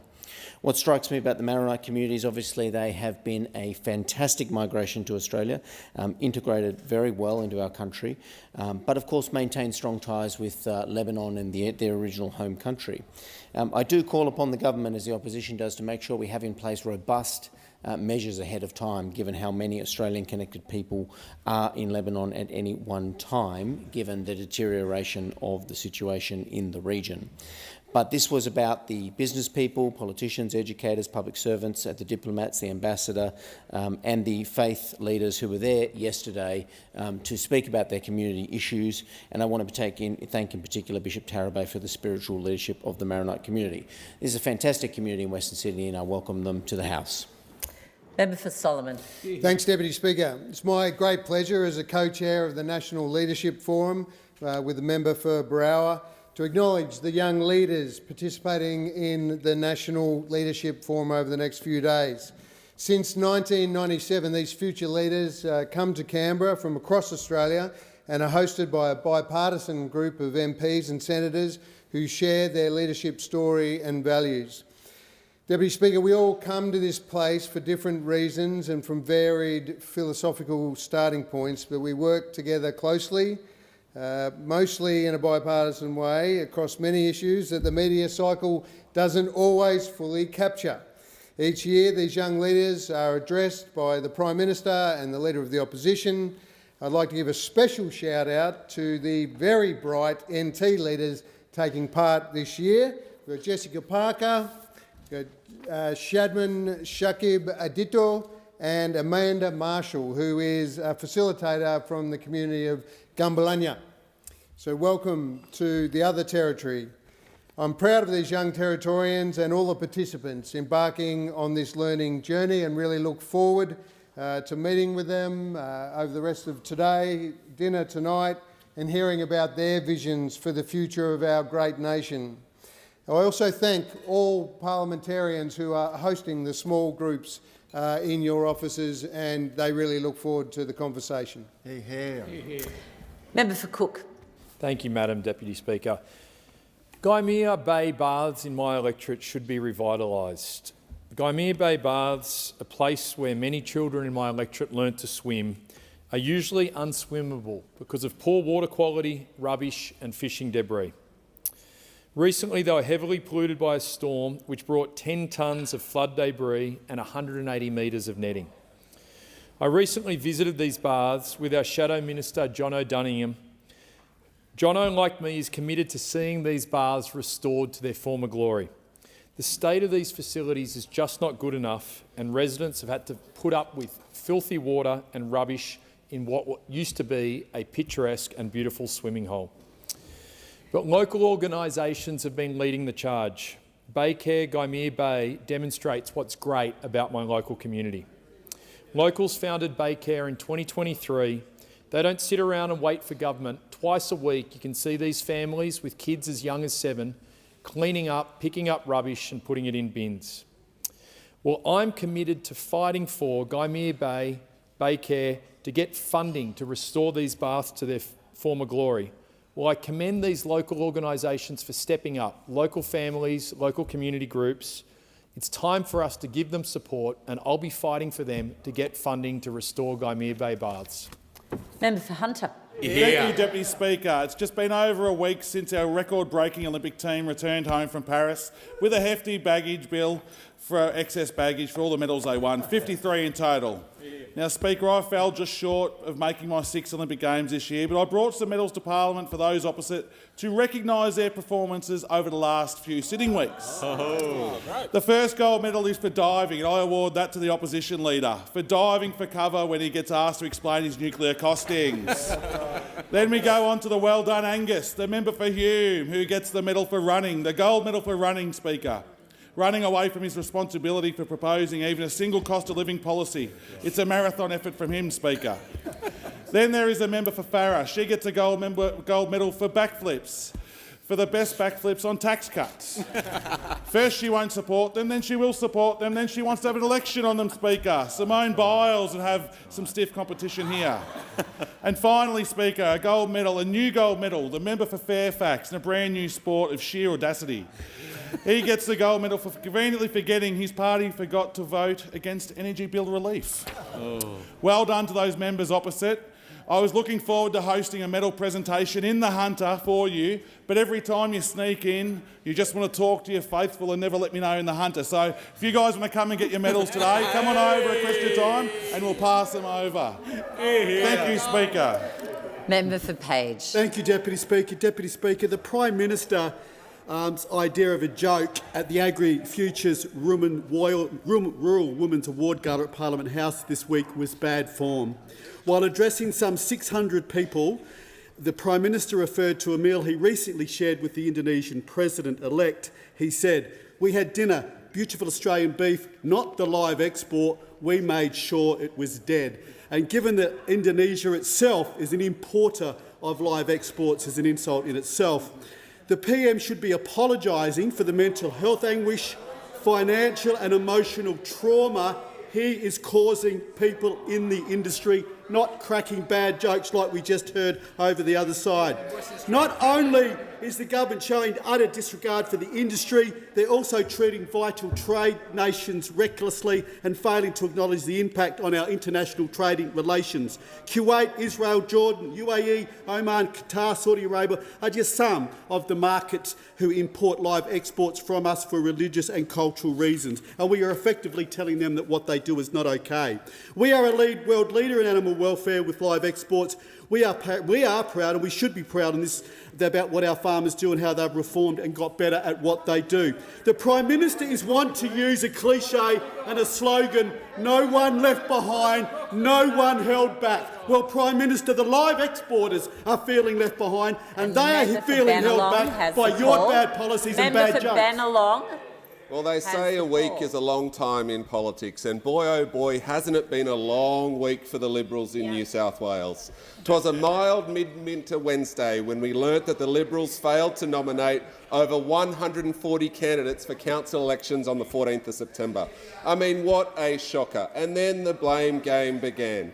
The party president blamed the state director, who of course blamed him back. The state director was sacked, and now the New South Wales Liberal leader's job is under a cloud. I mean, to be honest, they all should go, because in any normal job they would have all been punted by now. But in a Liberal party stacked with failed middle managers and washed-up consultants, we see those at fault still very much in charge. Then, in a moment of post-truth, their grand plan was to take the New South Wales Electoral Commission to court, a plan so cunning that it fell over days later.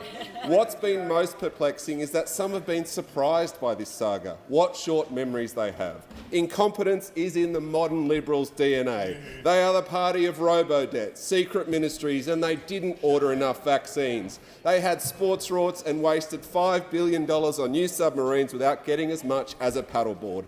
And now they want to build nuclear power plants across Australia. I mean, don't do it, guys. Don't do it. If you can't fill out forms, you can't run the country. The Liberals are a shambles, and New South Wales knows it.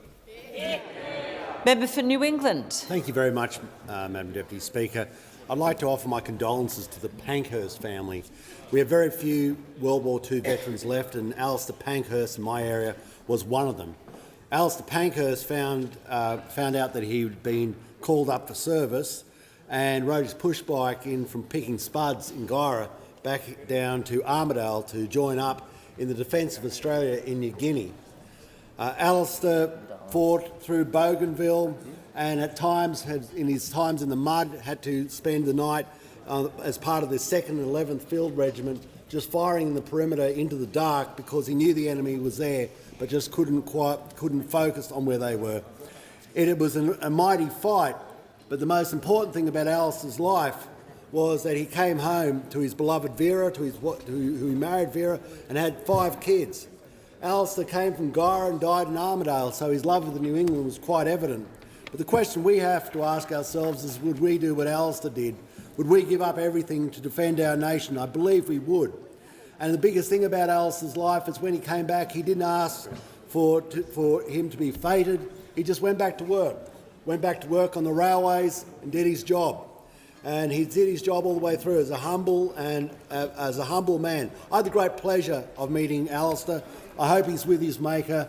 All the best, and lest we forget. Member for McNamara. Thank you very much, Deputy Speaker. And it's been over 60 days since the Leader of the Opposition made his big announcement with little detail.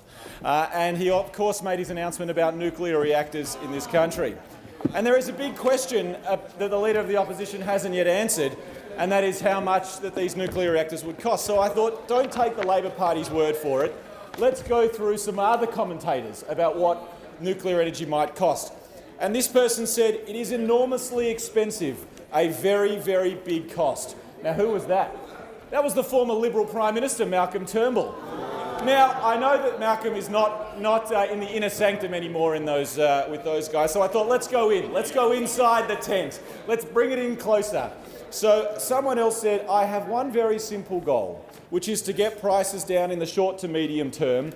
Nuclear is not going to help me in that process. Now, who could that be? Who could that be? That was the Shadow Treasurer. The Shadow Treasurer in 2018. That was his words, not mine. That was him.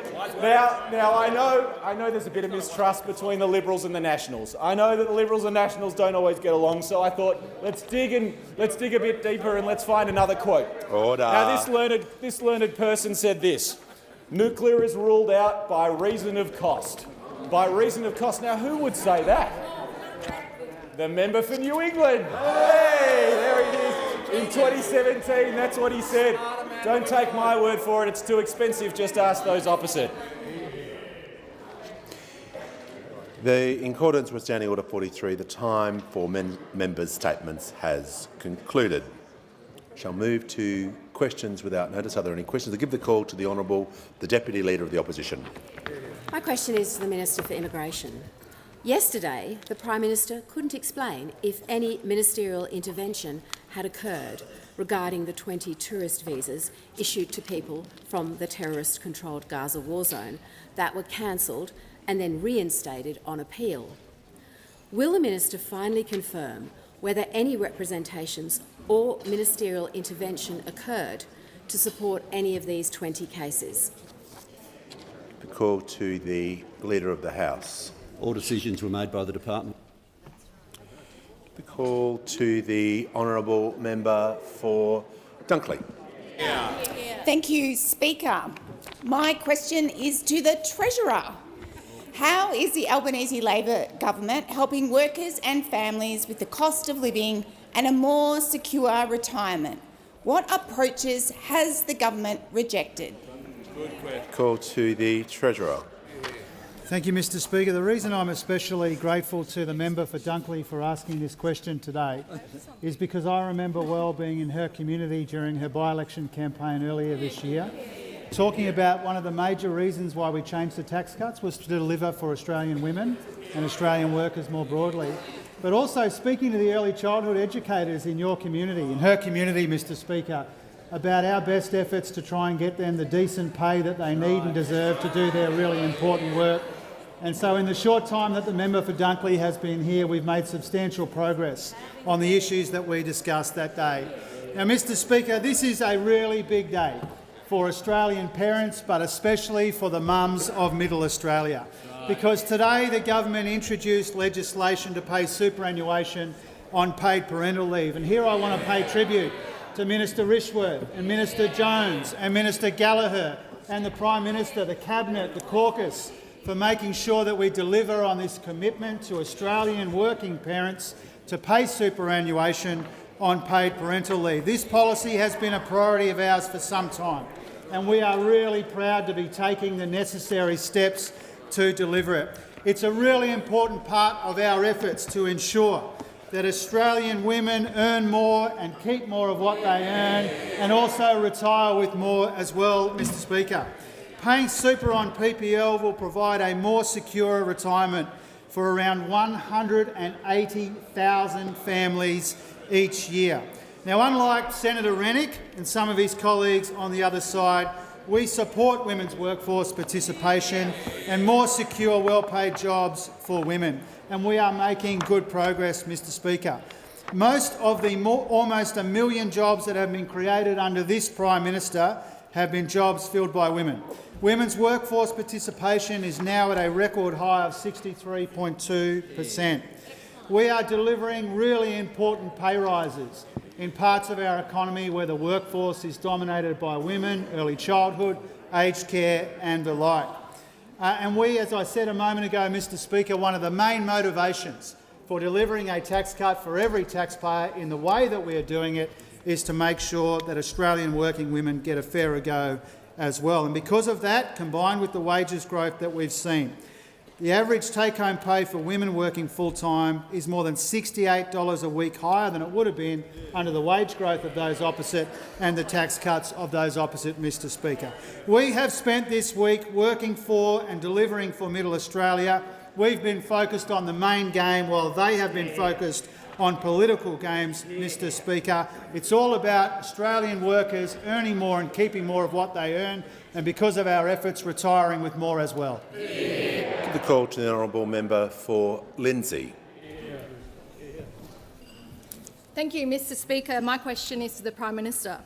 I refer to the government's issuing of tourist visas to nearly 3,000 people from the terrorist-controlled Gaza war zone, with nearly 1,300 already arrived in Australia. Can the Prime Minister provide details on any concerns raised by the New South Wales State Police or the New South Wales Government regarding this matter? Give the call to the Prime Minister. Congratulations, Labor Party and Penrith Council. Thanks very much. I'm asked about New South Wales, and the New South Wales and the New South Wales Penrith Council. As for the New South Wales Police, I haven't had contact with the New South Wales Police on this matter. I can confirm that. As for New South Wales in the Penrith area, I know that there's a very happy number 5 on the East Ward ticket for Penrith Council. Call to order. Members on my right will cease interjecting. The Minister for Climate Change and Energy will cease interjecting. When the House comes to order, we will hear from the member for Corangamite. Thank you, Speaker. My question is to the Minister for National Disability Insurance Scheme. How do the Albanese Labor government's groundbreaking reforms to the NDIS help participants on the scheme and ensure that it is returned to its true purpose so that it will be around for future generations? Give the call to the Minister for the National Disability Insurance Scheme and the Minister for Government Services. This morning I was contacted by a mother whose son is on the NDIS. I have her permission to read excerpts of her letter. It explains why this legislation should pass. Hi, Mr Shorten. I woke up this morning to an article in the newspaper reporting that you've won sufficient support for your proposed changes to the NDIS. I then went to find my 15-year-old son in the kitchen where he was tearing the place up. It was 4:45 a.m. He's a diagnosis of level 3 autism, moderate intellectual disabilities, non-verbal, incontinent, has severe sensory dysfunction and is a beautiful but huge 6 foot 100 kilograms boy. His behaviours are exhausting, they're difficult, at times they're scary. He'll punch, pinch or bite without notice. He defecates on the floor every day and he smears and eats it. He can do very little for himself and depends on home care from me, my husband and our carers. He's been an NDIS participant for 10 years. We can't survive with our care for him but feel unsupported and completely price gouged and exploited. I wish you every success in your changes to the NDIS. Please help us families who really need support. We're so sick of hearing about funding being used for holidays, lawn mowing and so on when we can hardly survive. Maybe because we're so busy and burnt out we can't make as much noise. I can promise this amazing mum and her son hope in the new legislation. The first step is the new planning process. It'll be strength-based needs assessment. It'll identify her son's strengths, goals, preferences and challenges. The assessment will be done by an accredited assessor who will meet with the family. The assessor will use various tools co-designed with people with disability and will respect her son's dignity and rights. The second step is an assessment report, a summary, an assessment of the findings and recommend the types of supports needed, prepared by the assessor who will work with the family. A clear, accurate, evidence-based report reflecting her son's strengths, needs and preferences. The third step will be a flexible budget and stated supports. It's a funding package determined for her son on his report and NDIS rules. The flexible budget is the money to spend on NDIS supports as they choose, as long as they're reasonable and necessary. And the fourth step will be to choose supports that he wants with his flexible budget, a chance for the son and the mother to plan and buy the supports that suit his needs and preferences by working with a dedicated navigator. The bill will ensure clarity as to what you can and can't spend your funding on. This bill, hopefully passed in the next 2 hours here, will give her son more choice and control over supports and improve his quality of life. It will be co-designed, the new system, co-designed with people with disability and their families. It will be based on the steps, assessment, report, budget and choosing supports. The new system will be personalised, transparent and consistent. It will respect her son's dignity, rights and aspirations. I thank the thousands of people who have contributed to the development of this legislation, and this afternoon this Parliament will help all Australians and their families with disability. Yeah. Give the call to the honourable member for McKellar. Thank you, Mr Speaker. My question is for the Treasurer. Just last week, the government appointed a former Labor Premier to the board of Australia Post. She replaces someone who was a former director of the Liberal Party, appointed, unsurprisingly, by the previous coalition government. In February 23, this government commissioned a review of public sector board appointments to respond to transparency concerns. The report of that review was given to the government in August 23. Treasurer, 12 months on, why has the report not been released publicly, and when will it be released? Thank you. Give the call to the Treasurer. Thank you, Mr Speaker, and thanks to the member for McKellar for her question in my capacity representing the Finance Minister. Mr Speaker, our government is all about ensuring strong governance and accountability of public service entities. It's a very high priority for us, and as the member knows, we undertook a review of public sector board appointments when we came to office to process and consider and propose the best standards for the way board members are appointed to public sector boards. We're very grateful to former Public Service Commissioner Linnell Briggs for her report, which is with the government for consideration, and that's what the honourable member refers to in her question. We are committed to a strong foundation of integrity right across the public service. We do recognise that we need to get the right diversity of skills and experience for public sector boards to provide the right kind of oversight and direction to government entities. We also know that appointment processes for boards have to be conducted in a way that enhances trust in government bodies. So this is part of our agenda to try and clean up the way that government runs after the shambolic way, I believe, that the former government ran itself, including the Prime Minister appointing himself to multiple cabinet positions, the former Prime Minister. Now, I'm asked about former Premier Palaszczuk. Order. The Manager of Opposition Business will cease interjecting. The Treasurer will pause and we will hear from the member for McKellar. Point of order, relevance. When is it likely that the report will be released publicly? Thank you. The Treasurer is directing his remarks and being directly relevant about the question, and he was just turning to the point of the question that was at the start of the question. He has the remaining 1 minute 14 to answer the question. He has the call. Thank you, Mr Speaker. As I said earlier, the report is with the government for consideration. When it comes to former Premier Palaszczuk, I believe that that's a very good appointment to the board of Australia Post, and I think it is very hard to sustain the argument that former Premier Palaszczuk's 8 years as Premier of Queensland doesn't qualify Members her on my left, the for that manager important will cease role. interjecting. And I know that there will always be a range of views about government appointments. Our job, our objective and our record is appointing the best people that we can to these government positions, because we know how important it is that these government boards are guided in the best possible way. Before I call the member for Werra, I'll just do some acknowledgements in the gallery. I inform the House today that present in the gallery today is a delegation of young leaders from across Australia and the Pacific taking part in the National Leadership Forum hosted by the member for Berowra and the member for Solomon. Today in the gallery we have guests of the member for Durack and students from the mighty electorate of Durack from the Geraldton Grammar School. Former New South Wales member for Monaro, Nicole Overall, is joining us today. And I'm also pleased to inform the House that present in the gallery today is Mr Alan Pidgeon AM, Chair of the National Australian Flag Association, a voluntary community organisation formed to increase appreciation of the history and significance of our national flag. Mr Pidgeon is in Canberra today as part of the celebration of Australian National Flag Day, which will be held on September 3. Welcome to you all. And I give the call to the member for Werriwa.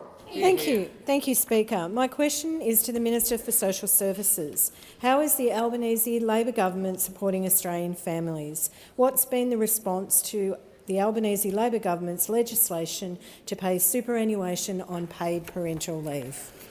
Call to the Minister for Social Services. Well, thank you, Speaker. I'd like to thank the member for her question and for her tireless work for families in the electorate of Werriwa. Of course, today is an important day for Australian families. This morning, I introduced legislation into the Parliament to pay superannuation on government-paid parental leave. Now, this reform is good for families, good for women, good for the economy, and we are proud to be legislating it. Now, through paid parental leave, the government supports parents to take a step back from paid work. And through this bill, we are taking action to not only provide critical financial support when a new baby arrives, but also boost their retirement savings as well.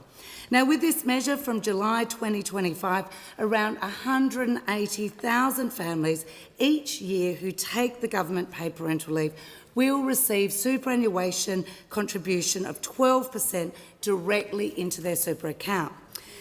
This is the third tranche of our government's historic reform to paid parental leave, an investment totalling $2.3 billion, which has given families more access, made it more flexible, easier to share care, more generous, and with the expansion to 6 months by 2026. But, Mr Speaker, I've been asked what the response has been to this morning's legislation.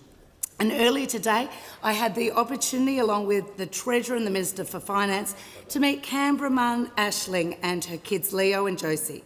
Aisling told me I come from an early childhood background and know the importance of that extra time with children and that extra super that is now going to be there. Now, we've seen many groups welcome this announcement and the introduction of this important bill. The Business Council of Australia called it the right thing to do for both women and the economy. The ACT called it a historic step in achieving gender equality in retirement. Georgie Dent from the Parenthood said paying super on paid parental leave would be a game changer for families across Australia, with a significant win for gender equality. And the Super Members Council have also welcomed our bill, saying this historic reform will make a vast difference to the lives and retirement incomes of generations of Australian women. When we announced our commitment to paid super on paid parental leave, the opposition did provide a lukewarm support, and I urge them to get behind this legislation in the Senate and get this done. Now, we know that investing in paid parental leave is an investment in Australian families, in women's economic security and the broader economy, and I look forward to seeing this come to fruition. The call to the member for Wannon. Thanks, Speaker. My question is to the Prime Minister. Prime Minister, will individuals currently in the terrorist-controlled Gaza war zone who have already been granted a visa by this government be subject to face-to-face interviews or biometric checks before they arrive in Australia? Order. The Chief Government Whip is warned. The order. The Prime Minister has the call. Well, I thank the member for his question, and we know that there's been a change in the position of those opposite who were saying there'd be a total ban and now saying a temporary pause, a softening of that. But of course it's interesting to call for a temporary pause on a border which is closed. The border is closed. I met earlier today with the Prime Minister of Qatar to speak constructively. If he doesn't want it. The Prime Minister is 24 seconds in, so if the Prime Minister's concluded his answer. All right, we'll move to the next question. Order. The member for Wannon is given the call out of courtesy. It is not then an opportunity to abuse that privilege. Members on my left are going to cease interjecting. Order.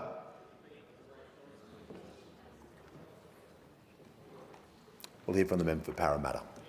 Thank you, Speaker. My question is to the Minister for Education. What is the Albanese Labor government doing to support university students across the country?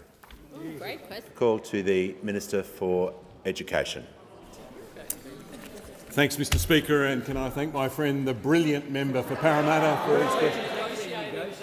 Mr Speaker, as you know, as most members know, we're wiping $3 billion of student debt for more than 3 million Australians, including more than 23,000 people living in the member for Parramatta's electorate.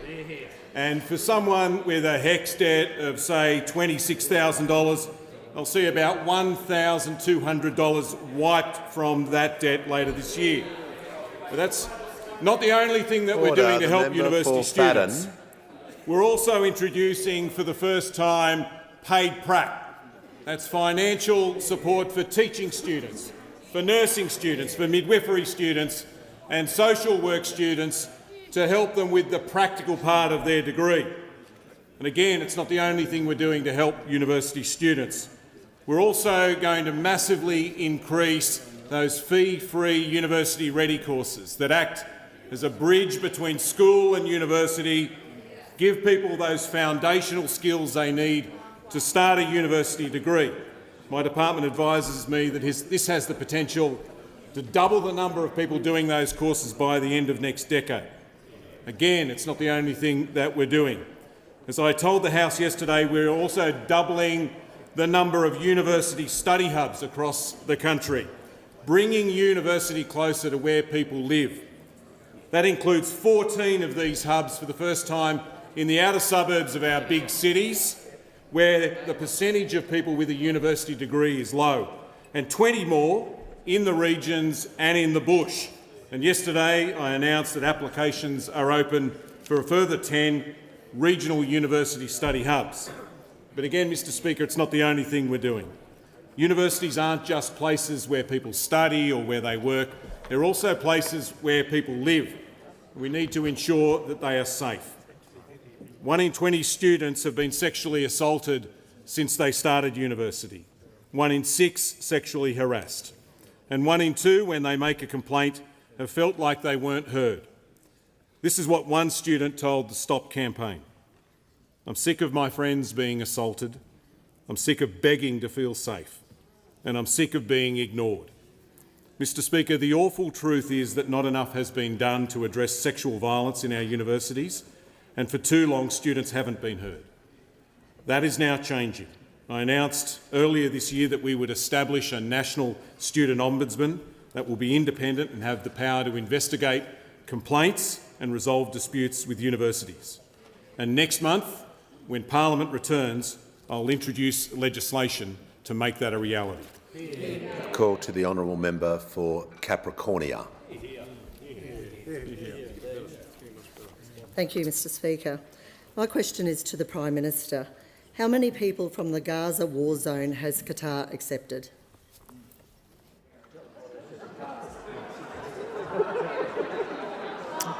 Order.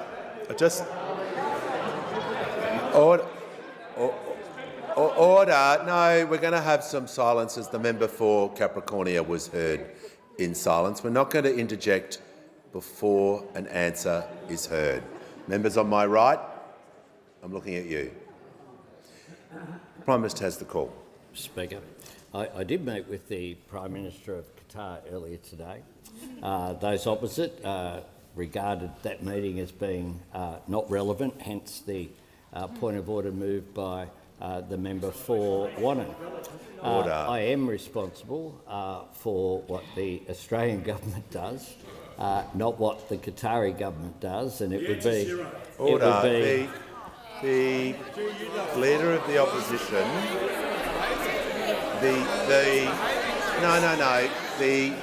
Just everyone, the Leader of the Opposition is going to cease interjecting. Members on my right. Order. The Prime Minister will have the call.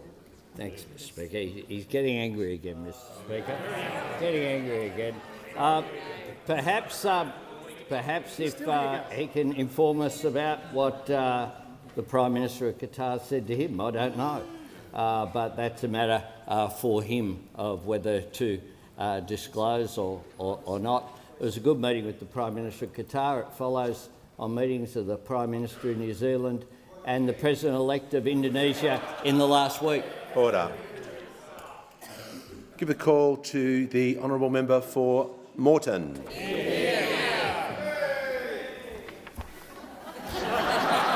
My question is to the Attorney-General. What is the Albanese Labor government doing to combat family and gender-based violence online and in the family law system? Give the call to the Attorney-General.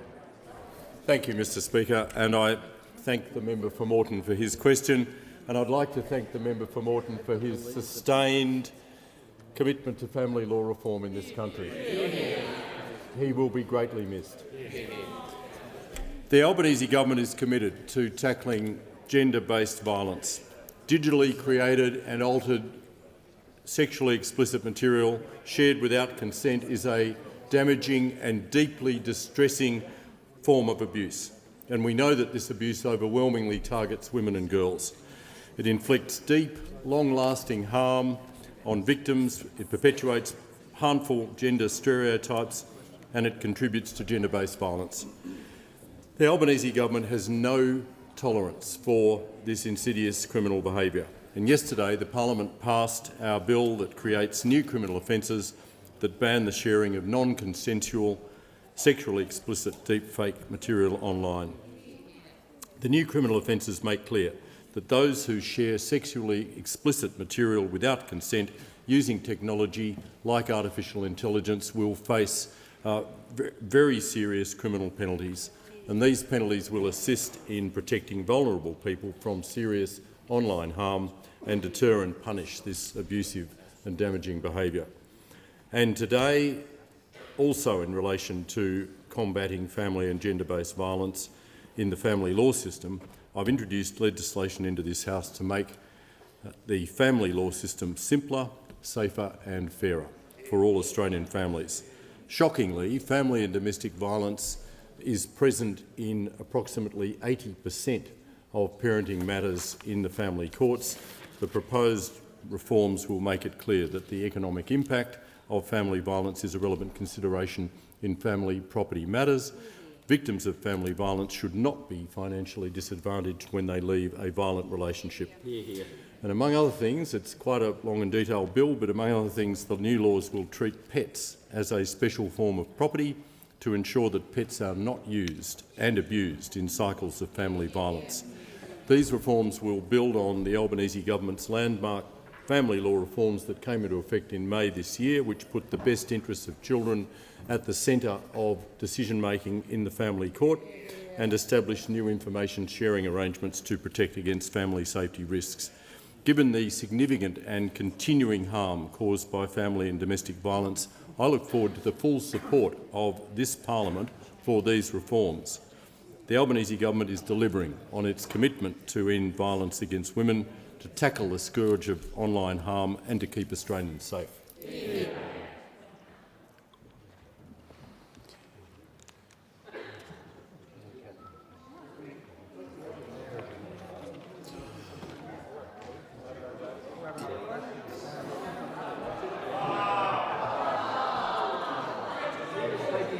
Order. No, order. Members on my right. The Leader of the Opposition has the call. Very much, Mr Speaker. My question is to the Prime Minister. Order. The Minister for Resources will cease interjecting.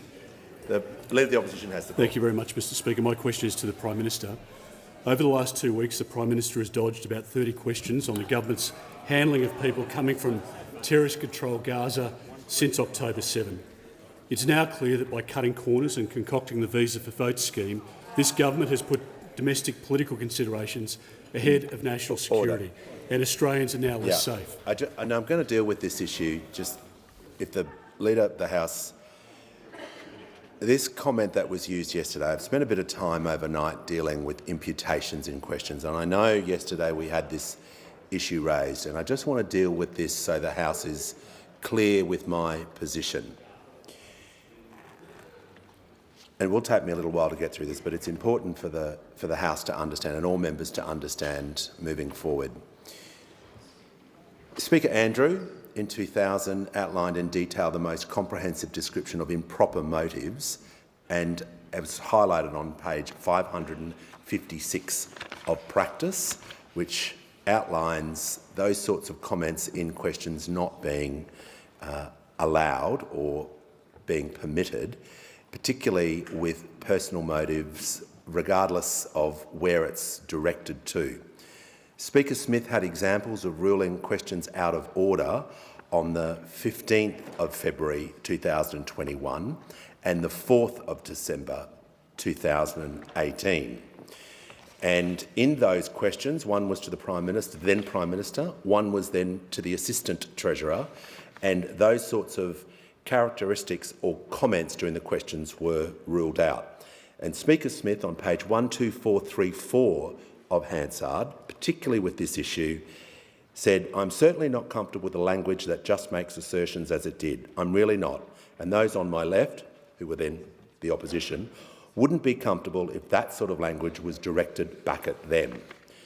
Myself, on the 14th of February, to the member for Ryan, I asked her to redirect and rephrase a question, and on the 12th of February 2024, I asked the member for Curtin to do the same. So for consistency, from Speaker Andrew to Speaker Smith to myself, I'm just going to rule that part of the question out. So I'll just allow the Leader of the Opposition to start the question again without that part of the question to assist the House. Sure. Thank you very much, Mr Speaker. My question is to the Prime Minister. Over the last 2 weeks, the Prime Minister has dodged almost 30 questions on the government's handling of people coming from terrorist-controlled Gaza since October 7. It's now clear that by cutting corners, this government has put domestic political considerations ahead of national security, and Australians are now less safe. Will the Prime Minister apologise for breaking his promise before the election to keep Australians safe? Give a call. Order. The Minister for Industry and Skills Science is warned. The Prime Minister has the call. It's about questions that have been asked in this parliament over the last 2 weeks. But in fact, the questions didn't begin over the last 2 weeks. They began from last Wednesday. They began from the moment in which our Olympians came home and the Leader of the Opposition did an interview on Sky News in which he declared that no one should be allowed in from Gaza, even though the fact is the border from Gaza had been closed for months and with no response or no issues raised by those opposite while people were actually coming in. They waited until people weren't coming in and the border was closed. So there the Leader of the Opposition was at the home of the Olympians coming home. Should have been a moment of national unity. He chose division once again. The Australian scarf stayed on, but the mask behind this divisive Leader of the Opposition came off, and he's still going. On Monday, he asked about terrorist visas. Terrorist visas. On Tuesday, after being called out for being so angry and for not focusing on the cost of living, he moved that the Treasurer be no longer heard. And yesterday, he gagged himself by not asking a single question in question time, but having others ask questions, fed up to them, including like the ones today, which seem to suggest somehow that I'm responsible for who's in Qatar. I'll tell you who's in Qatar, who I wouldn't allow in Qatar. That's the Hamas leadership. I would not allow in Australia. That is what I would do. Now, yesterday, every day, members on my left will cease interjecting. They've been out there talking about Abdul Rizvi, a former Deputy Secretary at the Department of Immigration. He had this to say. The Leader of the Opposition, talking about the Leader of the Opposition, is the guy who allowed the biggest labour trafficking scam in Australian history and at the same time made massive cuts to immigration compliance funding, a Labor trafficker's dream. And indeed, today he's gone on to say about the Shadow Minister Patterson, if Senator Patterson read the whole article, I actually said the national security dimension of this is a beat-up. The checks these people go through are extensive, so to suggest there is a national security risk here is a complete beat-up. The Prime Minister's There is no evidence that the government recklessly issued to... Call to the honourable member for Newcastle. Thank you, Speaker. And my question is to the Minister representing the Minister for Women.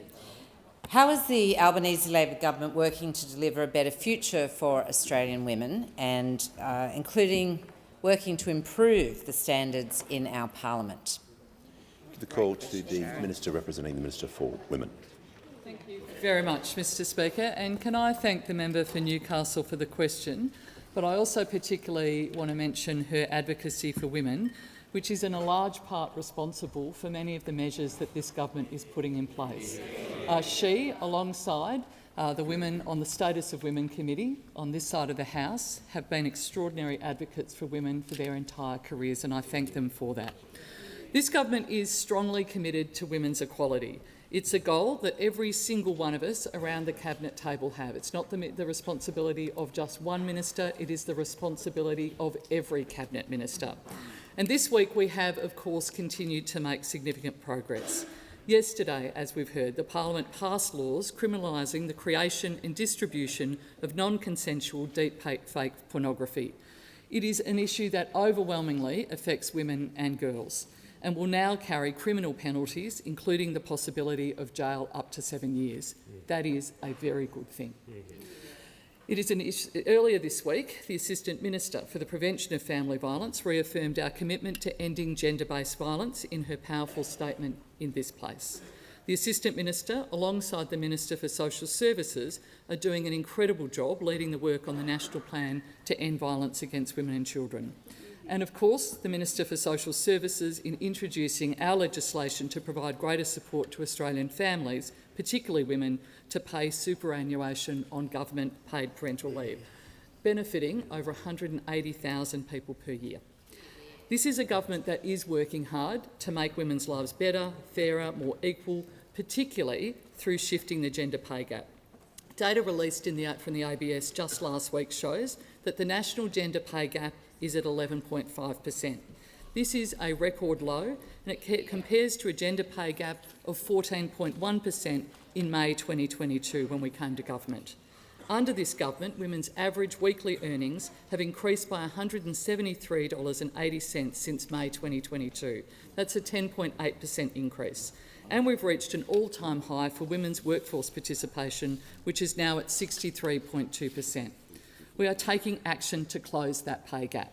And as a parliament, we should be setting an example for the treatment of women in this workplace and communities across the country, which is why we're working to implement the recommendations of the Set the Standard report. This week, the government introduced legislation to the House to establish the Independent Parliamentary Standards Commission. I thank members from across the chamber who've engaged in good faith on this bill that will enforce behaviour codes for parliamentarians and staff in Commonwealth parliamentary workforces. This is another important reform that supports the safety and well-being of women in this place and demonstrates that the government is leading by example and is committed to women's safety. Call to the honourable member for Curtin. This is a question for the Prime Minister. A mum from Curtin told me that yesterday her 15-year-old son said he's decided to take up sports gambling as a side hustle because it's easy money.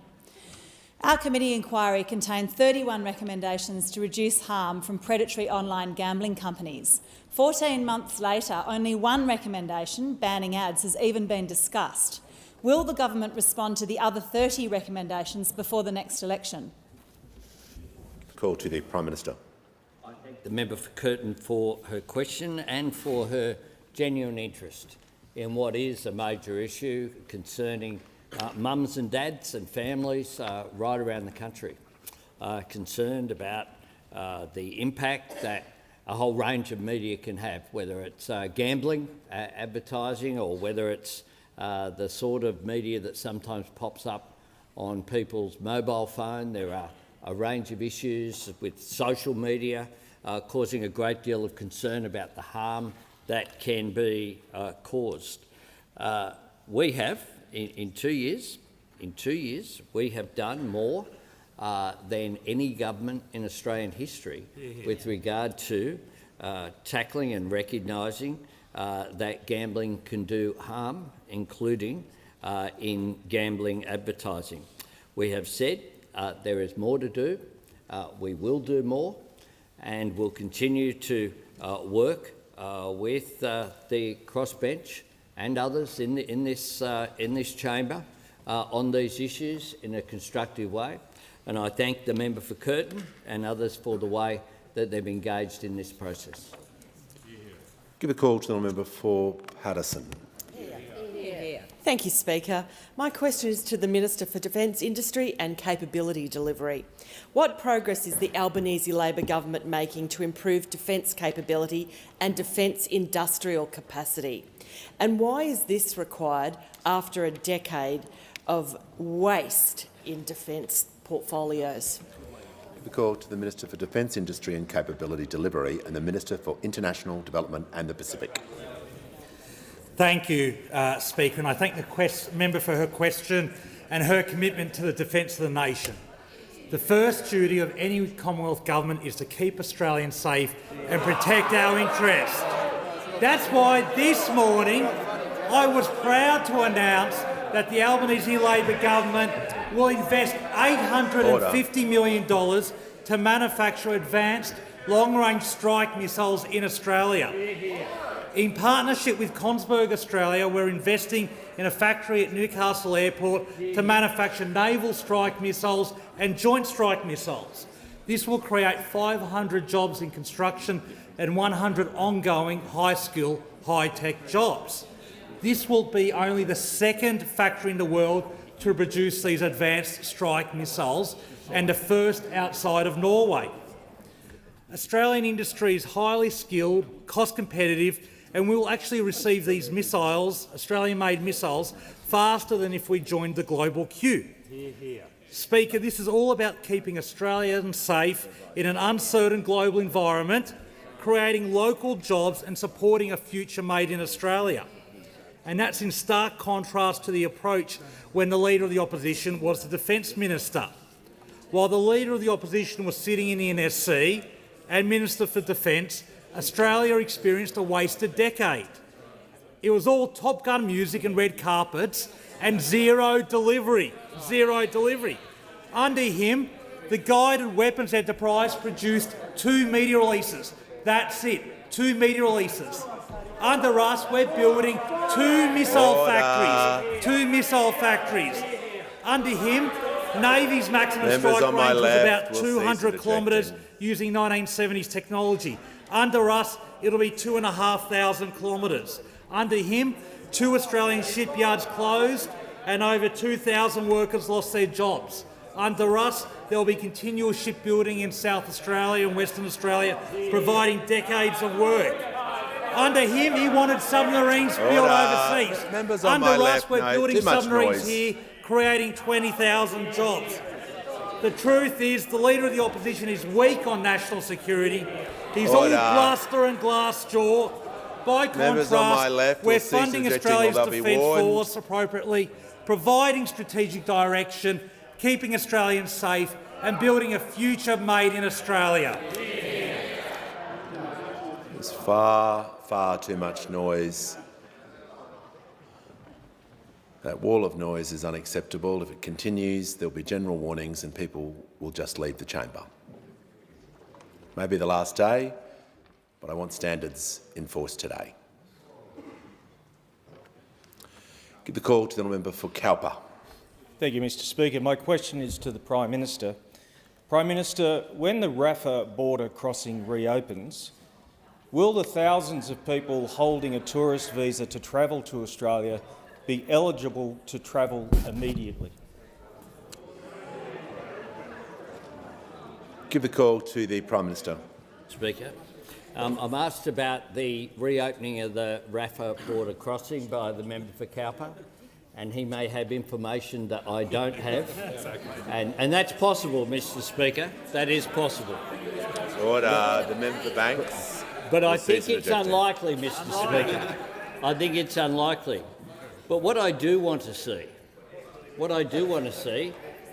are borders which are able to be opened because there is a release of hostages from Gaza currently being kept by Hamas, because there is an end to the death and destruction that we see against too many innocent civilians in Gaza on our TV screens every night, because we see an advance in peace and security between Israelis and Palestinians, because we see in the region a recognition by Arab states of the State of Israel and the right for it to continue to exist within secure borders, but also the right of Palestinians, the legitimate aspiration that they have to live in peace and security behind their borders. That's what I hope for. That is something that has been long-standing bipartisan policy in the Australian Parliament for a long period of time. And Australia has a proud history going back to our role in the United Nations, with, importantly, the creation of not one state, but the creation of two states, which was the vision of the United Nations in which Australia played an important leadership role. I believe that Australians, when they look at what is happening in that part of the world, are horrified, but particularly for people of Jewish background or descent or faith, people of Islamic background or faith, people with relatives in that region want to see this happen. And what they don't want also is conflict brought here. They want Australia to play a constructive role. Order. A constructive role. Has asked the question. A constructive role in the region. They object to some of the misinformation which is out there about Australia's role in that conflict, which is we are not participants, but we are people who, consistent with the role Australia has historically played, advocates for peace and security and for humanitarian values and for the protection of all innocent life, whether it be Israeli or Palestinian. Call to the honourable member for Cornwall. Thank you, Mr Speaker. My question is to the Minister for Industry and Science.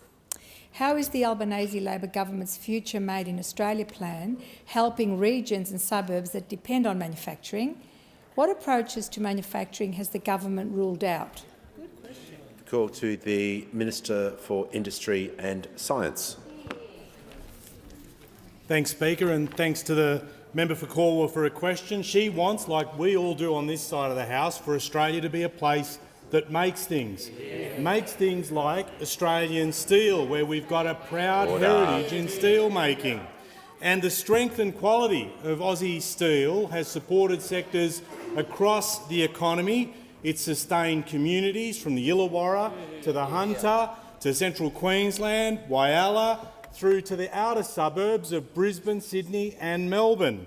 It delivers so many secure, well-paying jobs, and this has got to continue. The reality is the world's changing and we've got to prepare for it. We've got to find new ways to sustainably make steel. Demand for green steel expected to almost double by 2050, and demand for green aluminium expected to double by 2030. Other countries know this and they're making significant investments to decarbonise, and we cannot be left behind. As part of our Future Made in Australia plans, the Albanese government started work on charting a course for the future of Australian green steel and metals manufacturing. And today we took another step down that path, bringing together an expert panel to advise the government on what's needed to shape a sustainable metals future. Industry, unions, research partners working with government to plan a bright future for Australian metals. As BlueScope CEO Tanya Archibald notes, for Australia to capitalise on the opportunity, ambitious, forward-thinking policy will be required, with industry working in partnership with government. But I'm asked about different approaches, and boy, we've heard some. The only thing that the Liberal and National parties do faster than claim they support manufacturing is to walk away from that very claim. And it's been particularly staggering to see Queensland Liberal and National Party MPs so willingly dud manufacturing workers from their great state. The member for Flynn described our $45 million investment into electrolyser manufacturing in Gladstone in his electorate as economic insanity. The member for Herbert said manufacturing in Townsville isn't viable and described supporting manufacturing jobs as reckless. And the member for Wide Bay, not to be outdone, said he totally disagrees with the premise of creating manufacturing jobs in Maryborough and Hervey Bay. No to making things here, yes to importing everything. That's that side. No putting Queensland workers on the job making the metals, processing minerals or building batteries and solar panels. After question time, they'll all fly home, put on their high-vis vests and act like they're the best friend regional workers ever had. But Queensland workers need to know that here in Canberra, the LNP MPs were not there for them and their future. It is a disgrace. The member for Flynn, the member for O'Connor, the member for Barker and the Deputy Leader of the Opposition were making far too much noise. To assist the House and to assist me, I'd like them to cease interjecting for the remainder of question time. Give the call to the member for Mayo. Thank you, Mr Speaker. My question is to the Health Minister. According to the National Rural Health Alliance, regional Australians receive $848 less per year in health spend than metropolitan Australians, an expenditure gap of $6.55 billion. How will the government urgently address this alarming healthcare spending inequity? Call to the Minister for Health and Aged Care. Thank you, Speaker, and I thank my fellow South Australian, the member for Mayo, for that question and our ongoing dialogue on delivering better health care and aged care and other services in her electorate, her beautiful electorate, through the Adelaide Hills, the Fleurieu Peninsula and many more areas besides. And certainly one of our discussions has been about the challenges in accessing good quality, affordable health care the further away you get from our nation's GPOs. It's not just an issue in rural and regional Australia. Increasingly this is a challenge in some of our outer suburban, peri-urban areas, and it's one we are very, very focused on. If I could say a few things about ways in which we're seeking to address that. First of all, as I think the member for Mayo and I have discussed, we are at right near the end stage of the review we're currently undertaking about the distribution rules to ensure that all areas have access to doctors but other health professionals as well. That's been a review in which the Rural Health Alliance and a range of other rural health groups, ACRM, the Rural Doctors College and many others besides have participated in very, very fully. From our first budget in October 2022, we increased the incentives that are available for doctors to go and practice in rural and regional Australia. We lifted those incentives in dollar terms and we expanded them in terms of the skills that doctors might be able to take to rural and regional Australia, with a particular emphasis on ensuring that skills around emergency medicine, around obstetrics and around mental health were given greater incentives to move out of our major cities and into the rural area. I keep getting interjections from the Leader of the Nationals, Mr. Speaker. It would be nice if he asked a question about rural health instead of allowing every single question for this entire week to be about the Middle East instead of health issues in rural and regional Australia. Perhaps if the Leader of the Nationals were a bit interested, ask me a question about it. But I come back to the question for the member for Mayo. I'd make this point as well. As the member for Mayo knows, we tripled the bulk billing incentive for visits to the doctor, because I know that bulk billing rates have been declining more sharply in rural and regional Australia than in urban Australia. I'm very pleased to say that the biggest increases to bulk billing for GP visits in the 8 months that incentive has been operating has been in rural and regional Australia. And I'm not sure of the latest data, but the member for Mayo's electorate has either seen the biggest or the second biggest increase in GP bulk billing rates of any electorate in this parliament over the last 8 months. Now, what that does for a standard consult in rural and regional Australia is lift the income for those doctors by 50%. We know there is more to do, but I appreciate at least the member for Mayo. Concluded. Call to the honourable member for Hawke. Thank you, Mr. Speaker. My question is to the Minister for Early Childhood Education. How is the Albanese Labor government supporting early childhood educators? The call to the Minister for Early Childhood Education and the Minister for Youth. Thank you very much, Mr. Speaker, and I do thank the member for Hawke for his question. I particularly enjoyed visiting an early learning centre in the member for Hawke's electorate, Yellak Burren, as well as meeting some early childhood educators who are going to be part of our early childhood education workforce as they were studying Certificate 3. And Mr. Speaker, the member for Hawke, like all on this side of the House, know just how important the work of early childhood educators is, how important it is for setting up our children to thrive, how important it is for our economy, how important it is for families. And I'm proud to be part of a Labor government that recognises that value and the importance of that work. And as part of this recognition, the recognition that we have for early childhood education and care, and the recognition that we have for early childhood educators and teachers, I'm proud that we're delivering that 15% historic wage increase for early childhood workers right across the country. Now that means that 200,000 early childhood workers right across Australia will have in their pay packets at least $100 more a week by the end of this year. And by the end of next year, that means at least another $150 back in their pay packets by the end of next year. Now, Mr. Speaker, along with the member for Hawke and members from right across this side, as I've travelled around visiting early childhood education centres, talking to educators, talking to parents, I've heard a lot about it from educators over the past few weeks about what this $3.6 billion investment means to them. It means that they'll have a livable wage. And as Courtney, who is a passionate early childhood educator from Tasmania, said, she said, this wage increase would have a huge impact. It would help me to afford my bills comfortably, have a social life, help my mindset when dealing with the challenges that we deal with every day at work. I think that says it all. I think that says it all, Mr. Speaker, about just how incredibly important, what a difference this 15% wage increase is going to make to early childhood educators and workers across Australia.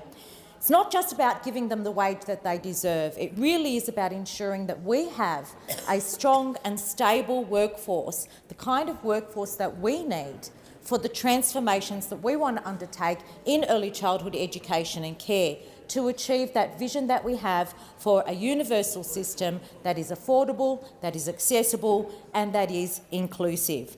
We can't do that if we don't have a strong and stable workforce.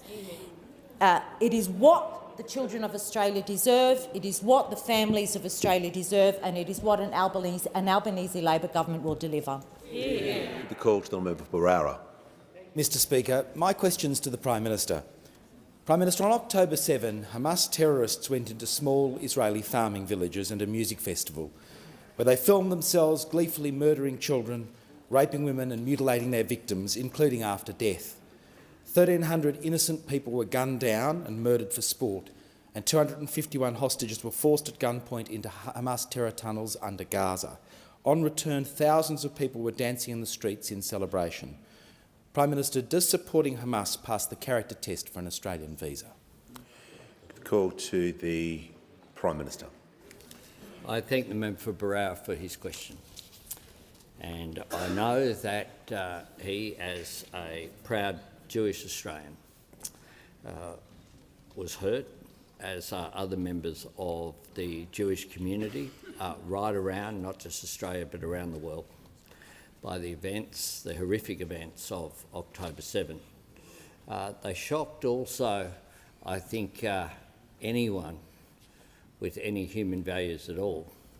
One of the things that I've said to people here who I think have been in any way equivocal, unlike the government that has been unequivocal, and as has the opposition in their condemnation of what happened in October 7, is that the people who were there at the Nova Music Festival looked like a whole lot of people who would attend a Splendour in the Grass concert, would attend the sort of events that happen here in Australia, where young people celebrate their common humanity, where they engage in fun, and where they also tend to be people who are open to ideas and open to collaboration across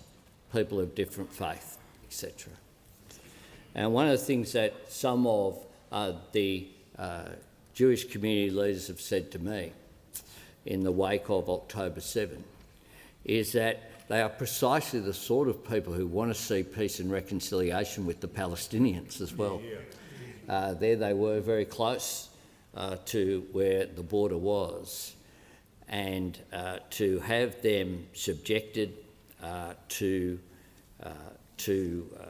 the horrific murder, rape and abuse that occurred, the kidnapping of people is horrific if it occurred to any human being. But of course, because of one of the reasons why the world came together in the wake of World War II, in the wake of the Holocaust, was to... No, I'm not. I'm not taking the point of order. Oh. Give the court order. Order. When the House comes to order, we'll hear from the Chief Government Whip. Thank you, Speaker. My question is to the Treasurer.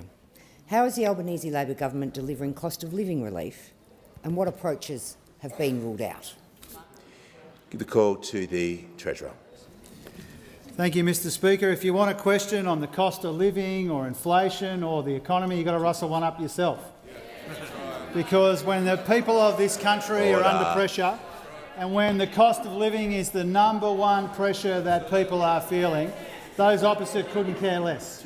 Those opposite could not care less, and we know that because they haven't asked any questions this week on the cost of living or inflation or the economy more broadly. It's after 3 o'clock on the Thursday of a sitting week, and just total silence from those opposite on the #1 issue that this country and its people confronts, Mr Speaker.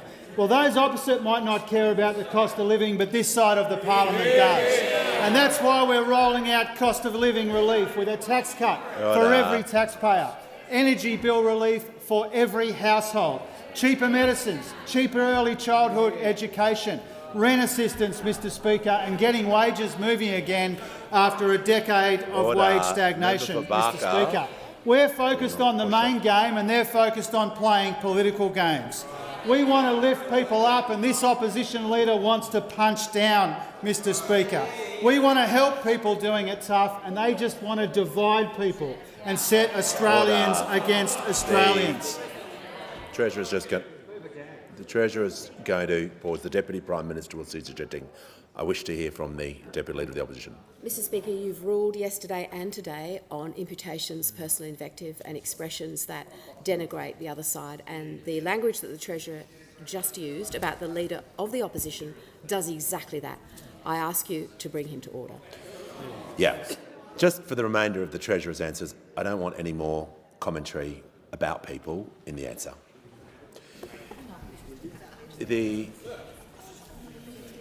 Well, is there a seeking to... Well, I'm just going to ask the... All right, just to assist the House so we can move forward, I'm just going to get the Treasurer to withdraw that statement and keep going. I'll withdraw, Mr Speaker. Yeah. Mr Speaker, Order. The member for Gippsland. This side of the House is focused on finishing the fight against inflation. Yeah. That side of the House is only interested in starting another culture war. Now, there is no shortage of challenges in our economy. The global economy and the domestic economy and inflation is number one when it comes to the main challenges in our economy, and we are focused on the main game. Now, in the past couple of years, we've seen inflation come off substantially. We've seen almost 1 million jobs created. We've seen real wages growing again. We've got a tax cut rolling out for every taxpayer, at the same time as we've turned 2 big Liberal deficits into 2 big Labor surpluses. But we know, Mr Speaker, despite all the progress that we have made, that people are still under the pump and people are still under pressure. And that's why it beggars belief, when this is the main game, right around Australia, that those opposite can't manage to ask even a single question about the cost of living pressures that people are confronting. Not one idea about fighting inflation, not one policy for the cost of living, absolutely nothing about their $315 billion in secret cuts and what that means for Medicare and pensions and for our economy more broadly, Mr Speaker. This should be a disqualifying week for those opposite. When people are under pressure, they could not care less about the cost of living. Give a call to the member for Barara. My question is to the Prime Minister. Prime Minister, does supporting Hamas pass the character test for an Australian visa? Give a call to the Prime Minister. I thank the member for Barara for his question. Everyone who applies for an Australian visa is subject to the same security standard set by the same agencies and the same personnel as under the former government. And our intelligence agencies make those decisions.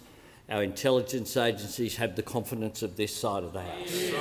This side of the House. And so does Mike Burgess, who's made it very clear that if you have violent extremism as an ideology, then you certainly have a problem with an ASIO assessment. ASIO makes these national security assessments.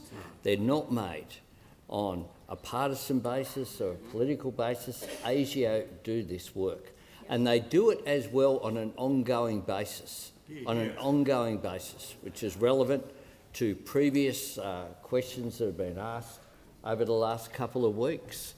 Our national security is too important to be used as a political football.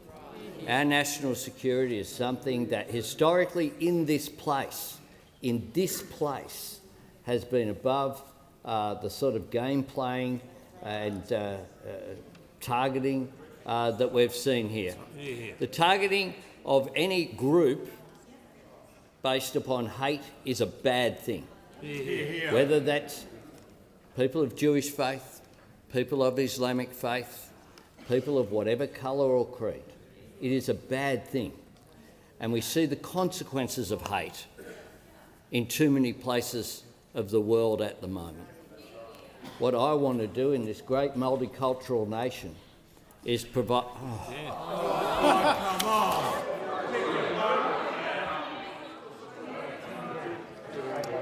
The Prime Minister has concluded his answer. Give a call to the honourable member for McNamara. Thank you, Mr Speaker. My question is to the Prime Minister. What have been the Albanese Labor government's priorities for the parliamentary sitting and what has stood in the way? Give a call to the Prime Minister. Thanks very much, Mr Speaker. Well, over the last 2 weeks, despite the negativity and the nastiness of those opposite and the pointless noise coming from across the chamber, this government has got on with the job of delivering. Delivering for Australia, making sure that childcare workers get a 15% pay rise, bringing the states together to deliver reform of the National Disability Insurance Scheme, working together with our neighbours and partners in Indonesia to strengthen our region's security and stability, as well as meeting with the President-elect of Indonesia, hosting the Prime Ministers of New Zealand and Qatar, progressing our plan for a future made in Australia. And over there in the Senate as we speak, advancing the Net Zero Economy Authority so that gets done as well this week. Working to deliver $3 billion in HECS relief and a fairer higher education system. Bringing together 2 great Labor economic reforms by adding superannuation to paid parental leave. Dealing with advances so that we take action to remove the scourge of domestic violence in a generation. This is what matters to Australians. This is what makes a difference to people's lives. And this is what my government is focused on. We stand together and we look ahead together, because what our great history has shown us time and time again is that Australia is always best when we come together, when we seek to unite rather than seek to divide, where we try to work with people rather than target individuals in a cynical exercise aimed at targeting a whole group of Australians. Now, I've been asked a lot about numbers in the past week, so here's some numbers I'm focused on, Mr Order, Speaker. members on my left. 13.6 million. That's the number of Australians who got a tax cut on July 1. 2.6 million. That's the number of award wage earners who got a pay rise. 3 million, the number of additional bulk billed GP appointments. 10 million, the number of households getting dollars off their power bills. 1 million, the number of families benefiting from cheaper childcare. 650,000, the number of visits to our Medicare urgent care clinics. 500,000, the number of fee-free TAFE enrolments. 70,000, the number of new manufacturing jobs. And over 1 million, the number of households benefiting from increases in rent assistance. That's what we're being focused on. Those opposite have forgotten their job. Order. The member for Fairfax. Just take a breath. The Prime Minister has the call. Should be placed on the notice paper. Order. The Minister for Health has indicated he has an additional answer. Thank you, Speaker. In response to a question from the member for Mayo, I wasn't clear off the top of my head where the great electorate of Mayo sits in the bulk billing table. I can confirm that it has had the second biggest increase in bulk billing under the new incentive arrangements, with an increase since November in bulk billing of 11.6%.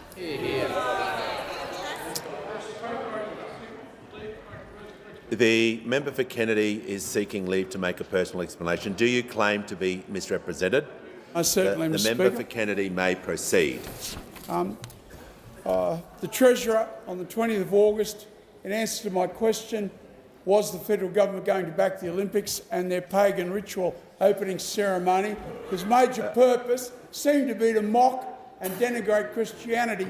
Clearly the question was about backing an organisation that was going to spend $60 billion, and I apologise to the House. Mr Speaker, I must apologise for misleading the House myself, because I said 30,000 million, and it's obvious now that it's 60,000 million. Okay. So I apologise to the House for that. Clearly the question was about that. Mr Speaker, deliberately and improperly, the Treasurer misled the House by giving an answer to a question that was never asked, and in so doing, of course, misrepresented myself and my two-pronged question. So the question remains unanswered. Is the federal government going to support an Olympic Games that will cost $60,000 million and use an opening ceremony to denigrate Christianity? Okay. The member for Kennedy has sort of claimed where he's been misrepresented. Anyway, I thank the member for Kennedy. We're just going to move on to the matter of public importance. I received a letter from the Honourable the Leader of the Opposition proposing that a definite matter of public importance be submitted to the House for discussion, namely this government's failure to keep Australians safe and the economy strong. I call upon those honourable members who approve of the proposed discussion to rise in their places and to give the call to the Honourable the Leader of the Opposition. Thank you very much, Mr Speaker. Well, the Prime Minister's moment of truth has just been before us. He failed that moment of truth. There's no question about that. He was asked to question whether or not it was the policy of his government to be sympathetic to people who had an allegiance or had a sympathy to the Hamas terrorist organisation. Now, Hamas is a listed terrorist organisation by our country. And the Prime Minister, yet again today, did what he's done in previous questions and answers in this place, and that is he has tried to hide behind public servants. If it is the policy of the Australian government that somebody with a sympathy for the Hamas terrorist organisation, or indeed another terrorist organisation, is eligible to be granted a visa in this country, that is a radical departure from the policies of any previous Labor or Liberal governments. And yet what the Prime Minister did today was that he tried to hide behind ASIO yet again. He tried to suggest that, well, this would be a decision of ASIO.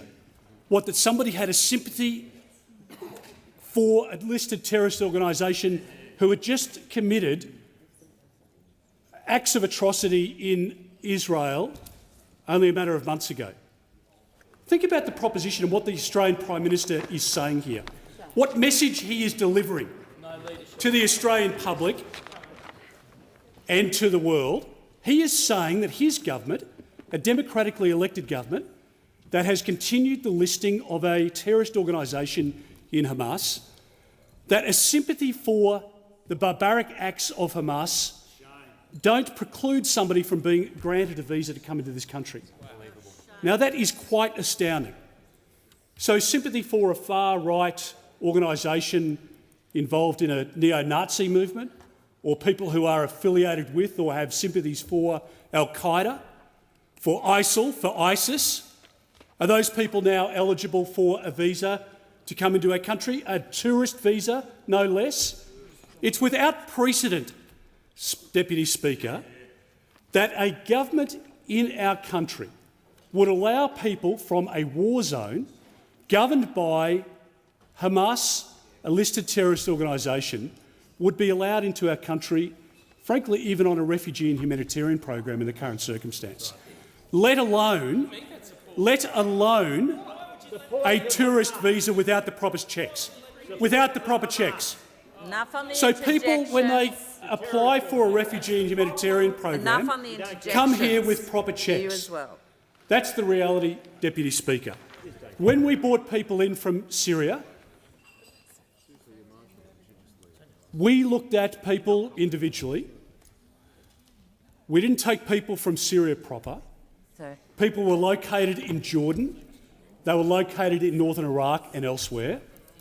We conducted biometrics checks. We checked them against databases to make sure people were who they said they were. We wanted to make sure that they hadn't been sympathisers with the terrorists at the time. We wanted to make sure that they weren't involved in the persecution of minorities or involved in acts of atrocity otherwise. And it took a long period of time. In fact, the Labor Party criticised me at the time because by the 12-month mark we hadn't issued all of those 12,000 visas. Now, if you look at what we did there and the uplift in Kabul, we provided safety and security as the paramount consideration for the government and therefore for the Australian people. What the Australian government has done now, what this Prime Minister has done now, is departed from that previous conduct. The Prime Minister came in here and said, look, there's no difference between the way in which the Labor Party has brought in 1,300 people from Gaza territory on a tourist visa without the requisite checks. That's not true. That is completely and utterly untrue. The Prime Minister hasn't corrected the record. The Prime Minister came in here and quoted. I saw him read from the page he was holding. We all did. A quote from the Director General of ASIO. Now, this is not some low-level public servant. This is the Director General of Security for Australia. Mr Burgess is an accomplished public servant. He is sacrificed, he receives death threats, and he serves his country with great distinction. The Prime Minister of our country came in here and deliberately read from a piece of paper.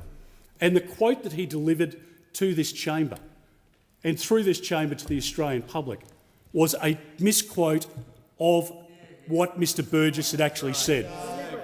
Now, it wasn't any misquote.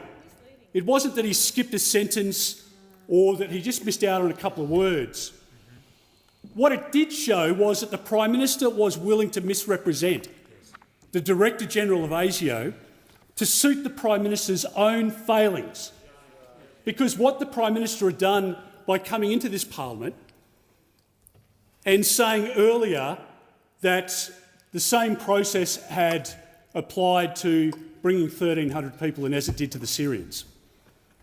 What he was suggesting was, and what he was express about, was that each of the 1,300 people who had been issued a tourist visa were subject to ASIO assessment.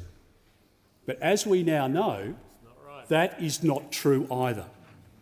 So when the Prime Minister misquoted the Director General of ASIO, the words he missed out quoting, the words that he decided not to read out quite deliberately, were words that would otherwise have shown the Prime Minister for the fraud that he is.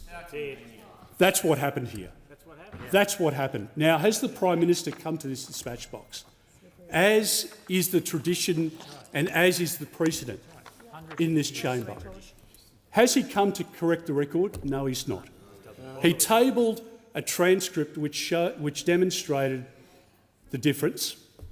He tabled a transcript which demonstrated that he had misquoted Mr Burgess. But it is without... Sorry, Leader of the Opposition. Member for Hasluck.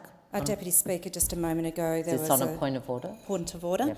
Yep. There was a reflection on the member of improper motives, and I think it should be withdrawn. I've listened very carefully, and I think I know the reference you're referring to. It is very close, but I also listened to the Speaker's guidance earlier on, and I'm listening extremely carefully to the language being used in this debate, I can assure you. I'd ask the Leader of the Opposition, and indeed every member who will participate in this debate, to be very, very mindful of that. Over to you, Leader of the Opposition. Thank you, Deputy Speaker. So what we've seen this week is a course of conduct by this Prime Minister, and it's a deceptive course of conduct. When the Australian people voted for this Prime Minister, they believed him to be a man of integrity, to be forthright and to be honest with them. What he's demonstrated over the course of the last 2.5 years is that he is anything but. The Prime Minister promised the Australian public a reduction in their electricity prices. Gone. He promised the Australian people he would provide detail on the Voice, deliberately made a decision not to provide detail. Said to the Australians in 3 budgets that he would have a plan to help them out economically. He has failed on each front. Interest rates have gone up on 12 occasions. Inflation is not contained in this country, and yet interest rates are coming down in the United Kingdom, on the way down in the United States. They've already come down in New Zealand and in Canada.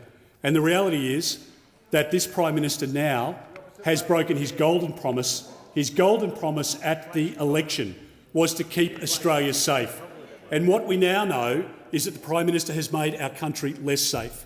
Now, we are a welcoming country. When we brought the 12,000 people in from Syria, when we brought countless thousands of others in from around the world to be a part of our society, to be a wonderful part of our society, we did it in a structured way. And we did it in a way where we said to people in the queue who had a compelling story to put, but who were not classified as anything other than a safety risk, we excluded those people from the line. We made the tough decisions that needed to be made. But what this Prime Minister has done is he's made us less safe. And the motive is obvious to all. The motive is for domestic political gain. That's what the Prime Minister has done here, and that's what he's been called out on. The Prime Minister decided to bring people in, as we now know the Minister for Industry and Science pointed out on the weekend, bring them in on a tourist visa because we get people here more quickly, not a humanitarian visa where there are greater checks. And this Prime Minister has sold the Australian public out, and for that he should be condemned. And I give the call to the Treasurer. Pathetic, Deputy Speaker. I mean, how pathetic. He moves an MPI about the economy and then gets to the 9th minute of his MPI and realises he hasn't mentioned it yet. So he reads out a couple of kind of little token dot points before he gets back to the business, his main business, of trying to divide this community at a time where we've got no shortage of challenges, economic and social. His main game, his main priority is to try and set Australian against Australian.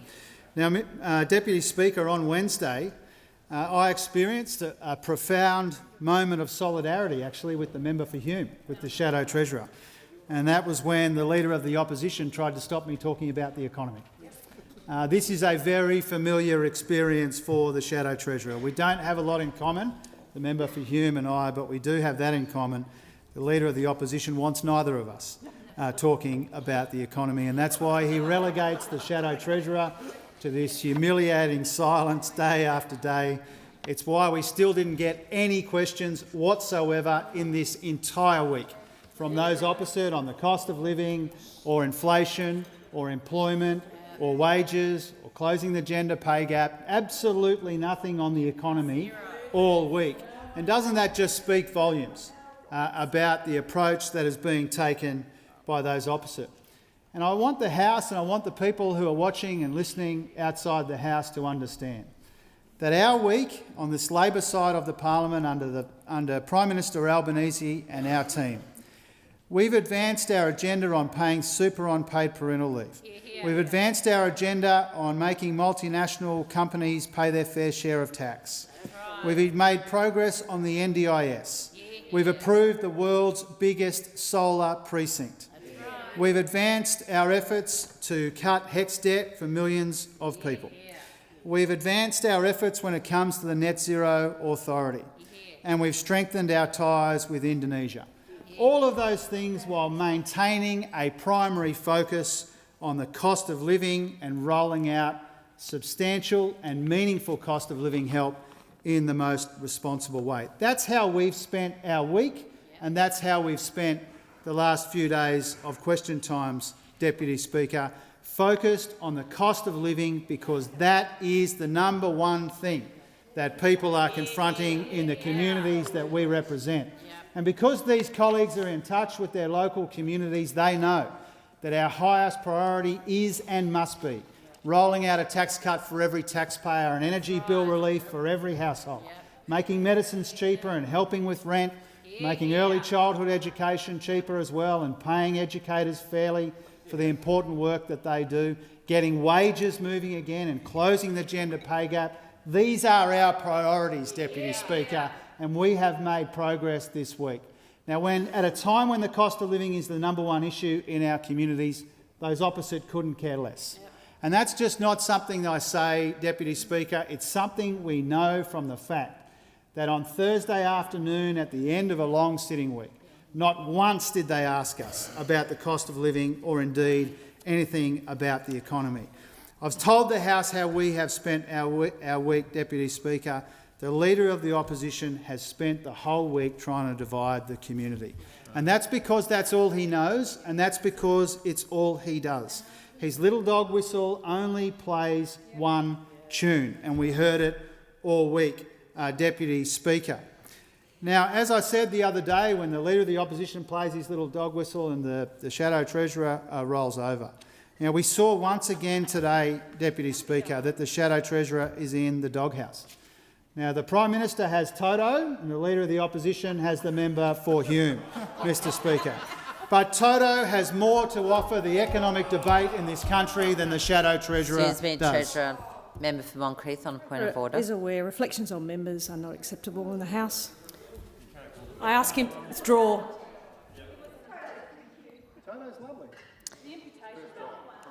Member for Moncrieff, I had a warning during the Leader of the Opposition's debate as well, that any members participating in this debate should be mindful of the language that we use. I asked the Treasurer to be a little reflective on that request. The Leader for the Opposition did not withdraw.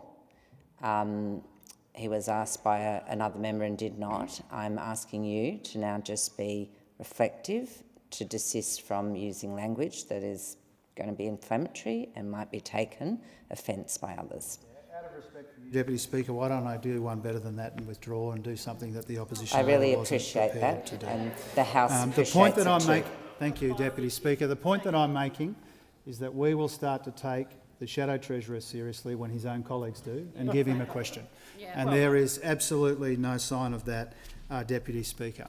Now, we know why there's been a sole focus from those opposite on trying to divide our community and diminish our country, and that's because they're trying to distract from the fact that we are in the third year of a parliamentary term, and we still haven't heard one costed or credible policy on the economy or the cost of living from those opposite.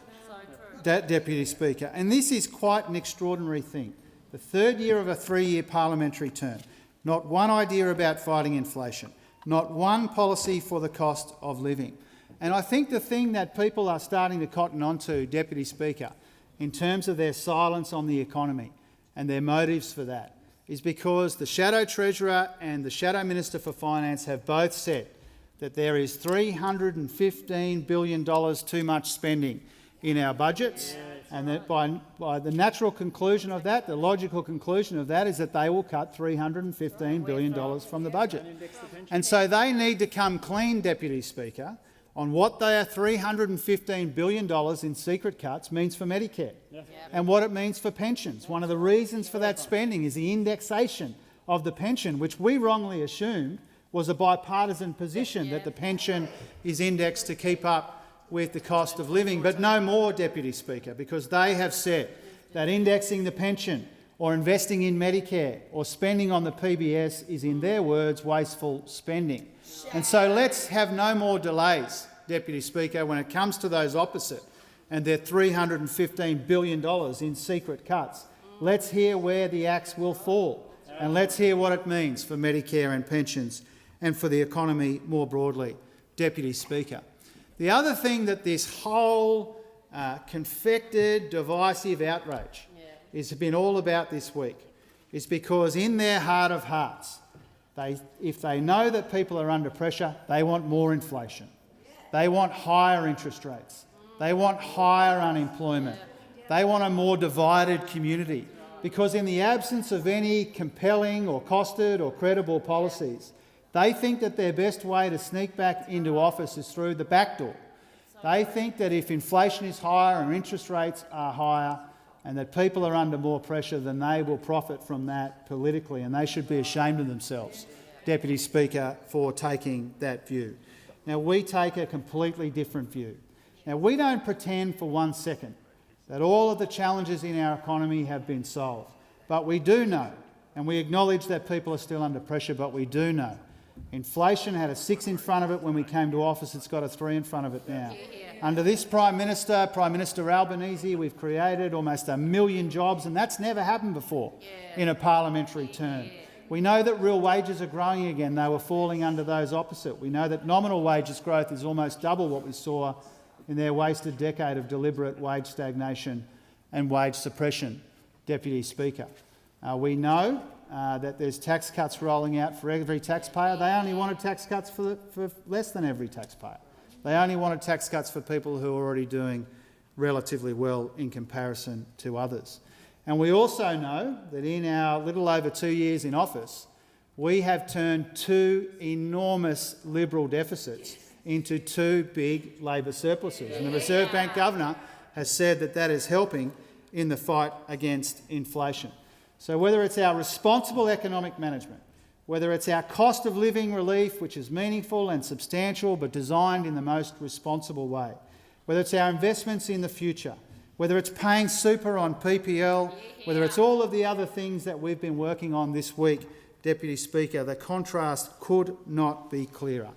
A Labor side of this parliament who cares deeply about and understands the pressures on people and is responding with real policy, real and responsible policy, versus an opposition which could not care less about the pressures that people are under. They are horrendously out of touch.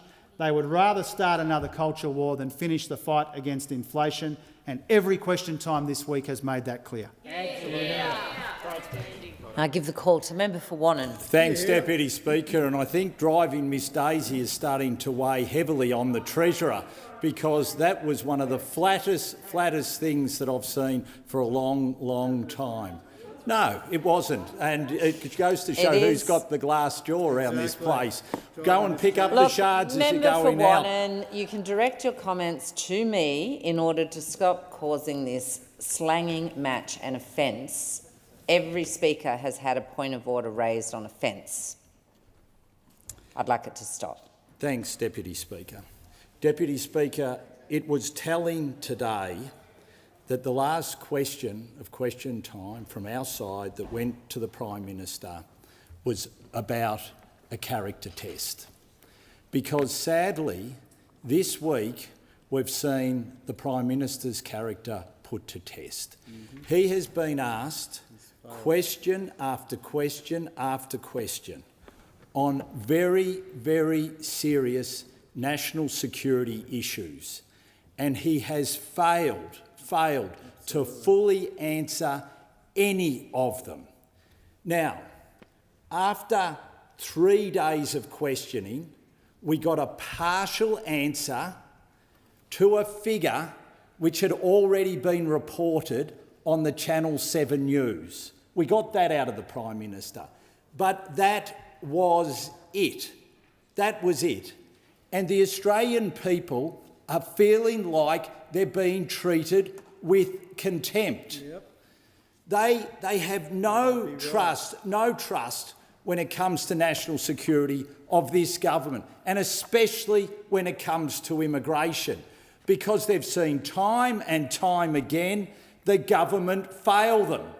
And that is why they are looking at the Prime Minister and saying, please, for once, give us a straight answer. And time again, the Prime Minister continues to fail them. We even had the absurd status, where the Prime Minister said he couldn't talk because it was similar to on water matters. And yet, as Channel 7 pointed out in their news report, this was something that the Prime Minister rallied against.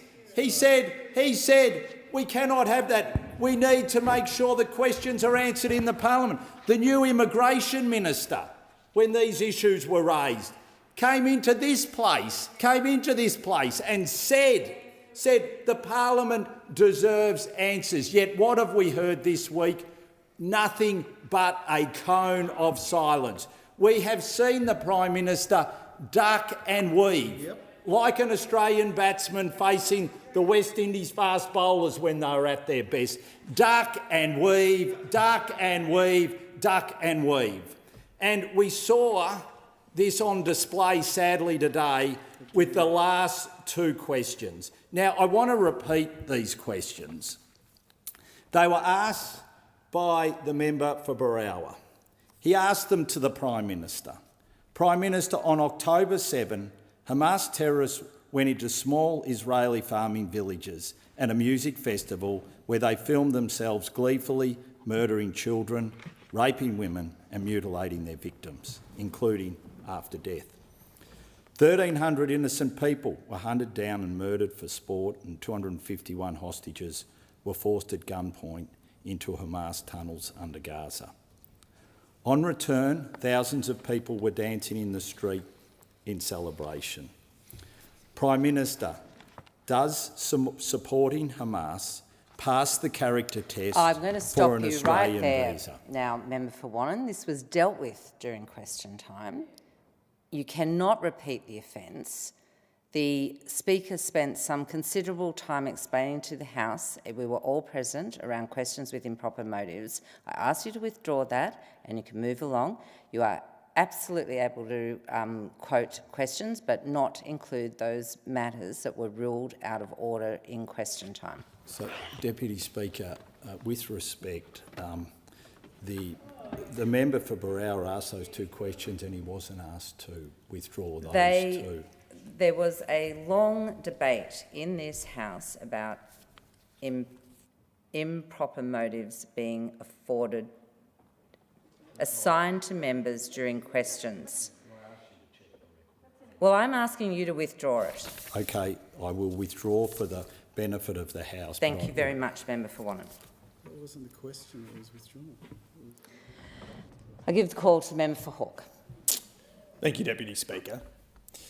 There is a boring predictability to the cycle, the politically motivated, cravenly politically motivated cycle of the focus of the Liberal Party.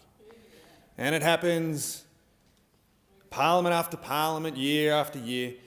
For those playing at home who aren't aware, this debate, shocking as it might be, having sat through the Leader of the Opposition's contribution and sat through the Member for Wannon's contribution, this debate, as it's listed in the papers of the Parliament, is about Australia's economy. It's about Australia's economy. It is supposed to go to the challenges facing Australian households, people across our communities, the challenges facing them in regards to the cost of living. Fundamentally, that's what this debate is supposed to be about. We heard the Treasurer speak entirely about the efforts that the Albanese Labor government has gone to, the policies that our government has implemented, some of the successes that we've realised and those that we still aim to realise in regards to assisting and helping Australian households and people all across our community deal with the cost of living challenge and to keep our economy very, very strong.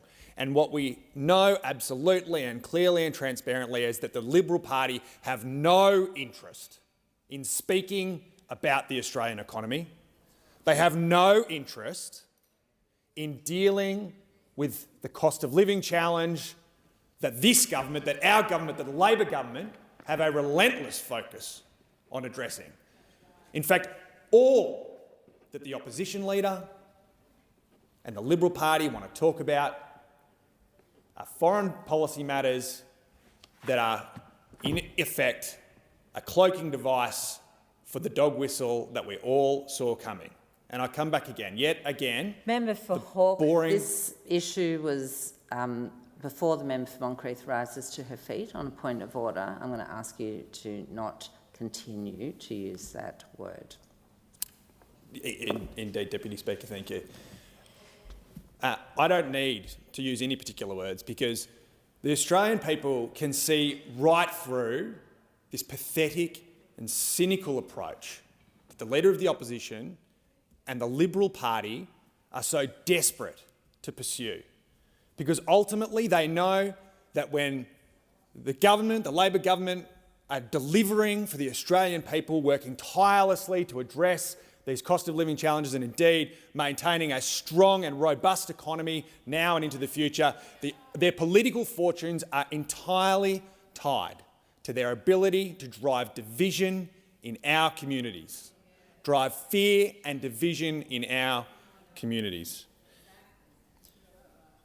I want to talk about the matter that this debate is supposed to focus on, the Australian economy, and keeping the Australian economy strong and robust and ensuring that it delivers for working people all across our nation. We inherited an economy that the Liberal Party had trashed. They had inflation running above 6%. Above 6%. They had racked up $1 trillion of Liberal debt. And they had nothing to show for it. It hadn't been invested wisely in order to continue to serve the community, in order to build the economic structures that were required for the future. They had racked up $1 trillion of Liberal debt, ploughing it into niche, partisan political pursuits that in no way benefited either the taxpayers or the broader Australian community. And of course, what we know is that that mismanagement on their behalf began the process that we saw of interest rates rising. Our government has more than halved that inflation rate. And we have done what the Liberal Party could not do in their decade of government. We have delivered not just one, but 2 budget surpluses that are contributing to the disinflationary environment that the Reserve Bank Governor has explicitly referred to. The Australian economy is in a very strong and robust position, and households have been doing it tough, but there is light at the end of the tunnel, and our government will continue to prosecute their interests relentlessly. I give the call to Member for Moncrieff. Thank you, Madam Deputy Speaker. I reject the comments from the member for Hawke and his imputations about the coalition also. I want to look at the sad story of this government's record when it comes to failing to keep Australians safe and failing dismally to manage the economy. The two things that actually matter most to Australians right now in a cost of living crisis and worried about their safety, their personal safety and their family needs. And for those opposite, they should look up the textbook, perhaps their uni textbooks, to Maslow's hierarchy of needs. Number 1 is safety. Number 2 is a roof over your head and enough to eat, enough money to be able to provide those. The only thing that this government is actually strong on is weakness and incompetence when it comes to managing immigration and the economy, because we know that the first responsibility really is to keep citizens safe in our own country, to Australians, to the general public, to individuals and to our nation, national security. And under the former Immigration Minister, the Prime Minister's mate, who was unceremoniously booted to a portfolio with less stress following the NZYQ High Court decision, the Albanese government released 178 detainees from detention. In that cohort were 7 murderers, 37 sex offenders and 72 violent offenders. And the former Immigration and the former Home Affairs Minister, also booted to a less stressful portfolio, one a bit less susceptible to blunders of national security significance, didn't have a plan B when that NZYQ decision occurred by the High Court. They weren't ready to protect Australians from the criminals that they let out. The ministerial submissions released under the FOI laws and published by The Australian confirm that Labor had released detainees with no visa and therefore no safeguards such as reporting conditions or monitoring devices. That should be frightening alarm bells to Australians. Frightening. And the former Minister, Giles, then misled the Parliament on 15 November 2023 when he said, during question time, quote, "I can confirm that all of those individuals required to be released as a result of the decision of the High Court are on bridging visas with appropriate conditions," unquote. So the Prime Minister proceeded with reshuffling his ministers, and now we have the member for Watson, who has 4 portfolios, including Home Affairs and Immigration. I'm sure members opposite will have a great time on that particular point that I just made, but think back to the last time when the member for Watson was actually the Immigration Minister in 2013, when 83 asylum seekers 83 asylum seeker boats arrived in 80 days. Now, that's a pretty good strike rate if you're in sales, but it's not a very good strike rate if you are in immigration. So let's see what will happen under his watch. Constant interjections, Deputy Speaker. Now, Australia is a generous nation. with a big heart. And we punch above our weight when it comes to supporting refugees. We have a history of supporting refugees from other conflict zones, those 12,000 from Syria, as the Leader of the Opposition pointed out, those from Afghanistan. But this government has issued almost 3,000 visas to people from the occupied Palestinian territories, but we do not know how many people were subject to a clearance from our security agencies. In contrast, the UK granted 168 protection visas. 153 temporary and residence visas have been approved by New Zealand, and the US has accepted 17. So these countries have been more cautious as to who they let into their country and the time that they take to do that. Not so with this government. And it's not about racism, as the member for Warringah shamelessly said in this chamber. It's not about racism. This is about averting a public safety disaster should the proper processing steps not be followed by this government. So face-to-face interviews by Australian officials in neighbouring countries like Jordan, as we did in the Syrian crisis, would be acceptable. Now, I haven't got a lot of time left to talk about the failure of this government on the economy, but Australians know they are hurting. They can't pay their bills. And I would ask them to think back, look back to before the last election, think about the promises that were made to you that life would be easier, and ask yourself the question, is it? No.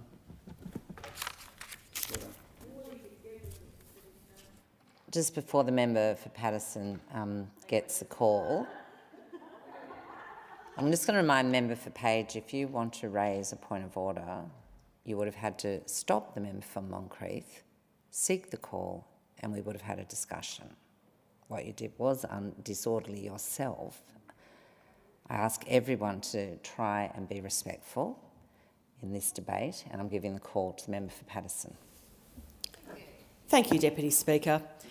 We live in times of great global uncertainty, and although the Albanese government is unable to control global economic issues and events, we can control how we respond to them.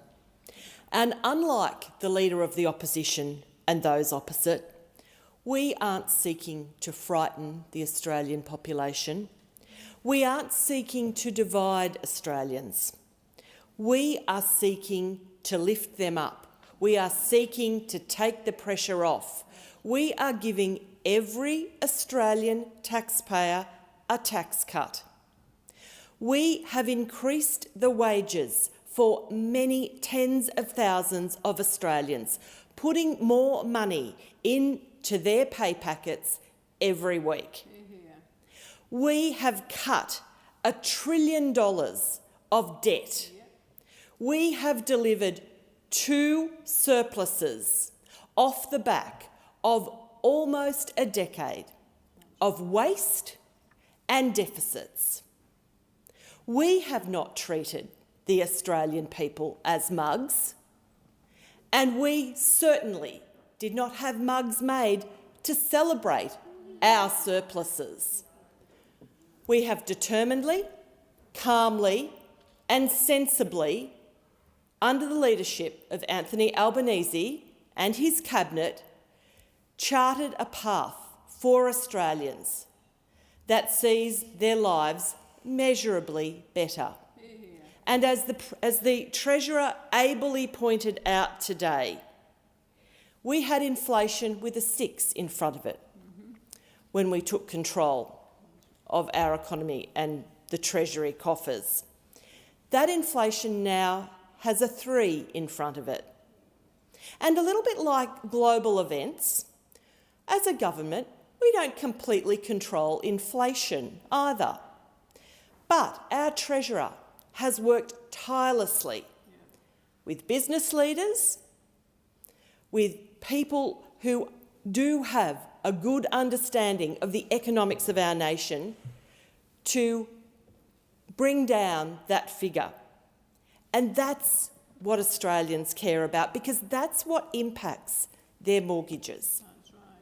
That's what impacts the pressure that they have to withstand day to day in their lives. Let's be frank. The previous government left us with a massive train wreck to clean up. The Albanese government isn't satisfied with just patching up the holes. We plan to fix up this mess properly. Whilst in government, we've delivered for the Australian people, as governments should do. We have released policy after policy that makes a difference. We aren't claiming that it's easy at the moment, but we are saying that we are putting in place concrete policies that make a difference. In my electorate of Paterson, 75,000 hard-working, tax-paying Australians will pay less tax under a Labor government. And that means something. That's measurable, and people can see it. We've delivered bill relief for every Australian household by way of our energy assistance. We have frozen the cost of the PBS. That's medicine that's coming to every Australian for less cost, and that's important because people value their health in my electorate. We've given a third consecutive pay rise to millions of Australians. We've expanded bulk billing, and we've made childcare cheaper whilst paying properly those people who educate our children and who do care for them, which is so important. We've delivered fee-free TAFE. We've cut billions in student debt for those people who are going to university. We're planning for a future made in Australia. We want to make things here. We want people to be well paid. We do have a course that has been thought through and is being sensibly charted. We're not seeking to divide the Australian people and put fear in their hearts. We're leading them. Member for Flinders. Speaker, in this place we all agree, or at least I think we all agree, that the number one responsibility of government is to keep its citizens safe. I have now lost count of the number of times this Albanese government has failed in this, its most primary of responsibilities, through its fundamental failure to carefully manage Australia's immigration system. This week it has been laid bare that no robust vetting processes were applied to the 2,922 tourist visas issued to people coming from Gaza. Of those 1,300 who have used those visas to come to Australia, despite persistent questioning this week, we do not know how many of these tourists were required to undertake face-to-face interviews or subjected to biometric testing to make sure that we were not bringing into Australia anyone who was involved in the October 7 attacks, anyone who participated in the ransacking and looting which followed, anyone who supported or housed terrorists or weapons, or anyone who in any other way supported the extremists or terrorism sympathisers. The ability to live in Australia is the most precious of privileges. We are a free, democratic, liberal, pluralistic and tolerant society. Like all of us in this place, I get to attend citizenship ceremonies, and they are instances of the most pure joy as we recognise and thank those who have left their homes to create prosperous, productive lives for their families in this beautiful country.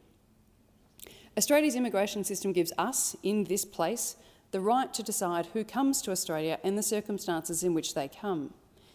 And that places on our shoulders the responsibility of guarding Australia's borders and looking after her people. Those opposite seem to care none for that responsibility. The granting of visas without the necessary rigour undermines trust in our migration system, and the issuance of tourist visas en masse, knowing full well that the recipients of them were unlikely to go home, mocks the sacrifice and endeavour of every immigrant who has come to this country. This week we learned almost 3,000 visas have been granted, most in less than 24 hours. Tens of questions to the Prime Minister this week have not revealed whether any security checks had been done on them before their issuance. Those opposite have argued that this is the same system as every other time we have brought people here from a war zone. Really? The humanitarian visas granted to Syrians in 2017 involved biometric tests, face-to-face interviews in third-party countries where necessary, and cross-checking with US intelligence datasets. And at the moment, Australia is unique in its willingness to hand over visas ones usually provide to tourists coming here for a holiday to people from a war zone currently controlled by a terrorist group. It is worth noting once again how cautious our key intelligence partners have been. Canada has issued 254 visas, the United Kingdom 168, New Zealand 153, and the USA just 17. Even France, which has a long history of working with the people of the occupied Palestinian territories, has only allowed 260 entries from Gaza. Gaza is a war zone. Its ruling authority, terrorist organisation Hamas, undertook the most devastating slaughter of 1,200 Jewish and Arab Israelis on 7 October. It was the greatest massacre of Jewish people since the Second World War. It is not a war like others in which professional soldiers fight professional soldiers. As my friend the member for Berowra said in his question to the Prime Minister today, where he described some of what happened on that day. On October 7, Hamas terrorists went into small Israeli farming villages and a music festival, where they filmed themselves gleefully murdering children, raping women and mutilating their victims, including after death. 1,300 innocent people were hunted down and murdered for sport, and 251 hostages were forced at gunpoint into Hamas tunnels under Gaza. On their return, thousands of people were dancing in the street in celebration. This was an attack of abject horror, with no respect for human life, human dignity, or indeed humanity. The acts of the terrorists were disgusting, repulsive, actions of unimaginable horror, executed against those who, until then, had lived in relative harmony with their Gazan neighbours. The Palestinian Centre for Policy and Survey Research's June poll of this year showed so much support for Hamas's October 7 attacks. And with this level of support, we must ask more questions about who comes here.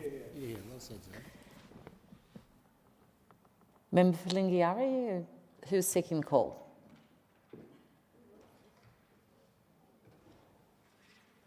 Oh, sorry, Speaker.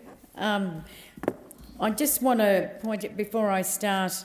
I want to talk about the hypocrisy of the opposition. I remember under the opposition, some of us on this side all remember Tampa. And I certainly, on the Tiwi Islands, remember when the Manasseh Bone and the boats came in through the Tiwi Islands, and the shambolic way in which the Liberal minister dealt with those issues at that time. And part of that was to excise all of the waters in the top end or around the coast from being classified as Australian. But on this side, Deputy Speaker, Labor has worked hard to help Australians with the cost of living. That's what we want to know about. We want to, and we fight and we care for everyday Australians with the cost of living. We know there is still more to do, particularly in regional and remote Northern Territory, my electorate, where tax cut, energy rebates, a lot of students in regional Northern Territory wiping student debts is really important, and that the Labor budget is delivering cost of living relief for every Australian, but particularly including my constituents in Lingiari. It is a major concern, and it continues to be a major concern for us in the Territory, particularly across my electorate of Lingiari. From the 1st of July, Labor delivered a tax cut, and it's been great getting around the electorate and talking to people who have done their tax returns and who will be getting some money back during their tax. So people living in my area of regional and remote Lingiari are no different to others who are looking forward to some of those cost of living relief. There are 43,000 taxpayers in Lingiari enjoying an average tax cut of around $1,621. So it doesn't matter who you are or what you earn, every taxpayer will pay less tax. The best way, I think, with cost of living My constituents are feeling pressure from higher global energy prices, and from the 1st of July we're delivering $300 energy bill relief for every Australian household, including my residents in Lingiari. We're also providing small business with energy relief of $325, which is good for local business and local consumers. So Labor is putting small business at the centre of future growth of our economy by extending for a further 12 months the 20,000 instant asset write-off, and talking to a lot of small businesses, they are certainly looking forward to that. Paid parental leave, talking to a lot of new parents and particularly women, they're certainly happy with the 26 paid parental leave with super now included. In the 6 months before the last election, the financial viability of general practice was in serious trouble. I just want to, in terms of GP visits being bulk billed, in my electorate in the Northern Territory, bulk billing has increased by 4.8%, and that's thanks to Labor's investment in strengthening Medicare. We've also, residents in my electorate of Lingiari and particularly in Alice Springs, there has been with the urgent care clinic, we've seen 10,700 visits to Mpatwa, and the Palmerston Medicare urgent care clinics. They have been fantastic clinics that have been established, and it certainly takes the burden and eases that burden in terms of accident emergency.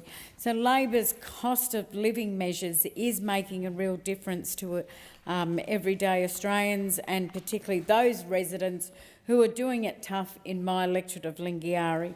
Our cost of living measures are part of Labor's long-term economic plan, helping all Australians right now working to bring down inflation and planning a future made in Australia, which is important also for my electorate of Lingiari.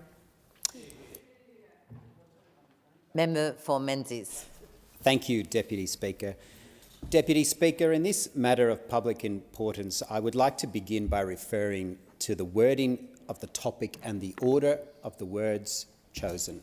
It says, "This government's failure to keep Australians safe and the economy strong." It is put in that order because that is the order of priority. Of course, Australians are suffering throughout this country, and the cost of living is chief amongst them, and very close second is housing. But we put keeping Australians safe first because that is the fundamental duty of government. And to follow my friend, the member for Flinders, who referred to the specific incidents and the specific crimes that occurred on the 7th of October, it is more than just keeping Australians safe. It is about keeping children safe, because the people who prosecuted that attack on that day attacked teenagers at a concert, children in their homes and babies in their cots. And this isn't some isolated part of the world that has no connection to us.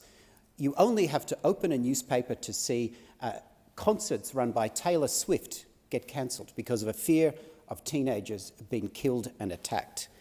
So when we turn our mind to keeping Australians safe, let's not forget what is at stake. It is everything. And Deputy Speaker, what we have seen in the last 2 weeks has been a race to the gutter, not only by the crossbench, but by the government. When we have asked proper questions about that crucial topic, some have used the word racist, but then others have used euphemisms like divide and fear, as if that's okay, and you're not hinting at the very same thing. The very same thing. And Deputy Speaker, I rise here as a migrant to this nation, and I rise here as someone who is only alive because of the courage of people of Muslim faith who saved my life. I never forget that, and I acknowledge their contributions to saving many Australians' lives in the war in Afghanistan and in other wars. There would be many more names on that war memorial, and I count my own amongst them.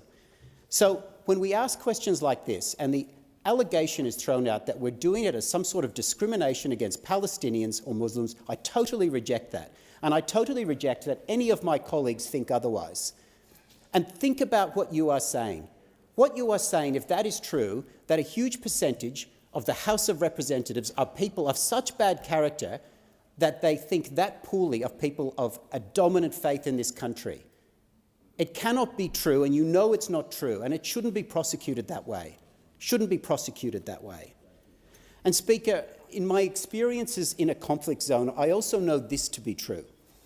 We hear of the fog of war, and many think of the fog of war as that moment when there's incomplete information and a particular person has their fight or flight system kick in. Their mouth is dry, their heart is racing, because they don't know what is happening in all of the chaos that is in war. But the fog of war applies to information too. And Deputy Speaker, again and again and again, we had on-the-ground missions confirm that the intelligence we were given was wrong. It happened all the time, all the time. And I noticed it. I noticed it, Deputy Speaker, when I had the experience of someone who worked in a headquarters and then became a platoon commander. Getting on the ground, looking at people in the eye, is the only form of intelligence and information that you can rely on. The only form. The only form. And yet what we have seen from this government is a cavalier attitude to that process. A complete dismissal of it. A complete dismissal of it. And we've had the Treasurer and many others get up and say, well, why aren't you asking questions about cost of living? Why aren't you asking questions about cost of living? Because the government didn't answer the questions that we've put to them. Didn't answer the questions that we've put to them. And in fact, there was a bristling that we dared even ask them. And let's go to some of the questions. Asked about the cancellation of visas, the Prime Minister talked about a journalist and said only that any cancellations were offshore. Asked about visa security vetting, he talked about robo-debt. Asked if he was making Australia less safe, he talked about Sir Robert Menzies. Asked about face-to-face interviews and biometric testing, again, the only vetting that matters, the Prime Minister talked about the coalition. And today, when asked about what the police, state police and federal police have told him, what did he reply? He talked about nominations for councils in New South Wales. And I give the call to the member for Beam. Deputy Speaker, the Peter Principle is a concept in management which observes that people in a hierarchy tend to rise to a level of respective incompetence. Employees are promoted based on their success in previous jobs until they reach a level at which they are no longer competent. It's hard to find a better example of someone embodying the Peter Principle in a week where the opposition has vacated the field on the economy and think undermining social cohesion and the work of national security agencies is talking tough. All it's shown the Australian people is their true character, not turning up on the issues that matter and obsessed with the politics of division. Well, Deputy Speaker, the Albanese Labor government will always show up, take responsibility and bring people together to find solutions to the problems facing Australia. We know Australians are doing it tough right now, and that's why we're doing everything we can to help with the cost of living without adding pressure to inflation. That's why we're relieving cost of living pressures with cheaper childcare, cheaper medicines, strengthened paid parental leave and fee-free TAFE. That's why we're investing record amounts into Medicare and bulk billing. And that's why we're building new homes, investing in affordable housing and making renting fairer. Deputy Speaker, already we have seen bulk billing rates across Canberra increase by 5.6%, equating to an additional 17,417 GP bulk billed visits. Deputy Speaker, we are creating a record number of jobs in Australia and ensuring that workers in critical sectors receive increased wages. This includes 2.6 million Australians who are receiving real wages growth due to proper increases in the minimum wage, and as recently announced, a 15% wage increase for early childhood education and care workers. Deputy Speaker, people in these sectors are vital workers in the Australian community and vital workers in the Australian economy. And all Australian workers are benefiting from the Albanese Labor government's tax cuts, which ensure that every taxpayer pays less tax. 82,000 people in Bean, every single taxpayer received this tax cut. We are ensuring that Australians are earning more and keeping more of what they earn. This morning, the member for Kingston was in this chamber moving vital amendments for paid parental leave and superannuation, ensuring that Australians are earning more and keeping more of what they earn in the immediate future, but also ensuring that they're set up for the future and have security in retirement. For much of this week, we've been discussing a future made in Australia and the opportunities this presents for the Australian people and Australian economy. Actions to ensure that Australia is not just an active participant and player in a rapidly changing global marketplace by driving investment in new industries and encouraging the creation of secure jobs, giving the Australian people and Australian businesses every opportunity to thrive, while those opposite, through a nuclear haze, can't refrain from talking Australian manufacturing down. Deputy Speaker, just earlier this afternoon, we were discussing the Universities Accord and our work to reform the HECS help system to ensure that Australians of all backgrounds can access higher education. It's a key to our future prosperity, to ensure that debts are not allowed to balloon to levels that place higher education out of reach. Deputy Speaker, these are the actions the Albanese Labor government is taking to ensure Australians are supported. And where was the opposition when these meaningful actions were being taken? Deputy Speaker, doing what they always do, saying no.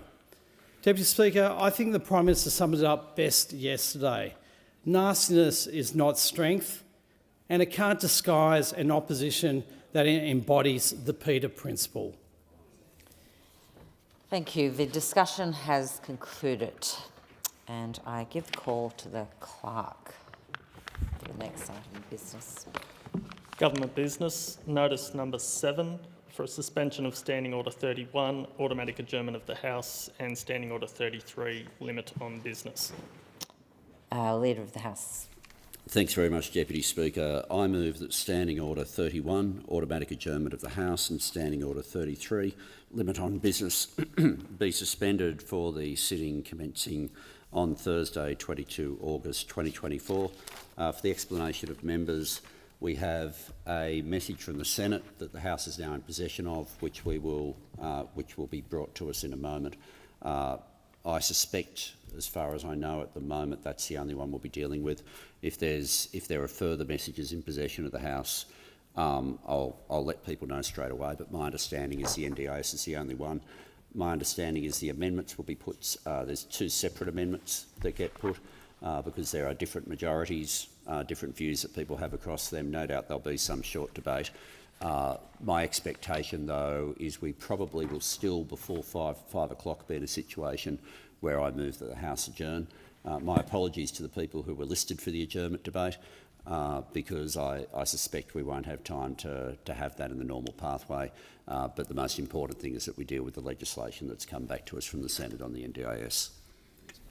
Thank you. I will put that question. All those that opinion say aye. To the contrary, no. The ayes have it. And the following message from the Senate has been received. The Senate returns to the House of Representatives a bill for an Act to amend the National Disability Insurance Scheme Act 2013 and for related purposes, and informs the House that the Senate has agreed to the bill with the amendments in the annexed schedule. The Senate requests the concurrence of the House in the amendments. I give the call to the Minister for the National Disability Insurance Scheme. I move that the amendments be considered immediately. I will put the question. All those that opinion say aye. To contrary, no. The ayes have it. Minister. Madam Deputy Speaker, I'd like to indicate to the House that the government proposes that it may suit the convenience of the House to consider the amendments in the following 2 groups. Numbers 1 and 2, 4 to 48, 50 to 67, and 69 and 70, and the other group, numbers 3, 49 and 68, if there's agreement. Is there agreement? leave is granted. We agree. Thank you. Minister. I move the Senate amendments numbers 1 and 2, 4 to 48, 50 to 67 and 69 and 70 be agreed to. I'll briefly talk about the amendments. This is landmark legislation and I'm grateful for the effort of the Senate in voting it today. It's fulfilling a commitment by the Australian Government to legislate important changes called for by the independent review of the NDIS and following much engagement with the disability community, stakeholders and indeed state and territory governments. The Government has made a number of amendments to strengthen this important legislation. They're in response to the feedback and will continue to listen once the legislation's passed, if it's passed, as the reforms are co-designed. Specifically referring to a range of the amendments, in June, the Government took the bill to the Senate. We proposed 18 amendments to reflect the recommendations of the Community Affairs Legislation Committee. The amendments respond to recommendations made by the committee, including governance. First Ministers are also recognised as ministers for the purpose of Category A rulemaking. Consultation. A consultation statement be tabled accompanying the legislative instrument that sets out the consultations undertaken on the instrument. Safeguards. Government clarify the circumstances under which the additional powers granted to the NDIS CAO through the bill will be used. The final amendment headed off concerns about the ability of the assessment to deliver a whole-of-person budget deemed a benefit of the legislation for participants and government alike. In addition, Government introduced further amendments to the Senate last week. These amendments are a combination of strengthening scheme integrity, responding to feedback from the disability community on the bill. The integrity amendments are adding integrity as a statutory function of the NDIA. This gives the NDIA the focus and authority to support more fraud and payment integrity work in the future. Setting minimum requirements for payment claims. Basically, this is a form to be completed for a claim to be valid and paid. This will help discourage fraud. Also setting a maximum time payment for a payment claim. A claim needs to be made within 2 years of being provided. It stops a loophole that we've detected where claims are made from so long ago no one can actually verify if the support was delivered or not. And also we want to ensure that a debt can be waived if a participant unintentionally or unknowingly breaches the acts or the rules. At the moment in the current legislation, your disability isn't a special circumstance to waive a debt. Yet clearly in some cases we've seen where debts have been incurred, the participant has, by virtue of their disability, erred and for no other reason. So this prevents debts being raised in the circumstances a person's disability triggered the mistake. These amendments that respond to feedback, the amendments that respond to feedback are to require participants to be notified which impairment or impairments they've met to access the NDIS for. It's transparent about whether the participant has an intellectual, cognitive, neurological, sensory and or physical impairment that meets the access requirements to the scheme. This would also allow it to be reviewed. I'd like to acknowledge Senator Pocock's contribution to developing these particular amendments for impairment notices and engaging in good faith with the Government and the community to deliver a good outcome for people with disability. We're also going to seek to create an exceptional circumstance clause to the list of banned supports. This allows a participant to buy an otherwise banned support where it's just more appropriate and more cost-effective than a disability support. A brief example. A vision-impaired participant could purchase a Samsung Galaxy Watch for $500 to use a voice assistant to read writing. It's cheaper than using a support worker at $73 an hour to walk around with the participant.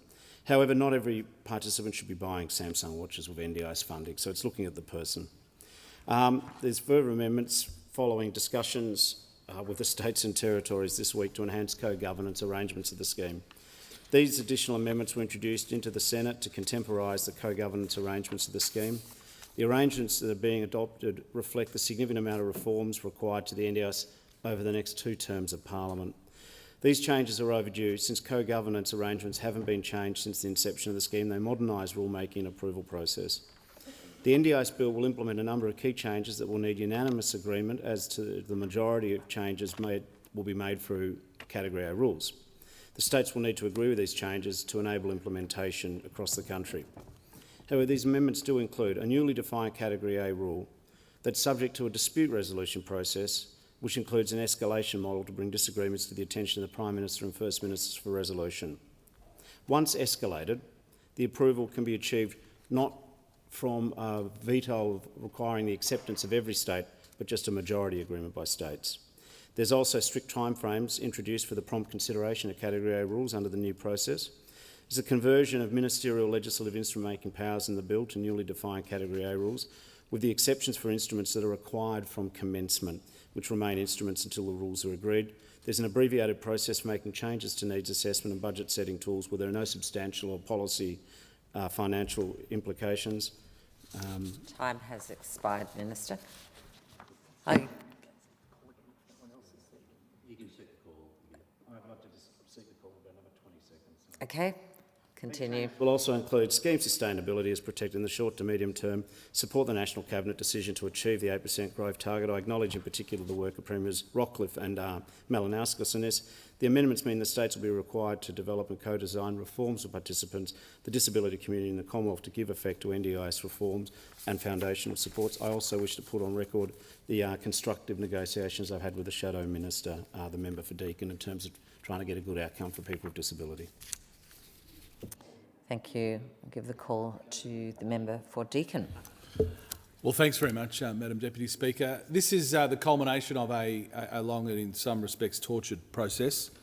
I know a suboptimal process for many in the disability sector. But to touch on the minister's sort of final couple of remarks there, I think is an indication that whether government and opposition start in two different places, but come together in good faith and in the best interests of our country, that we can reach agreements, and we will be agreeing with this first tranche of amendments moved to this bill. I said at the beginning a tortured process. There's been 97 amendments to this bill from its inception, which flies in the face of the claims from the government at the time that this was a perfect, fully formed bill, not requiring much attention, including their later claims that the work being done by the Senate inquiry was unnecessary and just costing the scheme. We've seen dozens of amendments flow out of that further Senate inquiry. So in that respect, I want to place on record my gratitude to all of the senators who undertook a lot of painstaking work hearing from advocates as part of that inquiry and making up for the shortfalls in the consultation that the government undertook. And in that respect, I want to particularly thank Senator Hughes for her leadership in that Senate inquiry. What's driven the opposition ultimately to support this bill and these in particular group of amendments is the overarching objective, as stated by the Minister, in ensuring a number of things, but first and foremost the sustainability of the NDIS into the future. We have, on this side of the chamber, been talking about sustainability for a long time, talking about sustainability in the NDIS when it wasn't a bipartisan view, when in fact we had a lot of opposition from the then opposition Labor Party in relation to those views. And we were very critical of the opposition at that time for not being constructive in opposition, for using the NDIS for political purposes. And because we had made those accusations of the Labor opposition, it would have been wholly hypocritical for us to have gone down the same path and used this for political purposes, quite frankly, as I could have as Shadow Minister and as we could have as an opposition. So in the vein of not being hypocritical, we have sought to support the government in a number of worthy amendments to the scheme, things that I think have been self-evident concerns of many for a very long time, and I don't underestimate how hard it's been for the Minister at times in facing down a lot of the unprincipled attacks, quite frankly, that we faced when we were in government, including from the then opposition. But nonetheless, he has faced those down. So credit to him for doing that, and in that respect, we're very, very happy to be supporting these amendments. These amendments encompass negotiated amendments between ourselves and the government. And for those people in the gallery and those people watching, of whom I don't think there are probably that many, at nearly 5 o'clock on a Thursday, there is a lot of argy-bargy that goes on in this House, but also a lot of good work and negotiation that's gone on behind the scenes between my office and the Minister's office and our respective leaders. We were very keen in the amendments that we progressed with the government to ensure the integrity of the scheme. The Minister used the term integrity a lot. I think when we talk about the financial sustainability of the scheme, intertwined with that is the broad public support and acceptance of this huge amount of money, and nothing erodes that broad public acceptance more than some of the abuse and the fraud that we see splashed over our papers on a daily basis, which was why we were very keen to move very self-evident amendments of what people could use their plans for. That doesn't include prostitutes, that doesn't include alcohol, that doesn't include drugs, things that we think ultimately build on the acceptance, we hope, of the community that this is a scheme that is changing people's lives, that is ensuring that government does for people with a disability what it should be doing. And when you boil government down to its absolute barest, if government's not here to support Australians with a disability, what on earth are we here for? And ensuring that the scheme has broad support in the community will be enhanced by these amendments. That's why we will support it, and that's why we will support the ultimate bill. I give the call to the member for Ryan. Thank you, Deputy Speaker. Today's a very sad day for the disability community. They've been absolutely betrayed by the Labor government, a government that has broken its promise, and the promise was this, that there would be no discussion about cutting the funds to the scheme.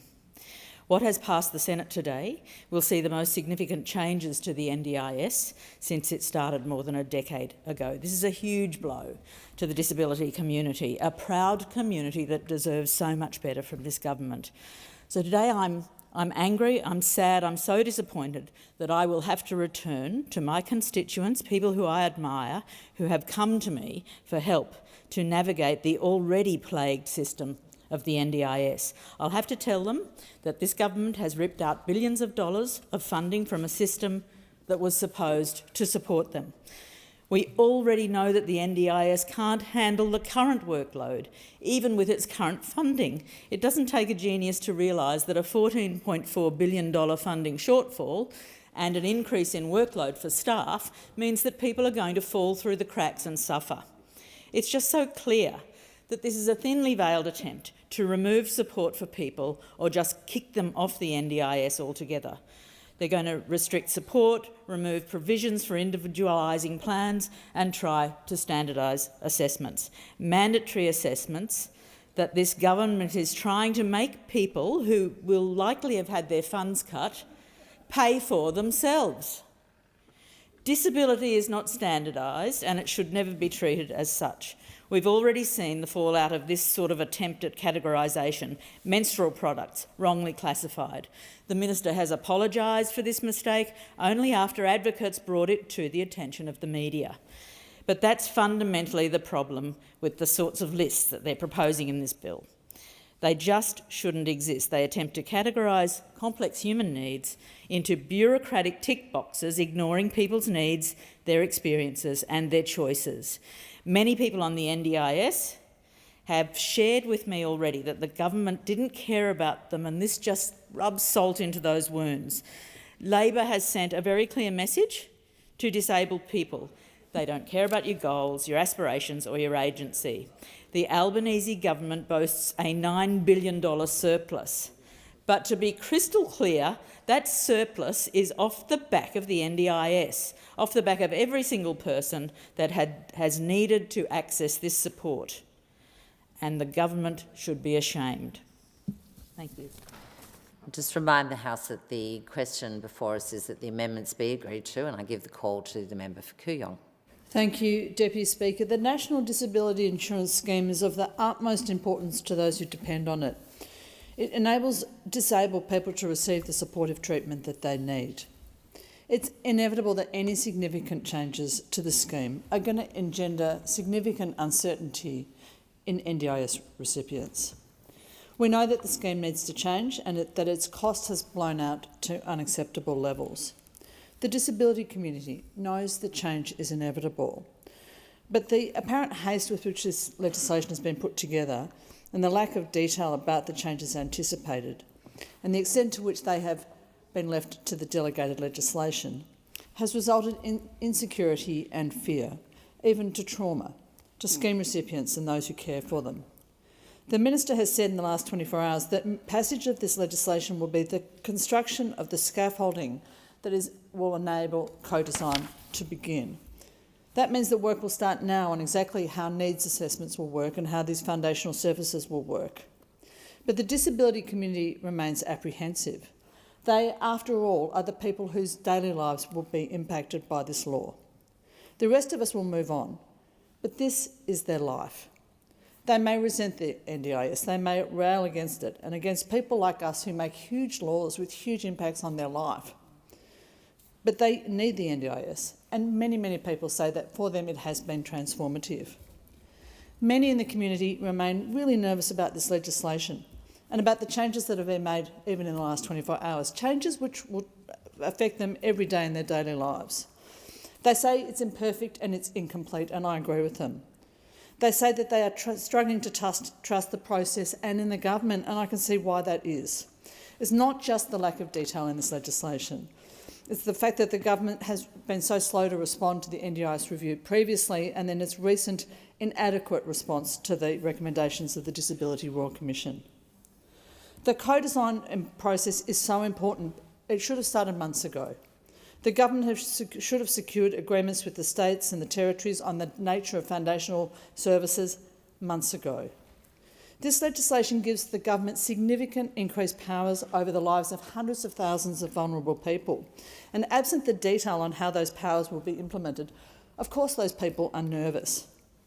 I've really struggled with whether or not to support this bill and these amendments.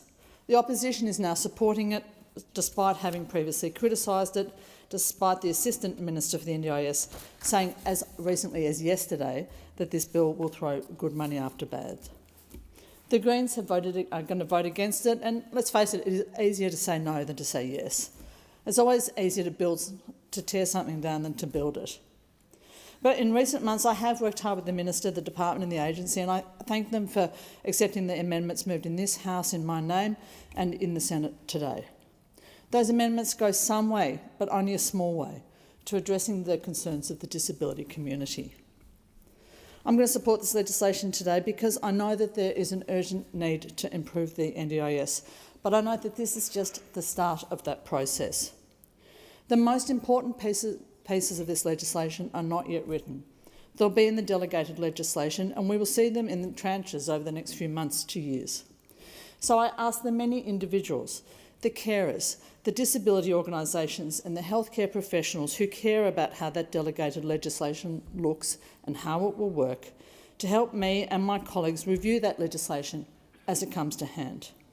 Together we will continue to hold this government to account. Together we will continue to work with all sides of this parliament to make the NDIS better.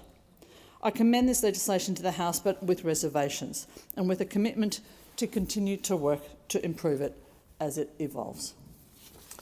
Thank you. I give the call to the Minister. I'm going to briefly respond to the member for Ryan's intellectually dishonest submissions, which the Green Party has been perpetuating. She didn't actually go to any of the amendments that are in front of us, but I'm going to call out the lies. The member who clearly doesn't know too much about the NDIS, although she might have helped some constituents through contacting my office to help them, said that we're proposing lists, and this is a terrible new development. I have news for the member. There's been lists since day one in the scheme, since day one. And if you read the Act, it says that it spells out that there are things which are the responsibility of other services, and then it says there are things which money should be spent on, things that they shouldn't be spent on. All we are doing is converting from an operational guideline to a regulation.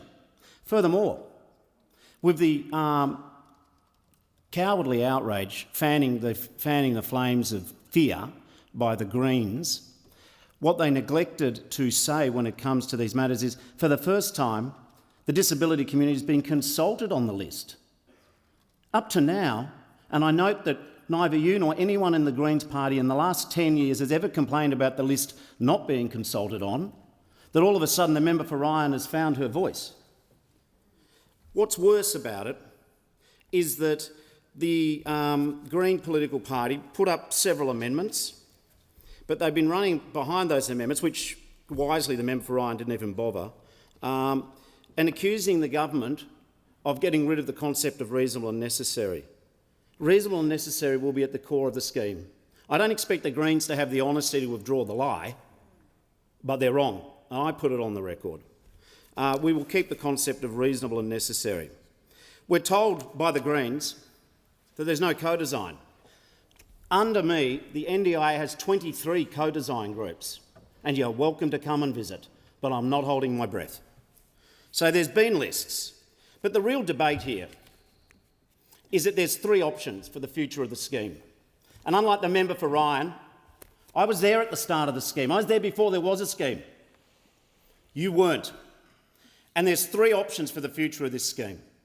Do nothing. Just let it keep growing at 20%. That would be very dangerous. Heaven help Australia if the Greens political party could ever be actually in charge of the NDIS. You would be a train wreck for people with disability. Then they say that this is a cut. Lies, lies, lies. Last year, every year Labor has been in, and to be fair, every year that the Liberals have been in, the investment in the NDIS has gone up, not down. We want a growth of 8%. 20% is unsustainable. But the Greens are lucky enough to live in a world where money doesn't matter, it just grows on trees. All things to all people. I love the NDIS, and there was another option other than the Greens' neoconservatism do nothing. There's slash and burn. Slash and burn. Cap it. We're not doing that. The third option is just make it better for the participants. Make it better for the participants. You know, I haven't been stuck in a traffic jam of Greens in their white political limos coming to see me about their constructive future. You are willing to drive past the rorts, the frauds, the overservicing. When I propose new regulations to make it illegal for a service to provide a higher price to an NDIS participant than someone not on the scheme, this so-called wedding tax where someone sees the NDIS badge and ups the price. Do you know how much correspondence I got from the Greens on it? Zip. Because you don't know what's happening. Every time Labor proposes a change, you look at it through the political calculus of how can we gain a few more votes. Don't shake your head. The reality is you lied about the standardisation, you've lied about the lists, you've lied about the Green political party has told lies about cuts. The reality is we want this scheme to grow. Under Labor, and with now the support of the coalition, which I acknowledge, we're aiming at an 8% target. We do want to build supports outside the scheme. You know, you have very little to say about building inclusion outside. The NDIS is a great chapter in the history of disability in Australia, but it's not the book. It's not the book. We want to write a new chapter about foundational services working with the states. Heaven help us if the Greens were ever in charge of the NDIS, because they are dangerous. The question before the House is that the amendments be agreed to. All those of that opinion say aye. To the contrary, no. I think the ayes have it. Minister for the National Disability Insurance Scheme. I move the Senate amendments numbers I move Senate amendments number 3, 49 and 68 be agreed to. Very briefly, this is an amendment moved by Senator Thorpe. Senator Thorpe has proposed amendments that the government's willing to support. It's an amendment to section 127 of the NDIS Act to provide the minister must ensure at least one board member is an Indigenous person. Now, fortunately, we've already done that, even without the requirement of legislation. We've got a great Larrakia man on the board with lived experience, Dr Richard Fijo, who I appointed in March 2023. I'm pretty sure I never had a letter from the Greens on that. I accept a future minister may have other ideas who's to be best on the board, but this is an appropriate way to ensure the board always has Indigenous representation. We're pleased to support the amendment, which was a recommendation of the Disability Royal Commission. It's consistent with closing the gap priority 1 to establish formal partnerships and shared decision-making. I acknowledge Senator Thorpe's significant work and contribution to priority reforms embedding Indigenous leadership in the governance of the NDIS and highlighting the importance of culture and the social and emotional well-being of participants of the NDIS. Question is the amendments be agreed to. I'll put the question. Those opinion say aye. Against no. The ayes have it. The ayes have it.